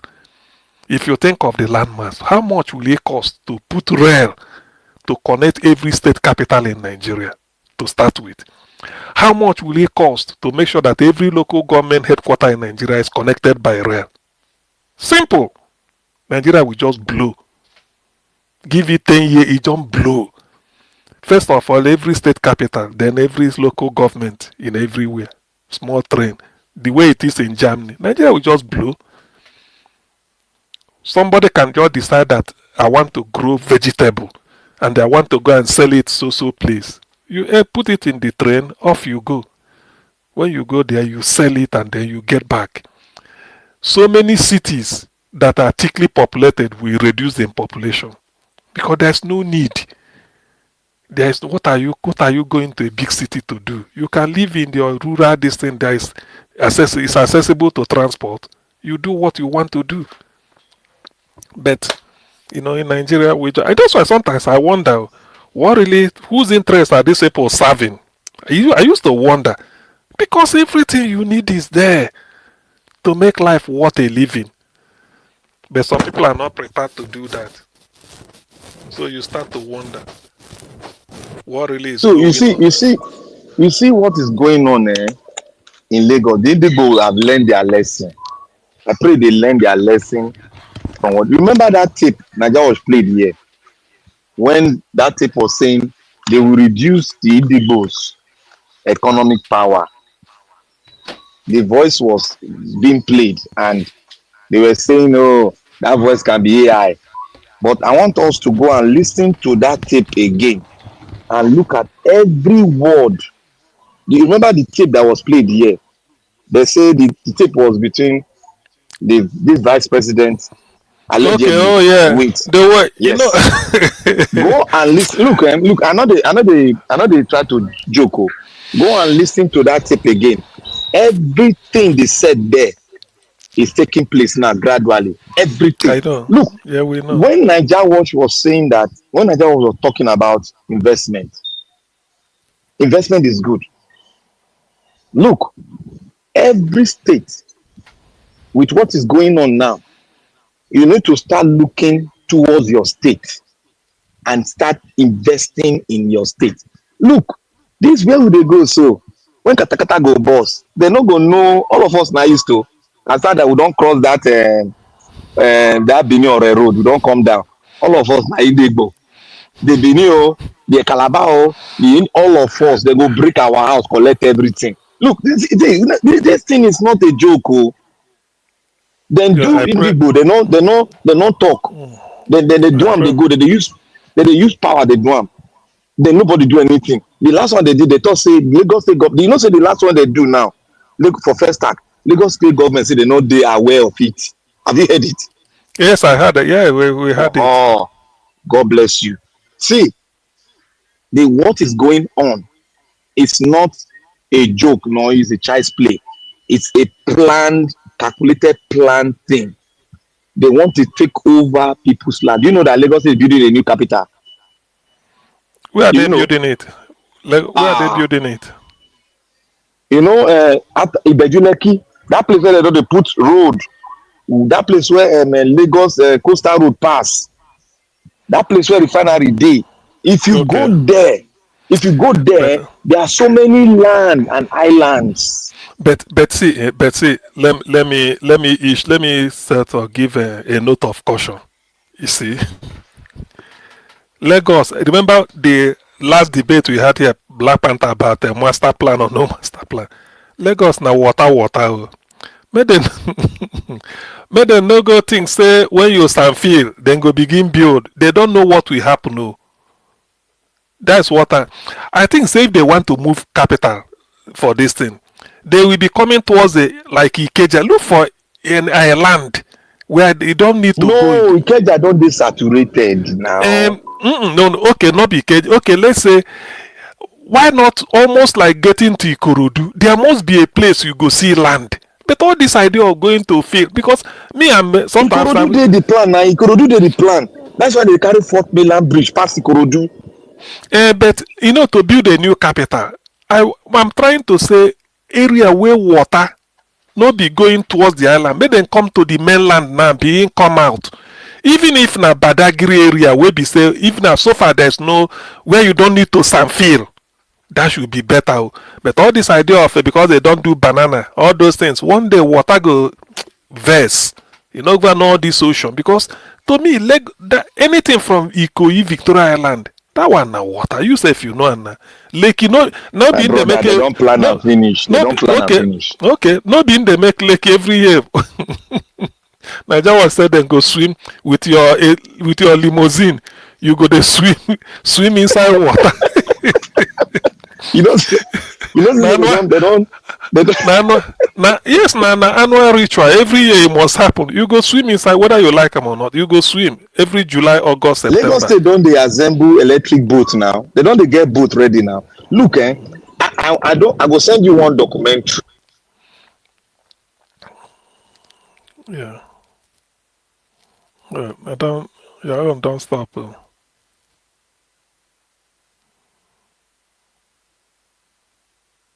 Hello. Yeah. Okay. Yeah, continue. Yeah. Okay, I'll send you one documentary. See, you everything when you see for that documentary, they ask yourself this question: why are they doing this only in Lagos? You go dey ask yourself anything you see for that documentary, ask yourself, why are they doing this only in Lagos? And why are they networking only the west part of the country? It's true. When, Yeah, look, this thing not is. So I will send you so that you go watch am. Look, the way they want do am, look at there's one road where we call loop for America. The loop they go round. The loop they go round the city. That loop, that in America, I take understand wetin they do for Lagos and why they start that coastal road. Now Lagos, in America system, that make me know say that they build a new city. There is a road there where you go build there. It go take them round the city. Now, what Lagos state government is doing in conjunction with federal government, they are building an economic road that will boost the economy of the West and connect it to Calabar. Because Calabar has a coastal highway that is very good, calmer than that of Lagos. And they want to give Calabar a new, now then go to give them seaport. They want to give them a seaport because they don't sign that agreement already. Now, the second road where they build, the loop where they build, let me let you know. They are building a loop, a road that is 4th mainland bridge that will go around Lagos capital. That road go end for Ikorodu, go link Lekki, He go link Ibeju, Lekki. Yeah. Then he go come link. They already link the new city where they build. The Lekki, what they call that city? That key city where they build there. That one they still land from coast. They don't already link that one already with that coastal road. Then that 10 land bridge, wetin they try to do, they want take and go round and capture all the land because all the land where they go acquire, they will take and go round. Now, if you see that coastal road there, they take and acquire all the land where Lagos State go use for the new city that they build. In that city, they don't they build what do they call them? You know the National Art Theatre. Okay. This National Art Theatre, they don't they Yeah, the build their one own. with No. the. They don't they build their own. They don't they build their own now. That one will take over 100,000 spectators. They don't they build their own.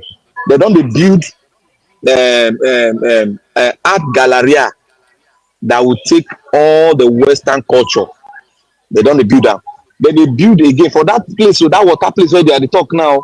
They don't they build what do they call them? They build this Nollywood city.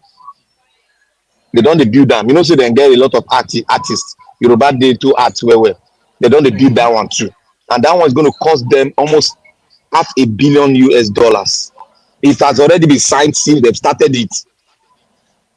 They call that National Theatre Lagos State Eco Colosseum. Eco Colosseum. Capacity of 100,000 for that new city. And they see, anybody will get here now, make you go invest for a state. If you not 1 year, no worry, you not go here. That's all I have. That's why I'm telling people, if you want to invest, don't think your state is a virgin land. A state, no state is virgin. It's your vision that will pull out the fruit of the land. If you don't have the vision, the foresight, you cannot pull what's in your land out.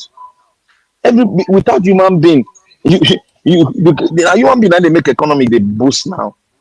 So we need to sit and tell our governors, if you think about Nigeria, you dey deceive yourself. Better think about your state and build your state. Let all of us start to build our state. Diaspora who start to invest in our state, whether it's bad or no good. That is why we have to be involved in the governance of our state.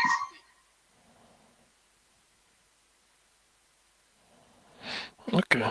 Anyway, it's true, but my only caution about Lagos is all these some feelings, they should be careful because anything I've not known that if you building Dubai no be some feeling. Dubai no be some feeling. Dubai, are you sure? Qatar no be some I'm feeling. not. No, I'm Dubai, not sure. Qatar na some feeling. Oh, you know sure? I will send you a video. Dubai, Some Qatar na feeling. some feeling. Yes. I know Dubai created either artificial lake or something. They said No, somewhere. I know Dubai get ocean now. yeah, they're on the Dubai ocean get there, but ocean they now. create. So they still land. They still land from the ocean because they don't want to damage their history. So that's why they steal the land and create a city and leave their historical city alone.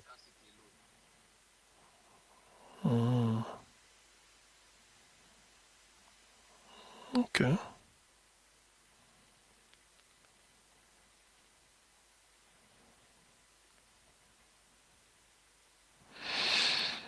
Wow. So my brother, that is what it is. So Sanfili or no Sanfili, if you want to Sanfili, make sure you dredge to stretch the Nile. That's why Abia State want to dredge now to stretch the sea. Make you stretch the sea so that it will feel, so that you see if Edo State now, what did they cause Edo State to be say they no want dredge that river, and that Edo State want build a new city too, like I was told by someone. They were trying to build a new city, but they're having controversy in it.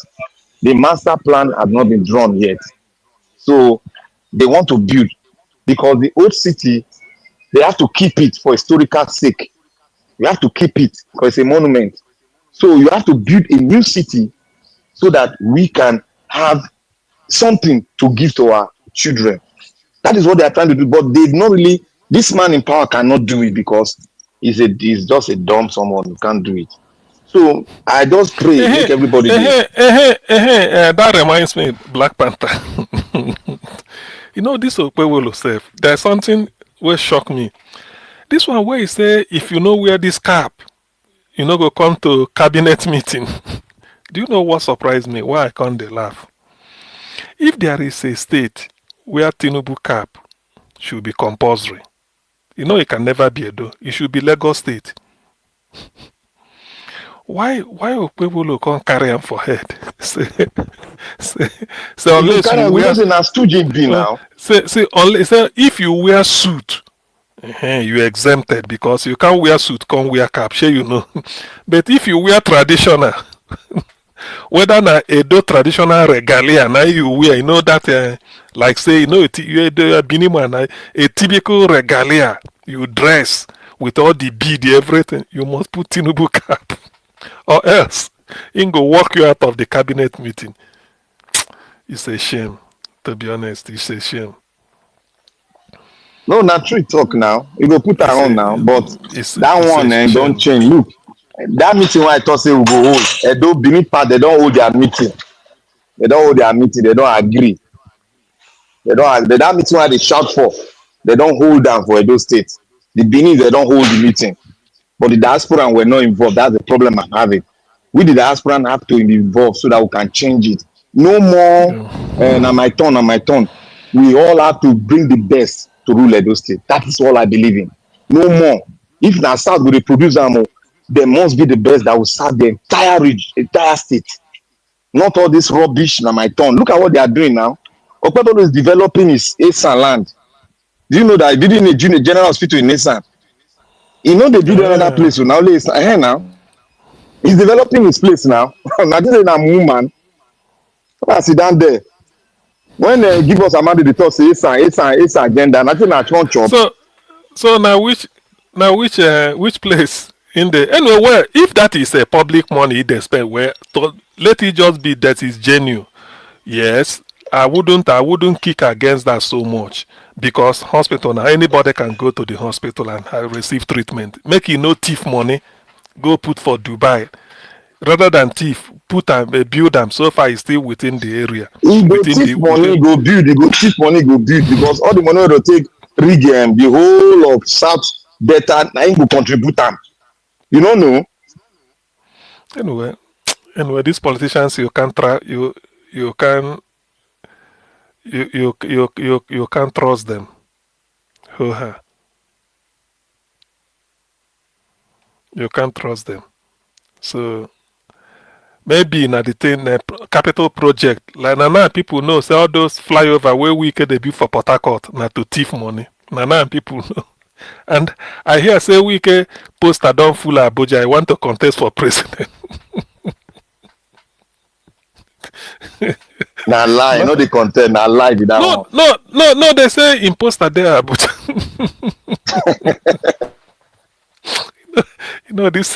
these are politicians.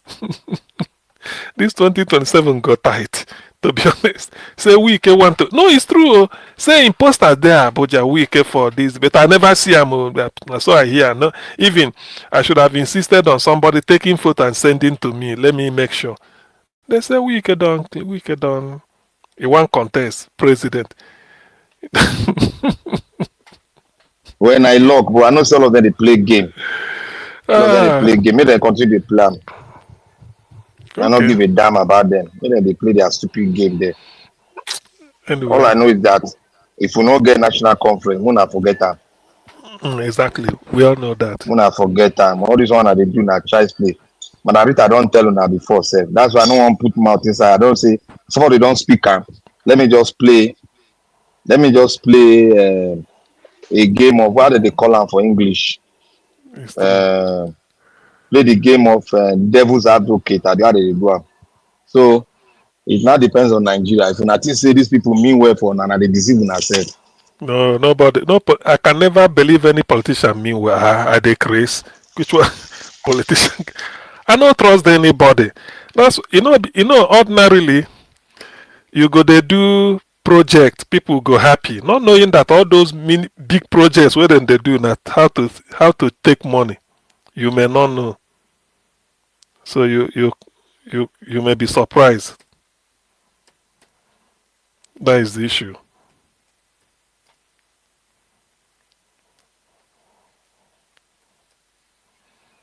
Yeah, me, I don't leave because I go give you details. Oh, noisy. Okay.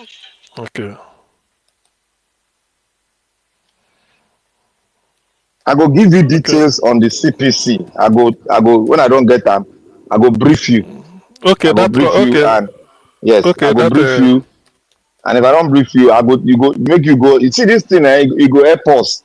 Forget the question that will come. Will say, oh, it go make us down. It go make Nigeria go down. Allah, let us go down. We know they down before. Where it's one pass true. go down again. So It's let me true. just take my leave now. It's true. Thank you very much, Black Panther. Even myself. Niger Watch, they really, they think he worked himself out today, like he said. He really worked himself out.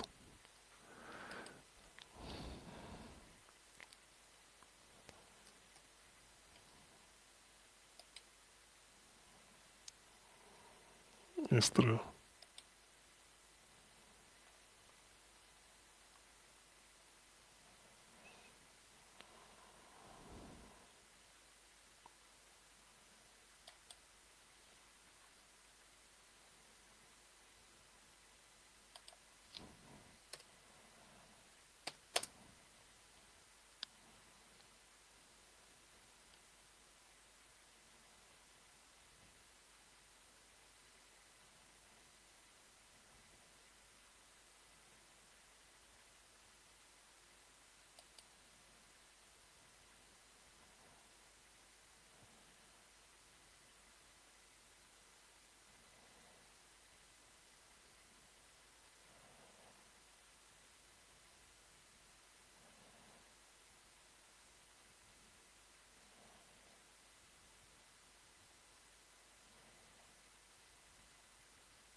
Let me go.